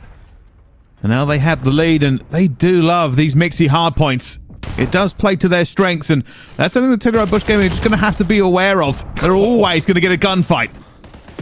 Hell of a win from Kicks, and these are important gunfights. Fire might have actually slipped the net here. What's that going to do for the spawns? He's just trying to finesse right now, which is going to give us some room for his team to start finding their way forward. Eventually will be dealt with, but the gap is being closed. Rixel's done phenomenally to find a second. And Prolo is the only one who can answer. Time starting to tick now for Rock Esports. Pretty much their best lead of the game. 45 seconds remaining at P2. Bush starting to tighten the net. Starting to find a way through. A big gunfight inside of the point. Dom will lose it. And Rixel all of a sudden left on his own. Big break from Bush. Yeah, massive double tow as well. They identified that very early on. Kicks now flying around, looking for them. Calls it correctly, but Fire wasn't there, and this is where Rocky Sports just ever so slightly off the tempo, unable to really get a combination fight going when they are breaking into a point. Sometimes it works as they win that first gunfight, but if they don't, it can be just a hair more uncoordinated than you'll see from Telluride Bush Gaming. But this keeps it very, very close.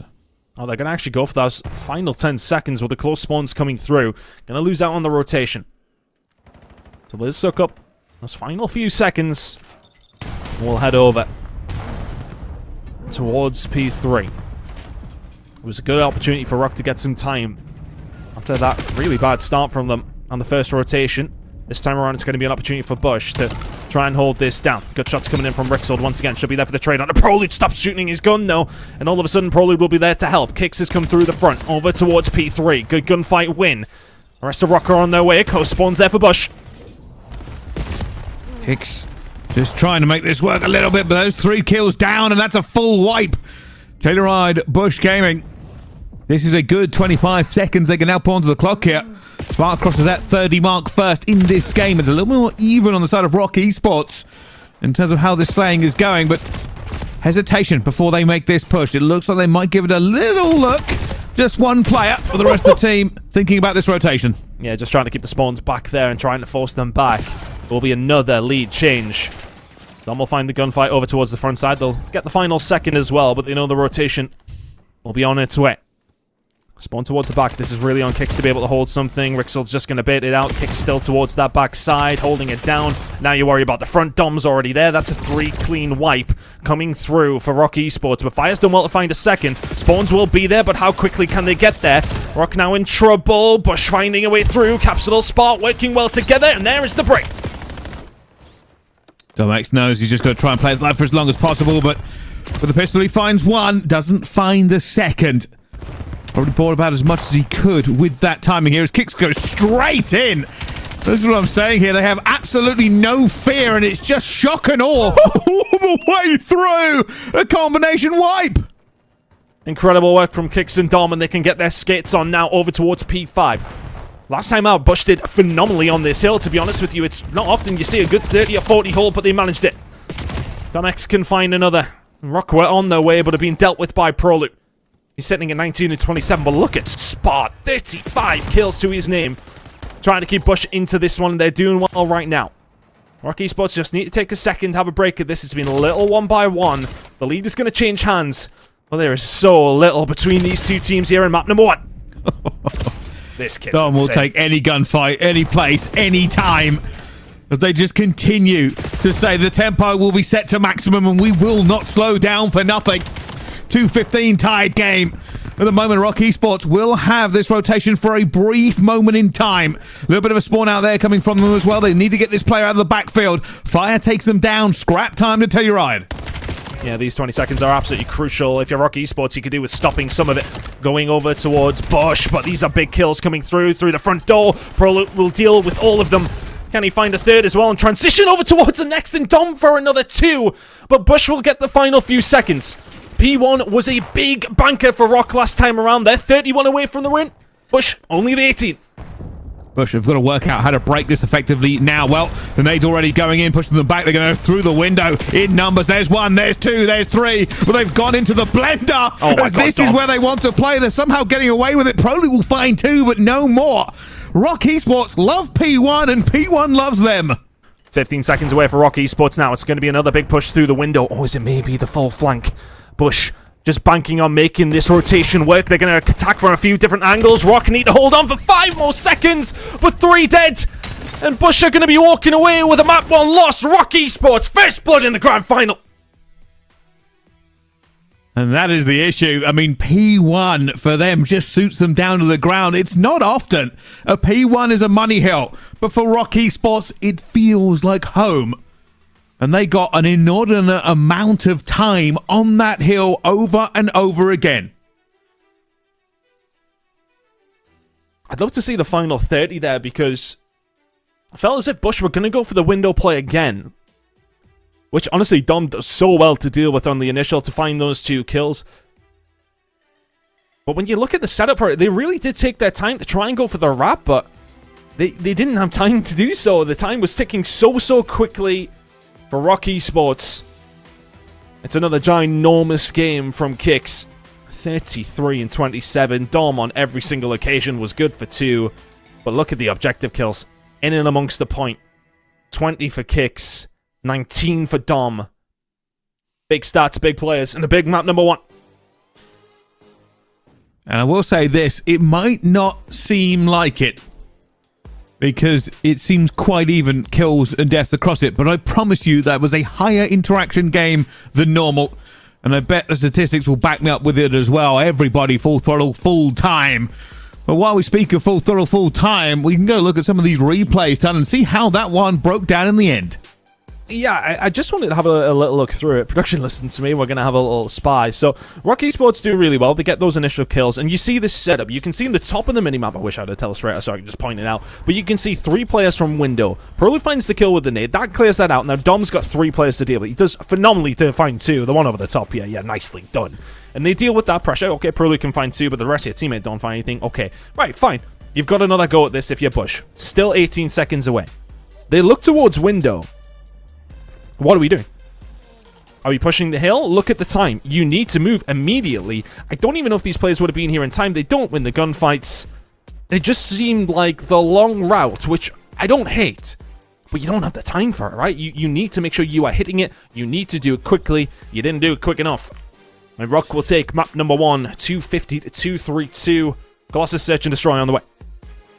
Yeah, it's just breaking into that P1 from that position. They were trying to get all the way around, I think, but the window didn't go well for them last time, so tried to hopefully get it from several different angles, but they just weren't winning the gunfights. I don't know why Rock, every time we watch them, are so happy in that point. Normally, if a hill has 4 entrances, it's not a good hill to hold. It's not the case for Rock Esports on that P1 on Blackheart.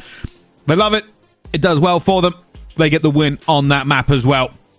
For the next map, though, Colossus Search and Destroy, we'll see how these 2 teams square up on that one. Yeah, should be an interesting map. It is typically the ban from Rock, or was during the Elite season, and choose not to get rid of this time around. They went for the ban over towards Den, so maybe a little bit worried about that potentially coming out from Bush, but realistically, had they played it that much? I'll double check in. As mentioned, we didn't get the picks and bans until later on before this one started, so I haven't had a chance to have a good check over of how things are going to lie. But yeah, typically this is a ban for Rock, so they'll be feeling relatively confident. Yeah, looking over towards the S&D, it is Telluride Bush Gaming's best Search and Destroy, sitting at 3-1. So a massive opportunity to bounce back almost immediately, Bryce. Yeah, and that's what they'll be counting on as well. I don't think at this juncture either of us have kind of predicted a wash for one team or the other. It was a big first win for Rock, though. We did say they really want to lock in for it as well. Telluride have played so many games. When you ever drop down to that lower bracket, it's just game after game after game. And that can become a little bit tiring, but they don't seem to have really lost any energy at this point.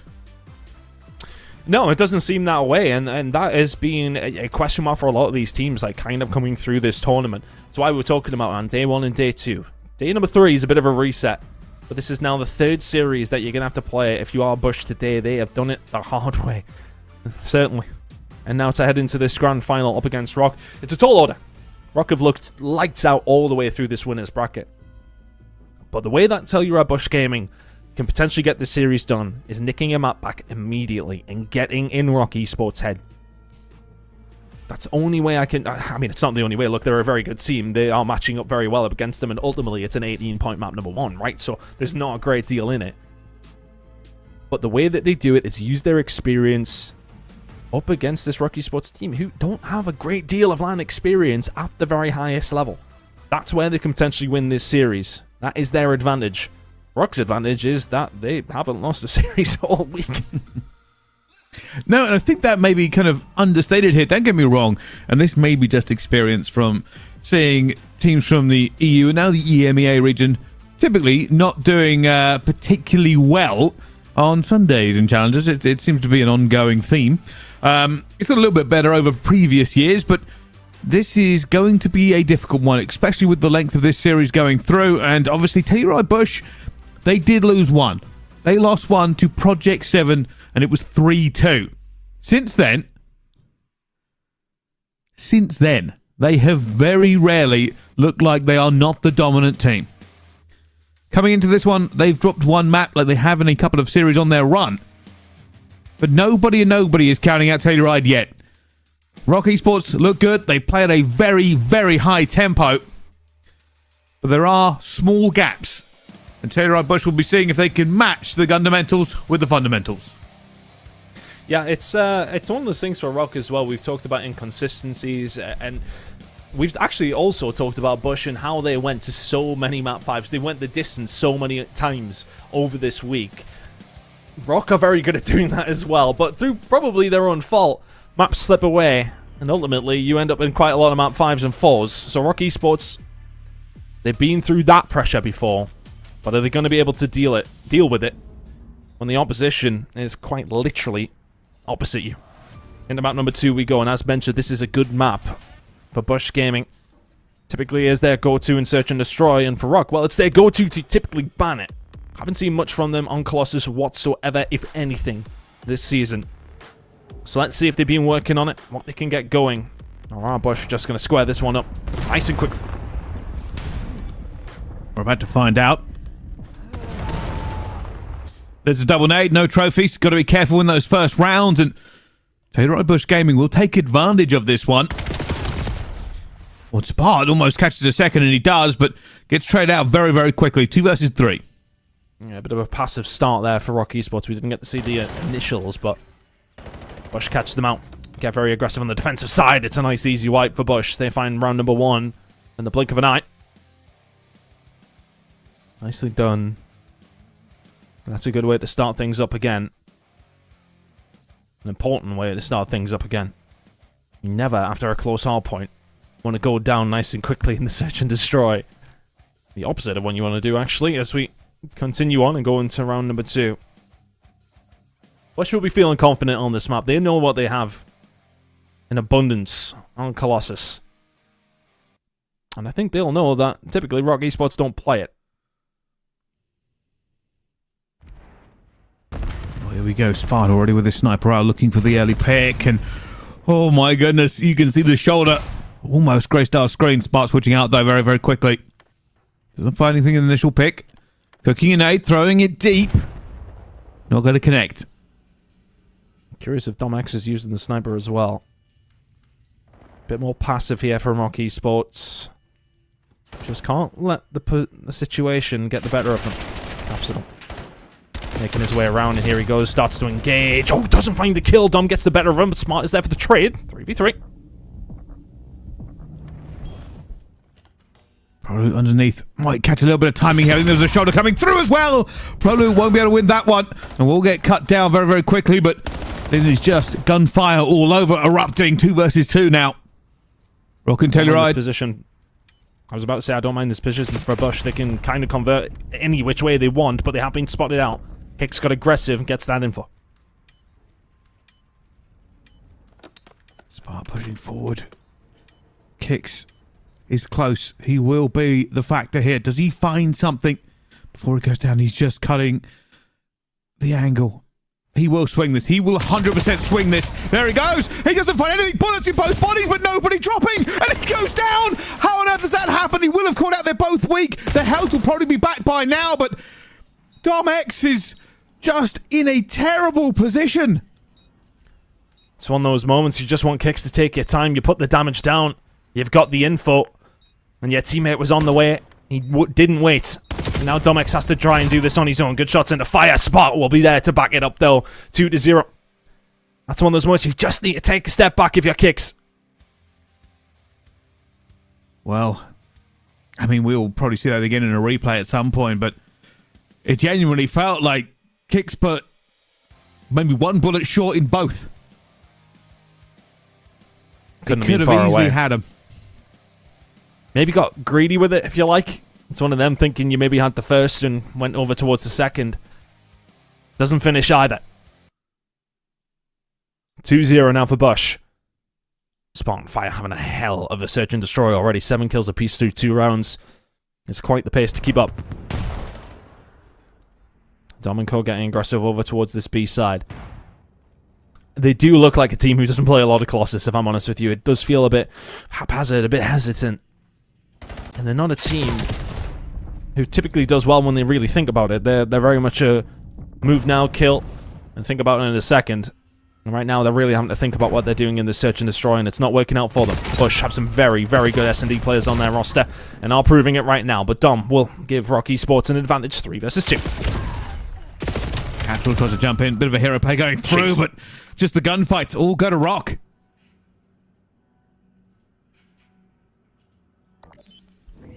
Really good wins. Kicks keeps it tight on the outside, then goes back up towards top mid to try and help out. Final kill comes through, and eventually Rock will get themselves on the board here in the search and destroy.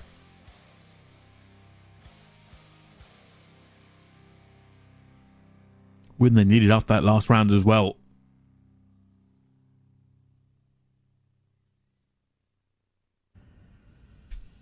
Coach is overlooking. Probably a little bit stressed out at this point to get all this distance to go through, but that is amazing from Dom X. You may have missed what just happened, but Spark was hard scoped in and Dom X went high and got him. And now Spark will be worried about using that position again. Gets punished. And now they're trying to find a way around as well, throwing the tiniest of shoulders as Dom X using the very powerful sniper to the best of its abilities. Capsule trying to move forward, gets the better of Dom this time around. And yeah, Dom X has a sniper in hand, cannot help you out. 3 versus 3. And again, Rocky Spot's very backed up. Dom X finds another though. There's 2 in the round with a sniper. Go on, give him the third as well. Fire is either one to fall. Kicks is there to back it up. Second gunfight comes in. Kicks finds another. Rocky Sports just like that. Back-to-back rounds. Oh, they're locking in. Lots of talks going on as well. Minor adjustments, discussions on the rounds. It may seem quiet, but the correct term for it is tense. Wondering what comes next.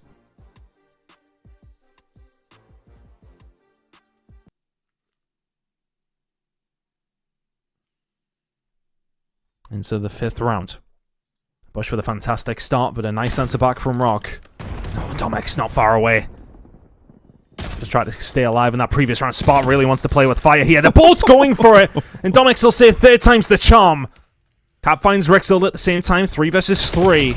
Bush fought in a real wolf pack over towards that side. And Dom has caught them on the transition back. This bomb may well go down and is. Dom X on a 3 spree with a sniper in hand. Cap still has a sniper here. He wants a pick. Desperate for it. Little bit of information. Sees Kicks. Kicks is going to go for a little bit of a shoulder chow as well, which is crazy against a sniper. Doesn't care. 1 versus 3 now for Capsidal. Backing up furiously, hoping to get a gunfight. Isn't going to go his way. 3 on the bounce now for Rock. Massive rounds coming in from Rock, but I tell you what, there is a team who will not at all be worried about it, and that will be Bush, because they, on multiple occasions, have come back and search and destroys already just today. As mentioned, they were, what, 4-0, 4 or 5? Well, it wasn't 5-0, we weren't talking about a full save, but it was a 4-0 down up against Huntsmen. Came back, won it. They were 5-3 down in search and destroy up against P7. They came back and won it. Going behind in the search and destroy. Doesn't matter to them just yet. I'm surprised they're challenging this as often. Domex is having these wicked way at the moment. So nades going in. That's the reason. Yeah. They're Trying to back backing him down with nades. It's a good tactic.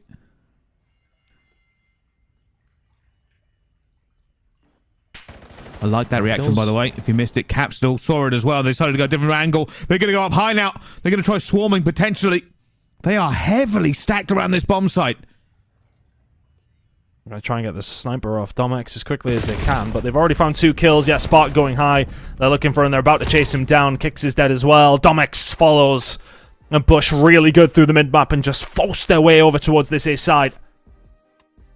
Nicely done. Bush back into this one after bleeding 3 rounds in a row. Capsule going high. Countering the sniper of Domex, who, well, has been giving them the run around the past couple of rounds he's dealt with. There's one off the board. Close game of search, this one.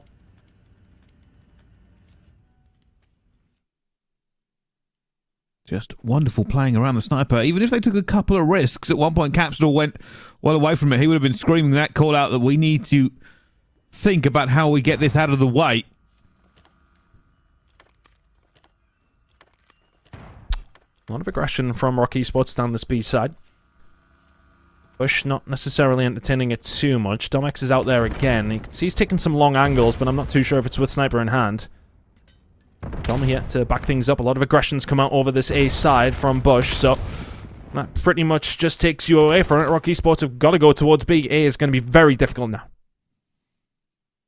They're just getting squeezed here, Bryce. Yeah, they're giving up ground. It does mean that obviously you have to run the risk when you go to retake it. Kicks finds Capsule. Prolo also going for a little peek himself. Prolo is another player, and he's actually made 2 of them weak, so time burned, map position lost.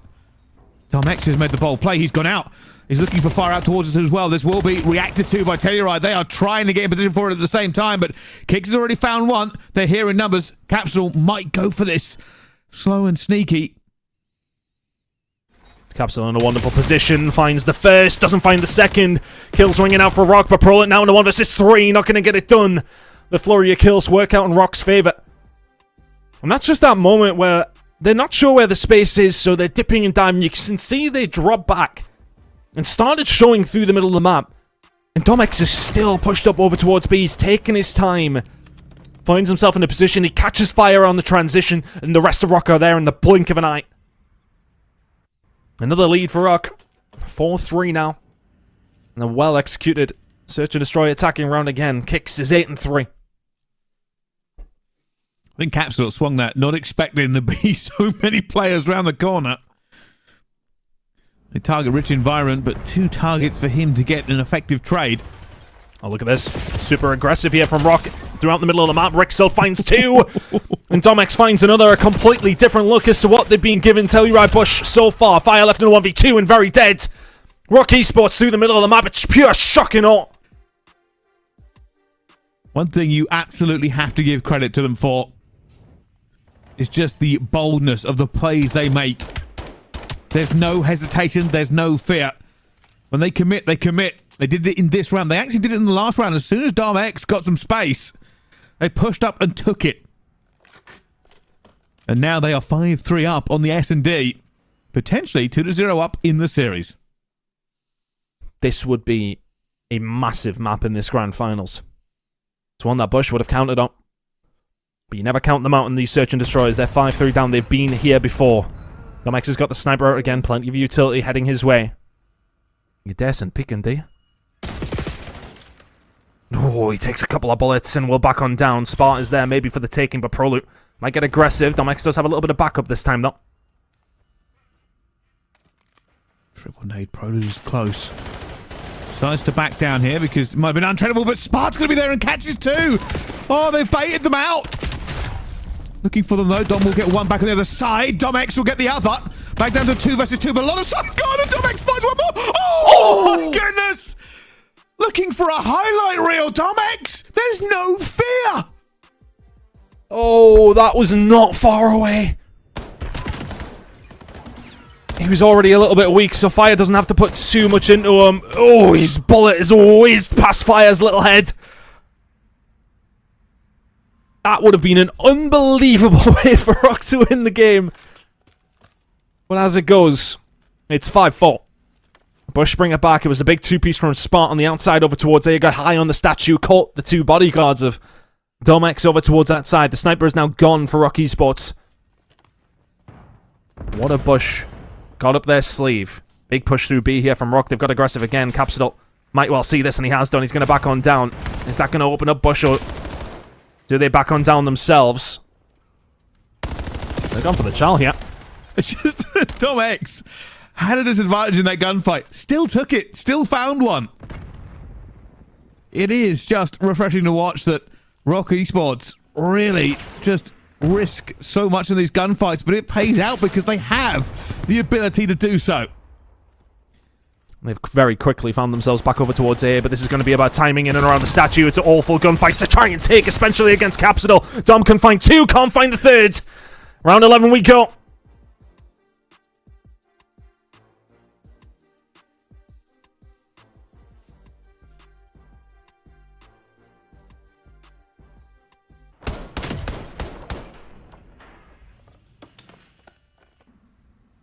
Well, here we go.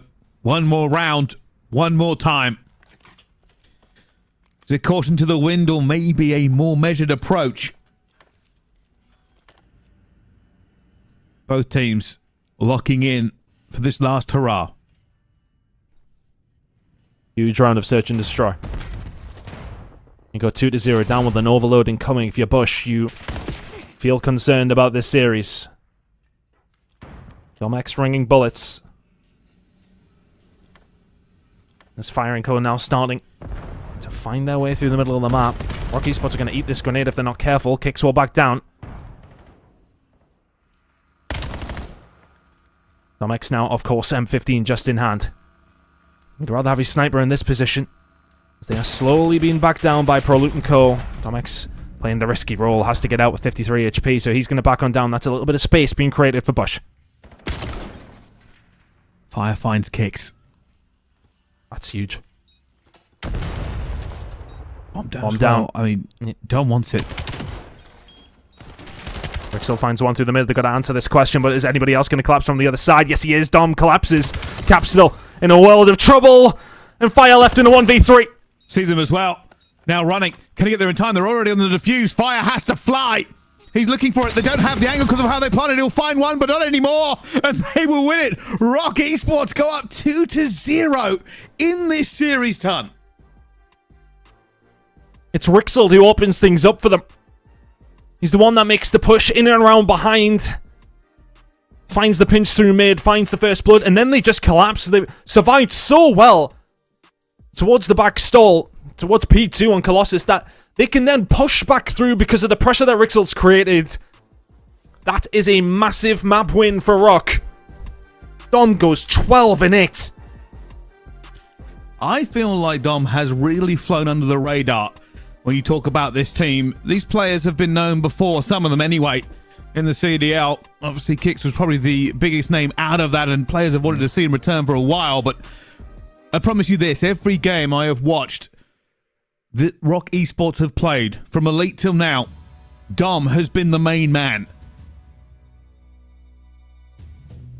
Huge moment from him in that round 11. And that could be a massive moment. You really would. I mean, look, I'm not even going to go as far as saying I wrote it off for Rock Esports, but I was kind of expecting a Bush Gaming comfortable victory in a certain way, but Rock's S&D has been absolutely phenomenal all tournament long. And they rely on it here on their typical map they get rid of. That's a huge one to take, not just in the series to go to 2-0 up, of course, but for confidence for Rock.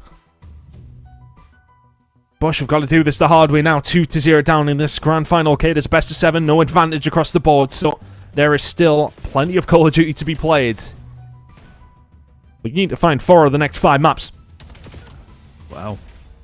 Certainly an interesting one, and who knows how this will continue to go, because Rock Esports, they are certainly feeling pretty smooth and steady in this game mode so far. And I will say this, it's a very entertaining form of Call of Duty. Absolutely no fear, and I cannot believe that missed. That hit. The tiniest, you can actually see it if you just slow it down there in the replay. Ever so slightly to the left of the hip. If it had hit, that is a highlight reel that would have done numbers. Yeah, my office would have erupted, I'm not gonna lie. That was so close to being the best S&T clip we'll have seen all weekend long. But Scar Overload is incoming. And it is just no news to Bush fans that Overload is being an issue for them. And typically for the side of Rock Esports, it had been as well. It hadn't necessarily been doing brilliant on it, and as time has gone on though, they've chipped away at it this week, haven't they? They've been doing well. Scar Overload incoming with a 2-0 lead. This is dreamland for Rock. Wow. We'll find out last time around. Rock, if they get ahead early, they don't play park the bus, they play flank the bus. It's very, very difficult to deal with, as we've seen, Ton. They certainly looked like they were in full control last time around that we saw them on this map. Yeah, no, they play it really awkwardly. If they can take a lead up against you, they're going to cause you a lot of havoc. But let's see how it breaks down. Bush are a very good squad. They certainly are. Well, we'll find out how the overload plays out right after this break. Don't go anywhere. We'll see you in just a few minutes.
Ladies and gentlemen, hello and welcome back to the Major. We are in the Grand Finals where Rock Esports are setting the maps alight with Fire, Fury, Flame and Thunder.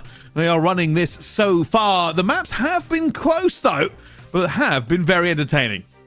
They have been. I mean, what is it? A 12-point game in map number 1, a 1-round difference in the Search and Destroy, which tells you that this series is very far from done. Rock Esports may well be in the lead here, 2-0 up, but Bush are very much there. Let's see how the rest of the series is going to break down. We have a best of 7 on offer and 5 more maps potentially to go. Scar Overload is going to be incoming, and as mentioned, this has been the mode that has eluded Bush to a certain degree. Hardpoint's been one they've relied on. Search and Destroy has been solid, but their Overload has been subpar. But the map that they haven't been subpar on is Scar, and it's a good map for Rock Esports. We've seen them up against P7 in their winners bracket final, and they managed to get it done pretty much at a jog, to be honest with you. So they'll be feeling confident heading into this one as well, especially being 2-0 up in this series. Exposure Hardpoint will follow. We may well see Scott, Den, and Raid to close things out. Well, is that Raid Hardpoint map 7, by the way? I think it's still worth pointing out just how close these have been. Like, we're talking about how exciting Rock gameplay has been, but realistically, this could be a very different scoreline. Telluride Bush Gaming are still so much in this. It's not even funny. This could end up a 4-2. It could end up a 4-0. It could end up any combination because it is barely daylight between these two squads. But winning is winning, and Rock Esports have done that twice so far in this best of 7. Can they do it 2 more times before they lose 4? Honestly, I really did have us probably coming in at 1-1.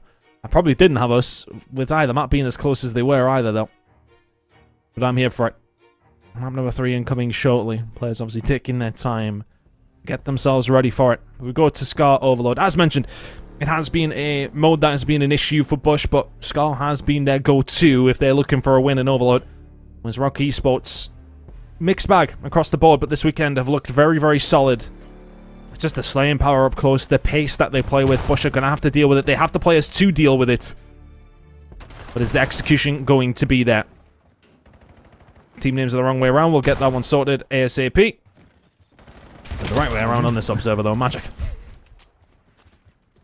Big push already coming in, though. Absolute trying to get this one in early. Just denied there. Now you can see that this is where it gets a little bit tenuous as Prolute tries to fire fast. Just keep an eye on teams. Smart fights too. Ridiculous kills. Heading in over towards the A side. There's a big flank going on here from one player, and that's going to be Kix, but he might be too late to the party here. Rest of the team need to find something. Kix is dealt with, and Bush get one through on the so-called weakest side, and Capsule might be able to keep this one running, but it's a field side spawn that is going to just momentarily slow this relay down. A really good start here from Bush. They've completely dominated the mid-map, and Rock Esports have barely been outside of Church. Yeah, they just haven't been able to stretch their legs so far. Telluride Bush Gaming doing a very good job of keeping them under lock and key. But though, he's going to go down to Kix. Kix will find his second onto Capsule as well. Hasn't scooped the EMP, looking for another gunfight. Doesn't see fire off to his right-hand side. And this is all going to be gunfights in around the middle of the map. Fire taken down here by Domex, but again, it's all mid-map control for Bush right now. And they are dealing with Rock Esports pressure. They might well go for an A hit here. This is something we've seen a little bit more of as the weeks have gone on, but big wins coming in from Dom and Domex. Fire can find one back, but now they can start to move it forward. The first foray for Rock Esports towards the Bush Gaming goals. Dom will have to take his time here. Nade in hand has the rest of the team coming through. Got to be careful of this mid-map push that's coming through from Capsidol, and it's going to happen mostly uncontested until Dom can find it. He can now join the party. Rock Esports slowly edging their way up. Okay. Well, bit of a conga line there with the EMP straight into it, and unfortunately they got caught in the crossfire. Maybe a little bit too much of a stall going through, but this is not what Telluride Bush Gaming are doing. They are trying to punch this into the goal very, very soon. Unfortunately, Rock Esports, because it was the other side of the map, have spawned up and have thrown up the defensive line. Spot on the way through. Trying to get something going. Yeah, for Bush. If they can find a second here, that would be brilliant for them here on this side. Rixel and Cole will have to back it on up, though. Spot will find a kill with the EMP in hand. He's found 2, and what he's done is just completely stunted this push from the side of Rock, who may well have been able to get that one out, but all of a sudden they're on the back foot. Dom had to find that kill. Fire and Cole, though, just because of Spot finding those 2 kills in the middle of the map, Rock had to track back, and Rock's still on out of their spawn. Well, this is where it gets a little bit dangerous. They're just being pushed back further and further. Plan coming around from Proloot. He's going to be caught out. He gets caught. Fire still keeping the pressure on him. For Telluride Push Gaming, this kind of works out. It does slow down Rock Esports from gaining any meaningful control. You've got to know that even if they scoop the EMP now, they've got to make successive waves of kills to actually get it near. Yeah, it's a minimum of 2 from this position, right? You got to do it quickly. Dom can find 1, but that is traded. It'll slowly inch you up the map. With 1 minute and 23 to go, there's no need for Rock Esports to panic just yet. Same could be said for Bush. They don't need to do anything miraculous yet. And this for Kix is maybe a little bit egregious, trying to do it all on his own. That's one of the moments you just maybe need to slow down, but the rest of the support was dead. They can get back through the mid-map, though, because Kix got aggressive. Bush had to back up. That allows Rock Esports a little bit more room to breathe through the middle of the map. This map really does have just so many corners to tuck into. I think Rock Esports are finding it a little bit difficult to really push in a cohesive manner at the moment, but got to be careful because they are losing a lot of control here. You can see that Dom is all the way out and hasn't found anybody. The players are still alive. He will come back eventually, find the kills. EMP scooped once again. And Dom's quite far up here for the side of Rock Esports. Rixel maybe just getting a little bit overheated there. Dom's still looking for something in and around Gromars, but he hasn't really found a great deal of purchase. He will eventually be dealt with, but the kills in the middle of the map happen for Rock. Trying to find a way around, but the door is just being slammed shut every single time for Bush. Well played from them on this half. 15 seconds to go for Rock to maybe pick this up and get it going. Dom can find a very, very awkward gunfight. Maybe one more opportunity for Domex and Co to get something going, but if I'm Spot, I am just keeping eyes on this EMP. Gotta go for the touch. Are they gonna even get a chance to do so? No, they are not. Bush will find themselves in the lead after the first half on the weaker side as well. Big advantage for Bush there. I'll see. A reason to celebrate for them, even if it may be just momentarily. A one-score game is basically a no-score game when it comes down to this mode. Fortunes can change in an instant, and that's what Rock will be counting on. Now, you say it's going to be the weak side, but funnily enough, the last time that we saw Rock, only a little while ago, today actually, they ended up getting the 2 scores on the other side of the map and held that side down for the rest of the time. So, they are no strangers to scoring on both sides. It's really been up close and personal from Rixel and Kix. That has been a struggle for them, finding those mid-map points. But you are right. They did well over towards this A side, the Rock Esports. And looking to try and find a little bit more now. Because right this second, they are really being pinned back in the middle of the map, and that's been the big problem. It's typically where they thrived up against P7, and Bush are just not allowing it to happen. Again, this is the kind of movement Smart, okay, might not find a kill, but they have to turn around. They have to slow down. No mid-map control. They're doing the right thing. They're having to dot their I's and cross their T's and clear out their spawn before they move forward, and then they find 4 down in the blink of an eye. So here you go. Massive opportunity for Rock to tie things up. Nade's coming out as well, but a little bit of a flank coming through. He's going to try and make it. Does he get through the... No! Kix. Not quite into the cover. Kix is there and just can't get over either. It's stopped within a foot of this next one. And, well, for Telluride Push Gaming, they'll now push this out and slay out. Big moment from Proloot there. Found 1 on the flank originally in that initial push. Kix finds 3, but Proloot shuts him down. And that's a massive moment for them to make, because if that was one apiece for Rock Esports, is the momentum may be swaying. It may well be this time around. They might switch this up. Yeah, they went over towards A in their previous game. They're going for it again.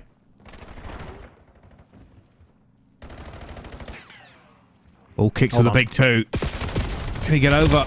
Oh, they're going to get it in. That's what I'm saying. I think they prefer this side.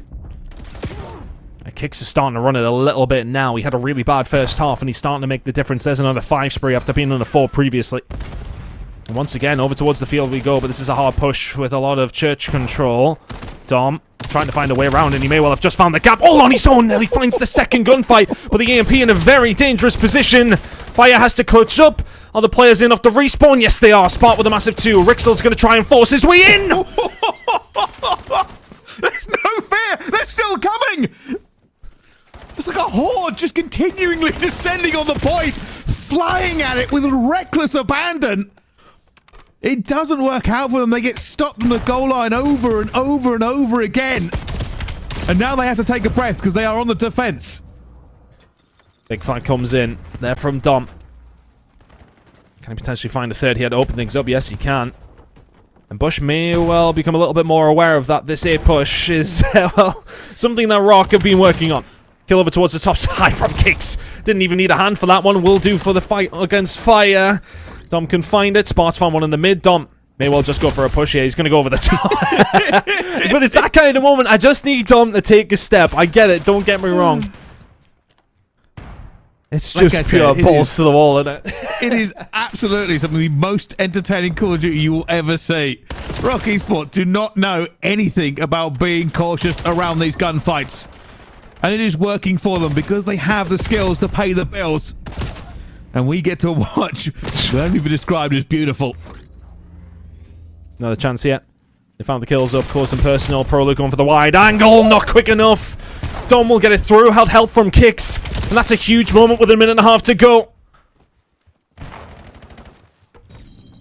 Unrelenting, unrepentant, continuous aggression. Rock Esports are back in the spawn again, waiting for the EMP to move. They have lost a couple of numbers. They will have to slay more before they can play this again. But the motel spawn comes in, and Rock, that suits them down to the ground with the positioning of their respawns, and now they can just try and take their time. They can hold down motel as long as they need to. They don't need to make a move. Here we go, the push from Telluride. They've got a minute onto the clock. They want this. Dom is here, finds his second as well. It's just continuing to move. You can't track him down. He's going every direction. Pistol out. Hey, Spart, I'm still alive. Oh, he's actually missed it. Never mind. Switch his weapon, still gets it. Look at Prologue. And this Prologue's is in a what they're really known advanced for. position. Yeah, Prologue's in a really good spot, and they haven't dealt with him. They don't know he's here. And now it's backs against the wall for Rock Esports. And there is a snake in the grass, and it's Prologue who can find one. He may well have just broken them open all on his own. Big kill coming in from Kicks. If you're Rixel, you need it to find that. Rock Esports will come in off the respawn. 25 to go. Come on, go for the switch here. I think that's what they're doing. They're going to go for it. He's looking for it. Capsule is going to get cut down before he can move this forward. Still, pressure for Telluride. 17 seconds to go. Prologue scoops. He's going for it. He has a clean run. He's been stunned on the one. Oh, down he goes. More players piling in. It's a gunfight for the win. Everybody in. Everybody fighting. Domex! Domex finds the kills. He gets everything he needs. Scoops it off of the goal line once again. And that's going to be Rock Esports taking the overload in a desperate scramble finish. 3-0 now in the grand final.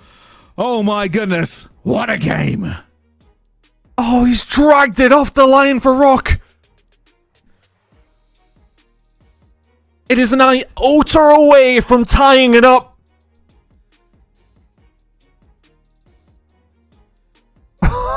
Why is it every finish that we keep seeing this? I just want to start throwing things. It's ridiculous.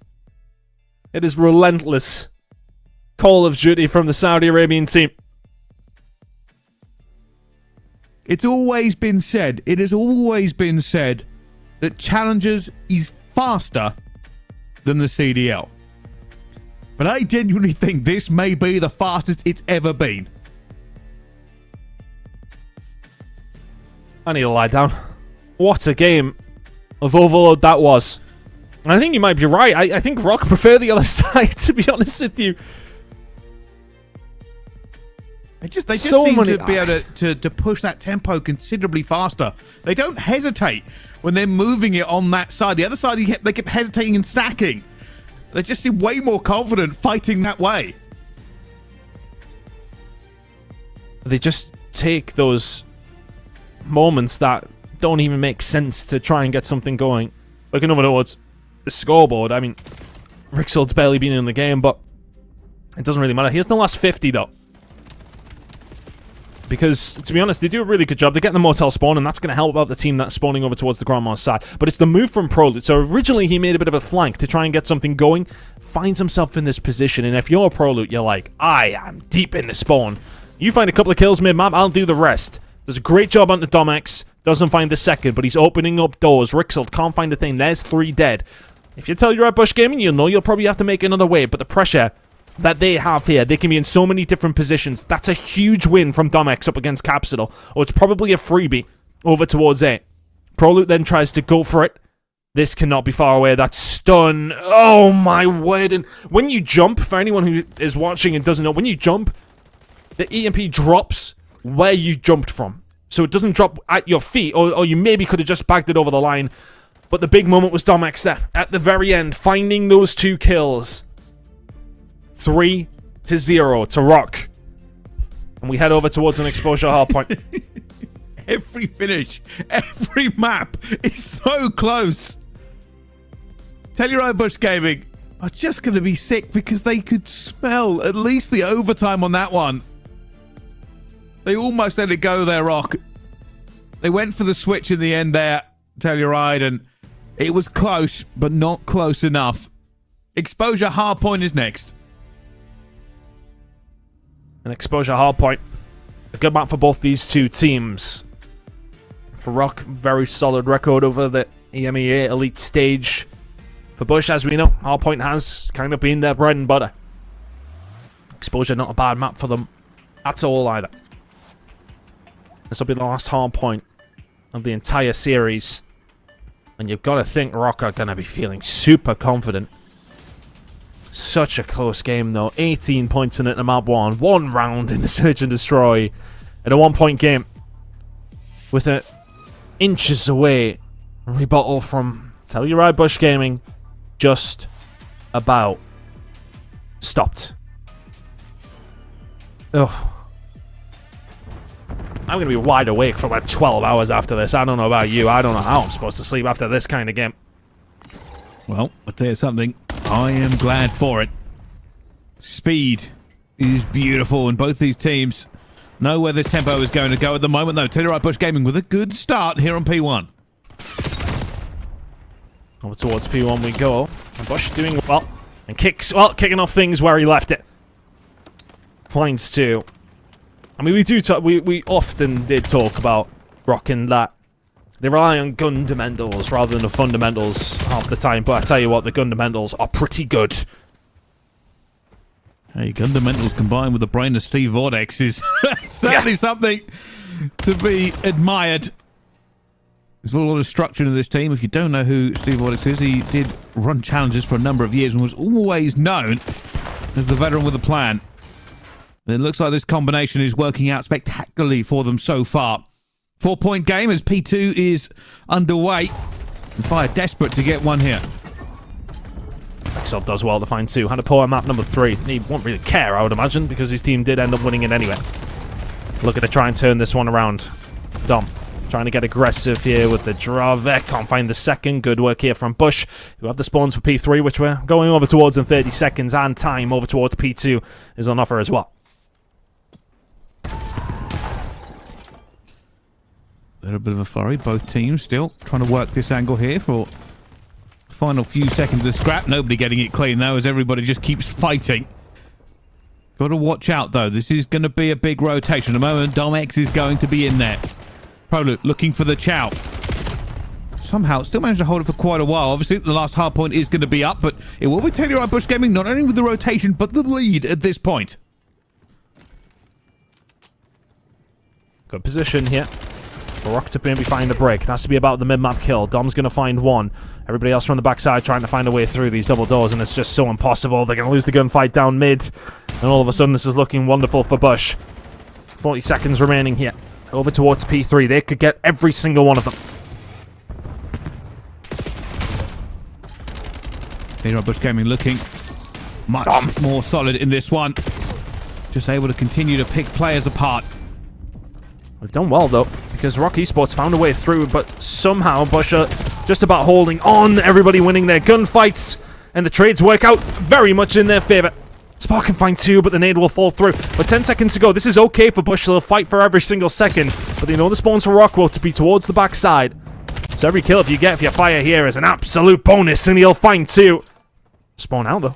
Potential spawn out here for Bush. Rock are also, well, I mean, the spawns just said yes and put everybody anywhere, so who knows who's going to have the rotation here. But someone slipped the net, and that will be Kicks right now. Kicks trying to get this fight as well. He's done a good job of putting the pressure on the Prolude, but Prolude's done an even better job as he goes for it as well, but will be taken down, and everybody now swarming. Capsule left with nowhere to run and nowhere to hide. And they have been pushed out for a few seconds. It's a big break from Rock Esports if they can hold. A break that they're fortunate to get, though, to be honest with you. The spawns work out in their favour. Kicks does the best he possibly can with it. But a momentary respite for Rock, who have been getting battered around exposure so far. Big win from Kicks over towards that backside. Still holding it towards P4. 15 seconds before we go over towards the dirt side of the map for another hill. 60 seconds on offer. As Rock Esports will put themselves back into contention. That's a big hold for them to get. As said, fortunate to get those spawns, but you take them all day long. This rotation, a little bit different. Domex is looking for players up top. Hasn't really seen anybody yet. Then we'll play with this point. Goes for the chow around the other side. And there are times where I am just surprised that he makes the kill in some of these. That was one of them. Centering off for a few seconds, but finds it regardless. Domex inside of the point. It's going to be about the mid-map control. He's going to try and help out from inside of the hill. Prolude finds it on the dirt side. Finds a second on the Kicks as well. It's absurd from Prolude. In Telluride, Bush Gaming find a way back through. How the hell has Prolude found those 2 kills? He's been a mainstay of this Telluride Bush Gaming. Like I said, don't underestimate. This is 3-0 in the series at the moment, but each one of these games has been monstrously close. As much as we hype up Rock, it's been Telluride who have been stable and steady. And this game is looking like another one at the moment. Just a little bit of difference. It'll be about 30 points by the time we end this and go into our second set of rotations. But round and round we go. Who wins? Nobody knows. I think you're right. So many times you watch a POV on the other side up against a Rock Esports player and you're like, how have they lost that gunfight? You think the same on the other side when you watch the Rock guys and how have they won it? Bush find a few kills though. 45 seconds up for offer here over towards P1. Kicks can find 2. There's no way he finds a 3rd. As he will be shut down. But again, it's just that unrelenting pace, that unwillingness to give up a gunfight. They'll go at you. And for Bush, it's been hard to deal with. Someone's going to find 2, but now for Rock Esports, they maybe take a second or do their Kicks. I mean, this guy. So often, we watch him and just wonder what it could be if he wasn't just homesick all the time, because the kid is insane. 3 or 4 in a row from Kicks, and it's broken wide open. Game still resting in the balance. Telluride Bush Gaming still holding the lead, still doing the work here. Prolude 20-17, but Rock Esports have a couple of those as well. It's Domex and Rixel that haven't managed to break into the double digits yet, as one of them does. But they are being fighting from all sides. Not a great hold from them. They didn't really lock it down. And, well, Telluride Bush Gaming could have lost the lead, but don't, and will now look to extend. Now, for all the pressure that Rock are putting on them, they have not given up whatsoever. And the lead is still theirs. 35 seconds remaining here over towards P2, and this is where the game really did break wide open for Bush on the previous rotation. From 2 to 3 was their money maker. Fire done phenomenally to win that gunfight, and he's got Capsule for backup. Dom's going to find 1. He quite often does find the 2nd. He's got a little bit of backup from Rixel as well. Just trying to survive, and honestly, the contest is worth as much as anything. Done well to survive, and there's the backup. Kicks will be there. P2 control momentarily for the side of Rock Esports, but it's about the rotation over towards P3. Didn't have the most fun last time around on this. We're looking for a bit of a better one here. But Domex has found a gap. He manages to slip through, and, well, if you're Telluride Bush Gaming, you'll be furious that he's done that. A little bit of timing paid out for him, and while they will have a bit of a dominant position here for just a few seconds, if they can hold it, Domex, and hey, I'm going to join you in the kill feed. A full streak for him. They've broken this hill wide open and taken the lead. And I don't know how he gets through that flank. I don't know if it's just a case of sliding doors as everybody repositioned, but he walks through uncontested. 2 freebies and has broken the hill wide open for the squad. Change position, finds 1. Looking for 6 in a row. Can't find it. Spark will chow that all day long. And that'll be a break coming through for Bush, but the rotation over towards New should be there for Rock. They're starting to put some more pressure on over towards the window. Can't find much from it, so Rock will back on down. Rock will actually start to spawn out. 2 players spawning out, so Bush have a real opportunity, the same way as Rock did last time, to try and find a break over towards P4. There we go. Prolook's already going to be in the corner, but picks the wrong door to watch. Dom looking for another one as well. Unrelenting. Everybody being aggressive here. Telluride actually getting the better of some of these trades now at the moment. So they look to continue about with it. As Kix finds the second somehow in the air. Rixel now also looking for this. Massive fight out towards the back here. Rixel knows he's going to be under pressure. Health will come back momentarily, but does get cut down. Capsule and Co have to back up from them, and it's allowed Rocks to walk through the front door. Kind of like fish in a barrel, though, and can you shoot your way out? You can't, because Dom is here. He'll get the spawns and 30 seconds to play with. It's going to be a lead change as Rock Esports find themselves ticking their way closer and closer to being champions here in Dallas. Rixel nearly back over the top, can't find his way around. Dom trying to defend inside of the point. Spawns were there for the side of Rock and still are, and still in control. It's going to be about 30-point lead by the time we head over towards Dead. Dom already moving out, looking for Capsule, drills him on a 4 streak. Continues to be a menace on the map. Look at him, just pretty much doesn't even care. I will fight anyone, anytime, any place. Dom now on a 4 streak, flying high. There's 5, not going to be 6. Proloot went up cutting him down as long as Spard as well. Rock Esports do have the lead. Telluride Bush Gaming have the point. Domex is calling in a Hellstorm. Yeah, really crucial moment here for Bush. And a crucial moment for Rock as they wait for the Hellstorm to come in. But whilst they wait, wasting a lot of time, and there's a lot of cover that can help you out there. You will find Capsule. It should be a break back for Rock. 30 seconds to play for. Hellstorm just about used well. Next few gunfights will be pretty impressive for both sides. You can see already Telluride are starting to close the gap here, but Dom has closed up top. He's not letting anybody through. Doesn't have the life to win that gunfight against Spark. Telluride trying to get in position here. Domex already has the heady. Looks for both. Finds both as well. They cannot cut down the angles. It's time for the next set of rotations, but this time, Rock Esports are in the lead. And Dom has a Hellstorm to his name as well. If we're thinking about the P2 to 3 rotation, that's something that can be influential. Playing them out with the last 20-30 to go, that could be the moment. But Bush Gaming currently in control. It's once again a very close game of Hardpoint. Rixel will find one under fire. A couple of kills have fallen Bush's way. Just trying to soak up as much time as they can over towards P1. It's a 20-point game. Doing a fantastic job of holding down this P1 at the moment. Eventually Rock Esports trying to get into the fight here as well, but Proloot doing wonders for them. Rixel finds a player under the point, dives up top for the mantle. I don't know if he wanted a mantle there or just jump, but I will say this, Telluride have done an incredible job on P1. They've basically held it the entire time to bring them screaming back into this game. Yeah, they've just kept it mixy and done well with it. Kix can find 2. Capsule trying to do it on his own. Finds 1. And continues to survive, but only momentarily. 10 seconds for Rock is massive as well. We get closer and closer to the 250 mark. And there really isn't a great deal in this one whatsoever. We're heading over towards P2. Dom with that Hellstorm is going to be influential for this Rock Esports team, but that's a nice wipe for Bush to find. It's going to be about 10-15 seconds uncontested, but here comes the artillery. These callouts have got to be precise. They need to use every second of this to make it break. He's going to call him out into towards the mid here. Try and control this as well as possible. He's trying to catch him, and he does. He pings it the other side to catch Spark, but can they capitalize? There's so many players on the inside here. Rock are running for the reinforcements. Domex is going to go down, and Telluride breaks straight back in off the back of it. They do not worry too much about that Hellstorm and still gain the advantage. Yeah, at the moment in time as well, the spawns are going to work out here for the side of Bush Gaming, who may well take the lead. Fire will get cut down. Rock Esports cannot win it here over towards P2, and if I'm honest, Bush really do need to contest this. Well, they found it. They found the kills. They're going for it. Pressure. Kix is going up high. He's ready for the rotation. They're looking for it as well. The spawn out will come from Telluride Bush Gaming. Rixel knows there's a player in the backfield. They are looking for fire. Well, it's time. Stack the point. 2 of them against 4 members of Telluride Bush Gaming. Fire already looking for the first. Bullets are now going in. They're looking for it. He gets into it. There's a player in the corner as well. Reinforcements, everybody in. It's a party in the hard point. Everybody flies. Everybody dies. It's going to be a wipe for Telluride Bush Gaming, and they hold. Can they hold it for the rest of the time, Ton? Massive moment because they can start to stretch their legs. They can position themselves in the mid-map and just try and slow them down. 15 seconds away from Bush, and it's a hell of a moment to start going on a spree for your Proloot. One more go at it here for Rock. They've got to find the break. Rixel already goes down. Every corner, every angle must be covered. Telluride have dug in. They are looking for it as well. Fire for another one. They're trying to go through the top as well, and they've done it. It's a wonderful hold.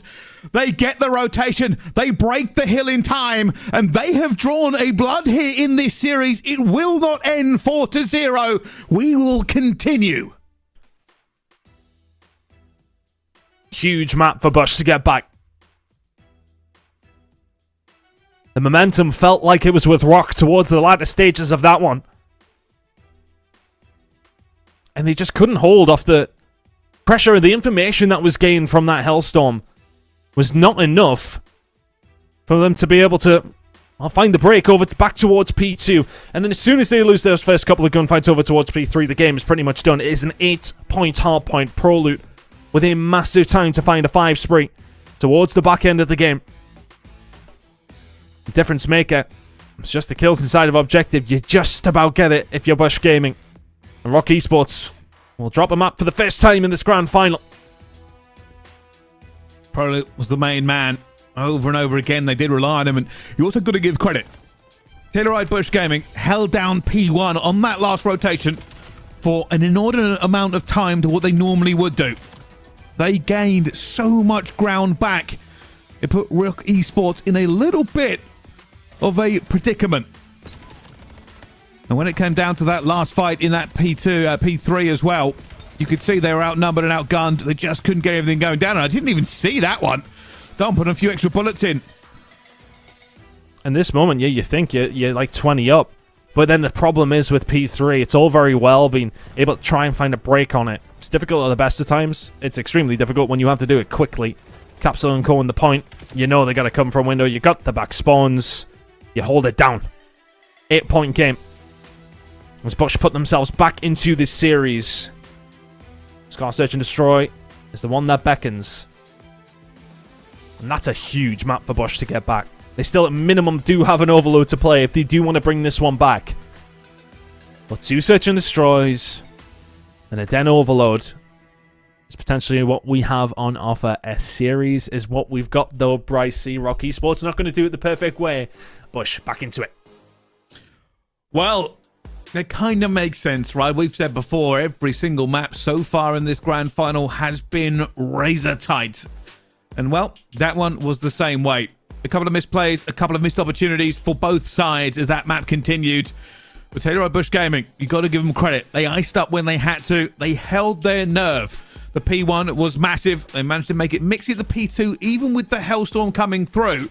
And you've got to talk about that at some length, realistically, because you would expect maybe Rock to get a little bit more. But the rotation, again, for them, the fundamental play, just making sure they had the numbers where they needed them. And that gives them their first map in this grand final.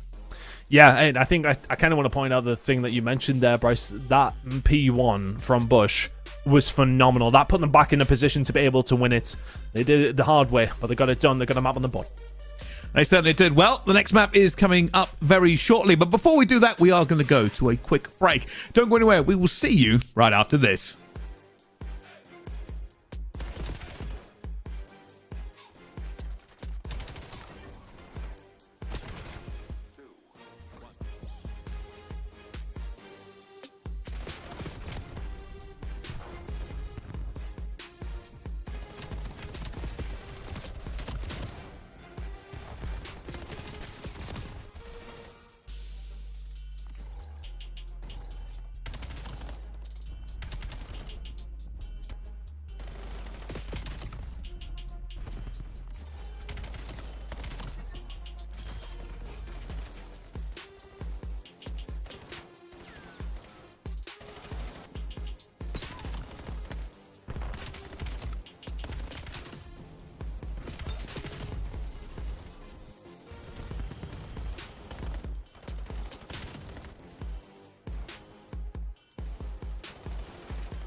Ladies and gentlemen, hello and welcome back to the championship game.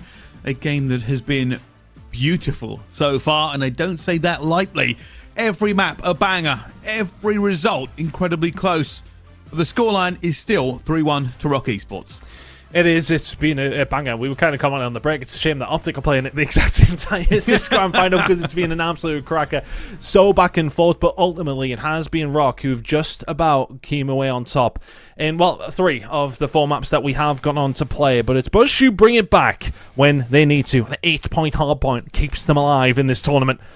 Scar Search and Destroy going to be coming up. It'll possibly followed with a Den Overload and a Raid Search to close things out. Map number 2, Colossus Search and Destroy, was a map that was more so favoured for Bush Gaming. But it was won in a round 11 fashion from Rock. They lost first blood, they still won the round. Scar Search and Destroy incoming. Both these two teams, honestly, I kind of throwing stats out the window to a certain degree now. Bush are going to start putting pressure on Rock. If Bush can win this map, it truly will feel like anyone's game. If I'm Rock Esports, close this out as quickly as you possibly can. Well, we'll see if they can do. I mean, they really did try on that last map, but They did. Truth being told, I mean, with every single one of the maps we've watched here, Bush could have taken any of them. This could have been a 4-0 Yep. either way, and it would have been like, yeah, that makes sense. So, don't count anybody out. There is the echoes of finality potentially around this game that should it just now end in a map 7 round 11. Well, looking towards the stats, I said I wasn't going to get involved with them, but I've decided to do just anyway as we waste some time before we jump into this one. Over the elite stage, I mean, Search and Destroy was pretty solid for Rock Esports, and Scar was, well, typically okay for them. 2-1 record over the season. Not too bad, you take those all day long. If you look over towards Bush Gaming, though, the Search and Destroy over their elite season was okay, 6-6 record. 3 of those losses came on Scar, and none of those wins came on Scar. So it's a map that has, well, not so much eluded them, but it's one that they don't favour. And Rock Esports, well, they will know that. They'll be heading into this with confidence. But are Bush in their heads? That's the question I'm going to ask. Are they getting to the stage where they can start to put that pressure on?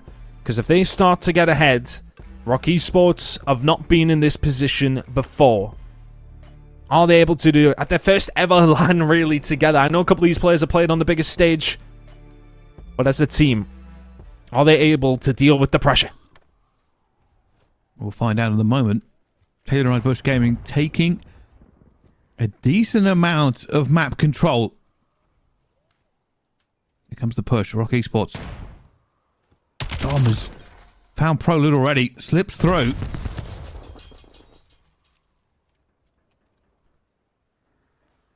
Pressure now mounting. You can already see Telluride Bush Gaming. And I'll be very curious if Bush watched Rock Esports on this map when they went up against P7 because they pushed and pulled them round. Spot's going to find 2, but the round will be done. Was that a sniper out pretty much from the get-go? By the looks of things from Spot. So that's one dropped. And that's a great start for Rock. But what Rock did so well up against P7 was find space and rotate. They did just that, just there. Dom pushed all the way up through the field side. And all of a sudden, if you're Bush, you start to scramble a little bit. And then everybody starts wrapping back over towards the more favoured side. Nice round from Rock Esports. It's a great start from them to bounce back from that map loss.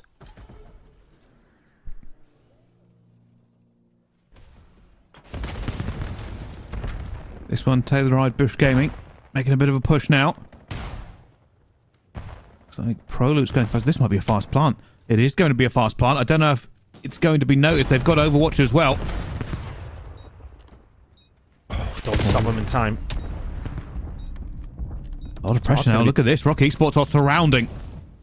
Yeah, they'll be getting the information. They find the player who's watching the flank as well. So Van Rock, I start to take my time, but Spot! He's going to find 2 out of nothing. Dom X on the flank. Capsule can find 1. It's Capsule for 2. 1v1. He's already going for the defuse. He tries to make a hero play, but Brixel now has to run out of time. This is such a hard gunfight to win up against somebody like Cap. He's just going to take his time. Big round win from Bush. Huge moment from Cap. Spart, unbelievable. A 2 versus 4, by the way. And Spart says, all right, lock in. Honestly, I'm not sure who it was. I think the co-caster's a little messed up. Ah, well, somebody locked. I know, I was thinking, I didn't see two people in his line of sight, so I was like, wait, what? Yeah. Look at the numbers. Yeah, we're cooked. Well, we'll just, we'll give it to random players. We'll work it out. Maybe it was Cap. 3 to his name. They're right when they're next to them on the scoreboard. But when you see it in the kill feed, don't take that for gospel. Into the next round, though. It's a big one for Bush to get back, honestly. 2v4 in that situation with bomb down. Disappointing for Rockdale Field for not finding that one. Oh, Proloot very, very weak. He's going to have to give up a little bit of control over towards the field side. He's backed on down. That's fine. Survives.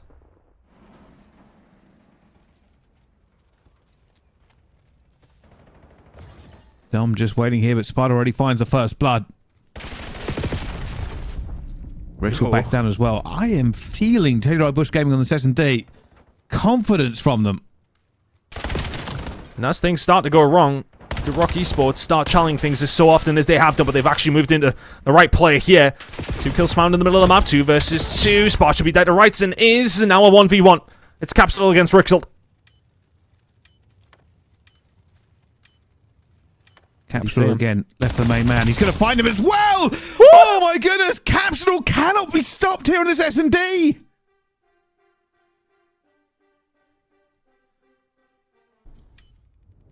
Huge moment. Is it Spot? Is it Capsule? Who knows? But I'm pretty sure it was Capsule left alive. We could be making the wrong call of who it is, but the important numbers are correct. And that's a 2-1 lead for Bush. It's a 5 spree for Cap. 2 rounds in a row. The main man.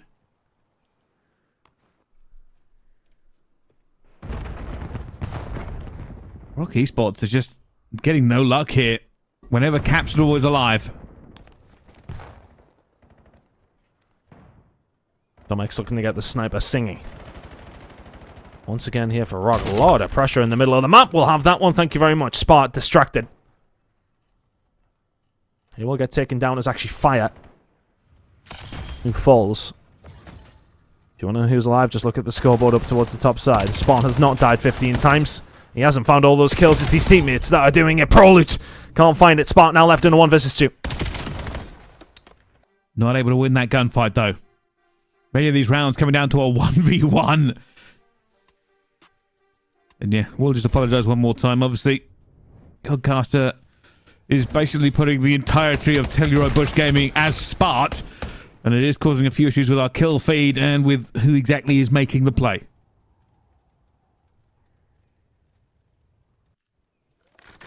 Yeah, if the commentators can't figure it out, you lot are done for. Let's lock in. 2-2 between these 2 fantastic squads. They really have battled all the way through. There's a real gauntlet in the open. That's a real testament to both these 2 teams to make it here. Capsule through in the middle of the map. Looking to try and build a bit of pressure. I'm now picked up by Dom. May well get this one going, but this is a tactic that has often worked. Rixeld starting to get aggressive, but typically it is a player with an M15 here, looking for the chow over towards the bottom side. Oh, this SMG is going to cause any problems, of course, and personal first shots are going to go out. It's just bait. Rixeld kicks into gear, and all of a sudden the A site is wide open, but a kill will follow. Can Kicks find one on the flank? He's just been danced in the face. And all of a sudden the bomb will go down. Oh, but you will be caught if you kick some Rixeld left in a 1v3. Oh my Down he word. falls. Really fast breakdown there. And yeah, probably that flank play just threw a little bit of a spanner in the works. So Rock weren't exactly certain what they should be doing. And push forward, but push back. It's just, it all kind of fell apart what they're expecting for the post plant. The fuse will come through. It's the flank kills that kind of make the difference. And Kicks just said he got danced in the face. I'm not sure what I meant by that, but he got punched. And sent back to the respawn queue. 3-2 now to Bush. Find themselves in the lead here in the search and destroy. For not the first time in this series. But a 6-5 victory is what followed in map number 2. Are Rock Esports ready for a little bit of nerviness? Because it may well be coming. Dom gets aggressive through the middle of the map, takes a few shots on the spawn side of Rock. That's going to invite Bush Gaming just to push through over towards the motel's side. Cap still taking his time. Dom X on Overwatch, can't see through walls. I'm curious if he's got the sniper out, you know. Can't really tell, doesn't sound like it. M15 seems to be ringing. First blood going to be found. Dom X will get taken down, so that's Top Church dead. It's going to be traded, probably will fall.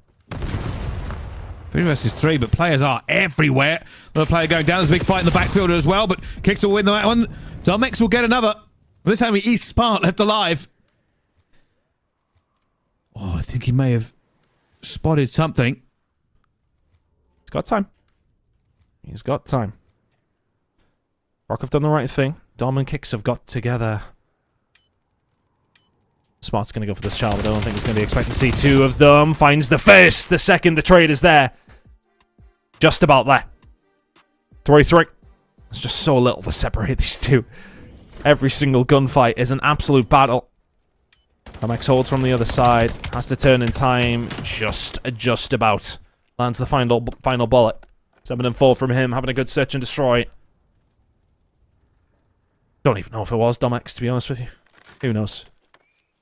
It was Kicks. Never mind.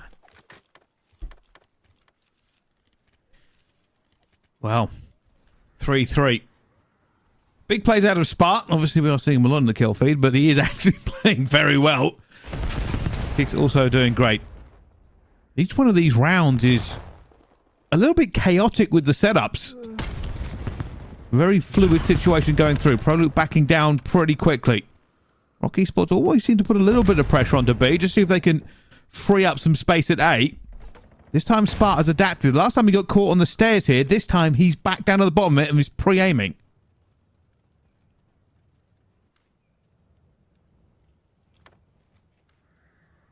A bit of room to breathe. Both of these two teams. Shots ringing out across Scar, but no blood's taken. Bush just... well, remaining stubborn over towards A. They're happy to sit tight, but Domex can find one. That's going to be now answered back. And Spot, not him. It's Proloot. He finds the kills over towards A. Flank coming through. Being found by Dom. He's going to make his way over towards B, but if you're Domex, you need to get a hold of this bomb, and you need to do something with it. But the push is being found through the middle of the map. They've stuck together. It's Spot and Proloot to take on Domex. Domex is hoping for a pick here, but they might just play for the retake. You just have to take their time. Yeah, this is so difficult to win. Spot gonna challenge. Spot's gonna challenge it! Ooh, even his face, he went, ooh. Because it's not one he needed to chal. Terrifying. I mean, Spot over on the corner here, and I mean... player had a pistol out, admittedly, but...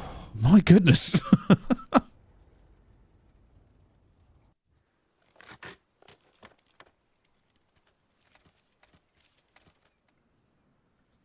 (11-6). Hell of a 1v1 to find. Be interesting to see how many 1v1s there actually have been. It feels like a couple. So far, just about swinging in the favor of Bush. Domex getting super aggressive with the scope. He's going to have to keep it out. Doesn't find anything through the mid-map as the transition over towards field was checked out. Way over here. Now his Kicks to deal with it. Domex up top. Look at this push. Oh my word.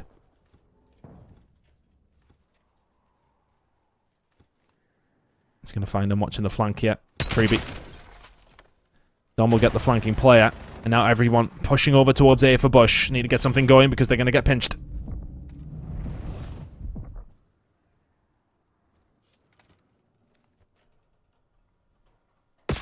Looking for this. Oh, he's taking a few bullets. Just backing down. A bomb will go here. Technically, they do have the numbers advantage, Tunt. And now they have more. Fire, Proloop left alive. Proloop makes one very weak. Not going to matter. This will be a round over towards Rock. We're going to 4-4. Fire not going to be able to farm this. Oh, we're shooting bodies at 4-4. Okay. I don't want to point this out, but he did that in the last hardpoint as well. The Juju man does not discriminate. Vortex is going to have to maybe have a worse. Okay, we don't do that till we're guaranteed to win, just in case. He's like, calm down. Trying to temper their expectations, their hype at this moment in time. But 4-4 here in the Search and Destroy. They're 2 rounds away from being crowned champions here in Dallas. And Bush Gaming are 2 rounds away from forcing us to a map number 6.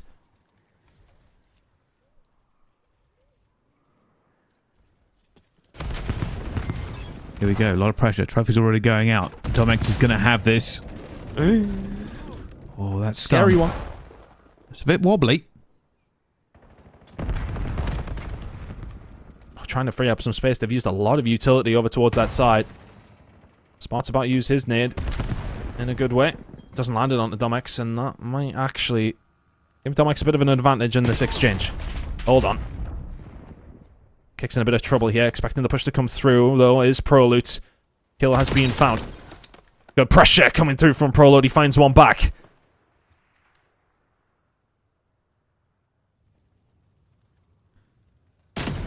Domex is waiting for the push, and he'll find another. Fire will fall. 3v2 in their favor. Kix is watching the flank and has read it perfectly.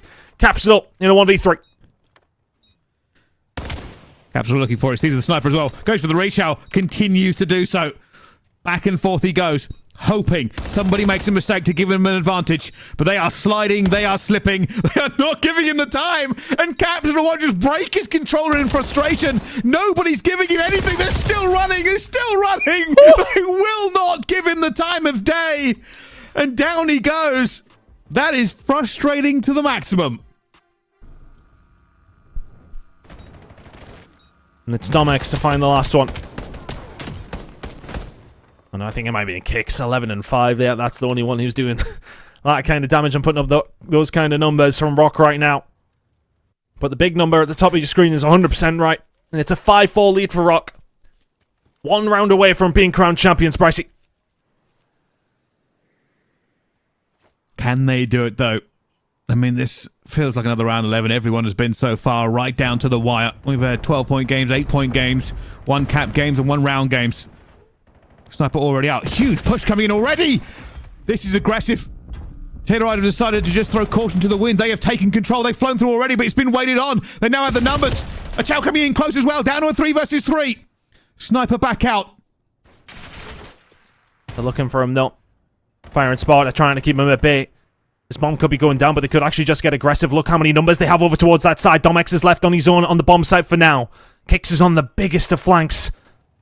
Is he going to be able to do something about it? Or are they just maybe going to push this over towards B? Yeah, they've got so much aggression. They know they can get aggressive here.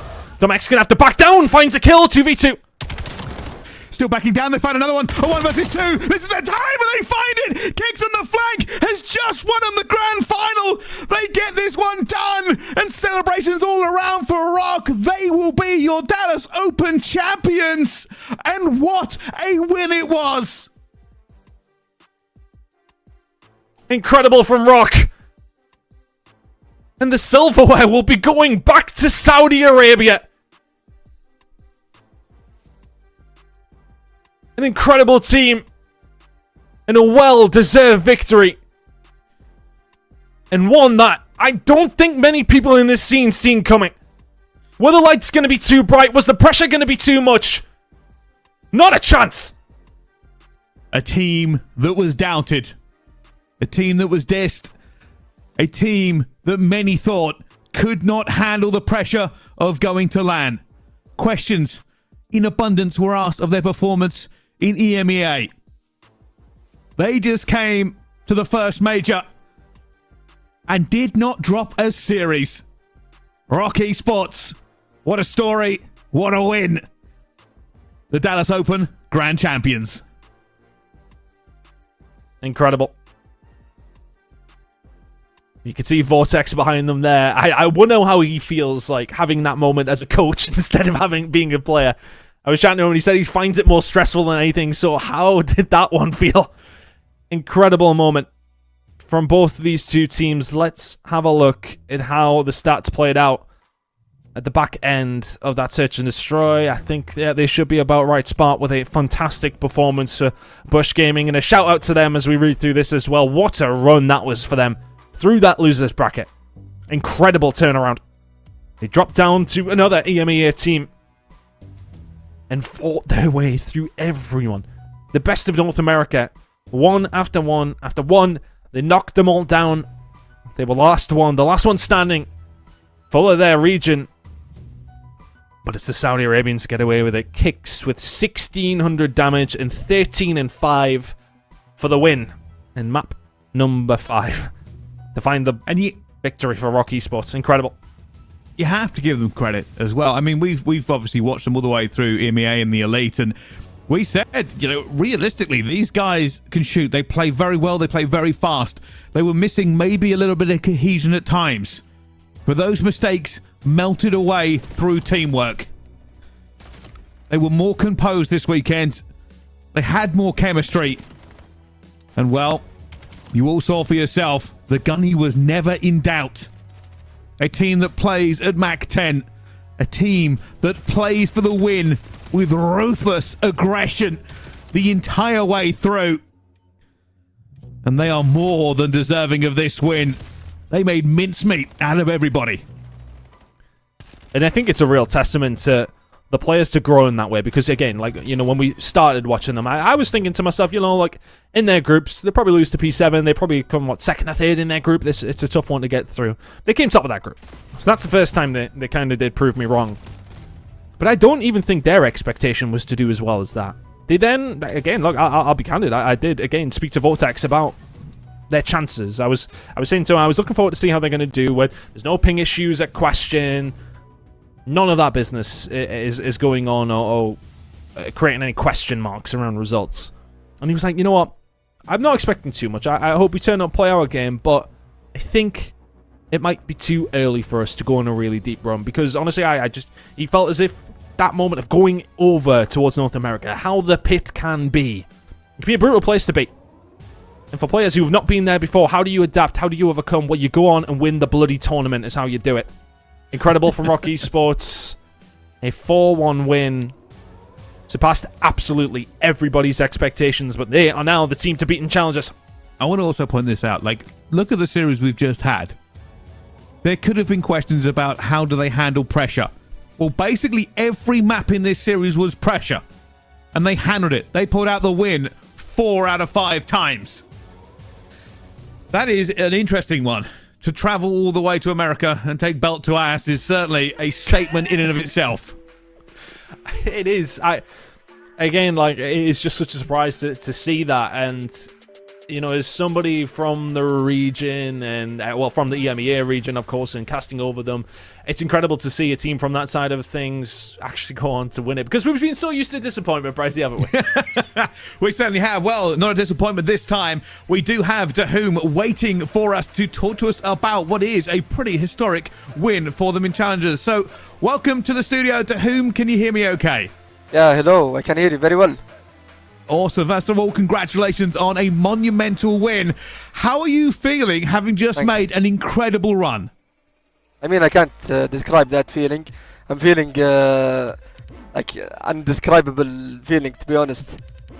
I want to thank the boys and thank all the Saudi fans. And, I bet. It was like to gift it to genuinely the Saudi beautiful fans, to watch. all of them. Yeah, 100%. I think there was definitely a lot of fans we saw in the chats this weekend watching you go down. A couple of questions for you about the team and how you've been going on. You seem to all play at a very fast pace, and a couple of weeks ago we even said maybe there are a few moments where the cohesiveness was not quite there. There's a little bit of maybe misplay in terms of some of the chows here, but that seemed to have melted away this weekend. Is that something you've worked on over the last few weeks? Yeah, of course. I mean, we put enough effort and we worked very hard. We were scrimming, and doing our improvements. And now we can enjoy the results. Now we are the champions. Rock is the champions now. Yeah. Can I just ask you as well? We know your coach very, very well. We've casted over him for many years. What did he say to you before that grand final? I mean, he's not the coach. He's the coach. He's the insanest coach ever. Yeah. Awesome. What do you think was doing maybe very much, your biggest... Go on. Yeah, I mean, Sorry, he what do you was think was like... maybe your... Sorry. Can you continue? That's right. There's a little bit of a delay, I think, on the system we're using. What do you think was maybe the biggest thing you worked on coming into this weekend? Obviously, stepping up from EMEA into North America. Is there something that your team was very much focused on doing, making sure you were ready for this event? Yeah, like how I was saying, we did our effort and we worked very hard to be the champions, and we know it. We could be the champions. Well, you certainly were. It was also very entertaining for us to watch. And what I will do now is give you an opportunity to speak to everybody at home and watching, especially all the fans in Saudi Arabia. Is there anything you want to say to them? Yeah, of course. الحمد لله اللهم لك الحمد. هذا كله من توفيق الله، وأحب توفيق هذا كله من توفيق الله ثم اجتهادنا طبعا وسكريمات، وأحب أحيي كل الجماهير اللي يتابعونا في السعودية في كل مكان، وهذا أنا هدية لكم والله الإنجاز. اللهم لك الحمد. أول سعوديين حققوا الميجر. I mean, we won't stop right here. We are like motivated to get the more champs. Continue like the champions. Well, you certainly will be. Now everybody will be looking to play catch-up against what was a very dominant victory. So thank you to whom one more time, because it was fantastic to watch you get what is a monumental and iconic win here in Challengers. But I'll let you go now and celebrate with the rest of your team. Congratulations, Rock Esports, Thank you so much on being the champions of the Dallas Open. Thank you so much. Bye-bye. Thank you. Goodbye. Wow. There we go, to whom they worked very hard and full of confidence coming into the event, Ton.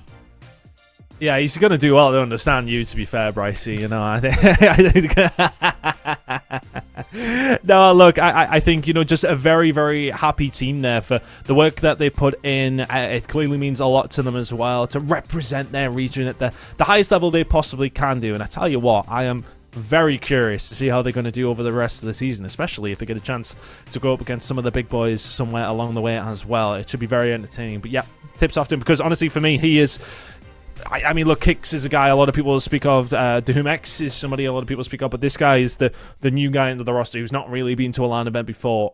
He looks the real deal, the real deal, and he's one that a lot of people will have their eyes on, because this guy is a shooter. Oh, 100%. Every time you saw him play, it was him making massive plays, slaying very, very heavily, and something they definitely relied on moving forward. But they are very, very confident, and now the number one in this region. And this is how they got here. This is the bracket, this is the run, and this is the story that will be told. Of course, let's follow Rock Esports through. They took down Huntsmen 3-1 in winners round 5. Then Falcons Academy Green in the winners semis. Then they went against Project 7, their EMEA rivals, but took them down 3-1 as well. And well, you might have heard this story before, but Telluride Bush Gaming got 1, but Rock Esports got 4 ton. Yeah, incredible work from Rock Esports. Not doing it perfectly, but a real tip towards Telluride. You're actually going to go all the way through from round 9 on the elimination bracket. They will finish in second place, taking home $18,000. But Rock Esports are the ones with the big prize, $30,000 to their name. And the rest of our top 12 as well, some notable names. I think, you know, if you're going to talk about good performances as well, Rock was a surprise. Probably a surprise as well to have Project 7 up so high. For teams like Project Notorious, teams like Clutch Rain, you go again. Well, those are teams we really were expecting to be at the very top. They faltered. They will have an opportunity to change things around in Birmingham in a month and a half so time. They certainly will. Wow, Rock Esports, the number one team in Challengers, will certainly have a lot of eyeballs looking at them on their journey moving forward. A team that was underestimated will now be celebrated across the world as the champions of Challengers, and maybe we'll see some of them move up into the CDL.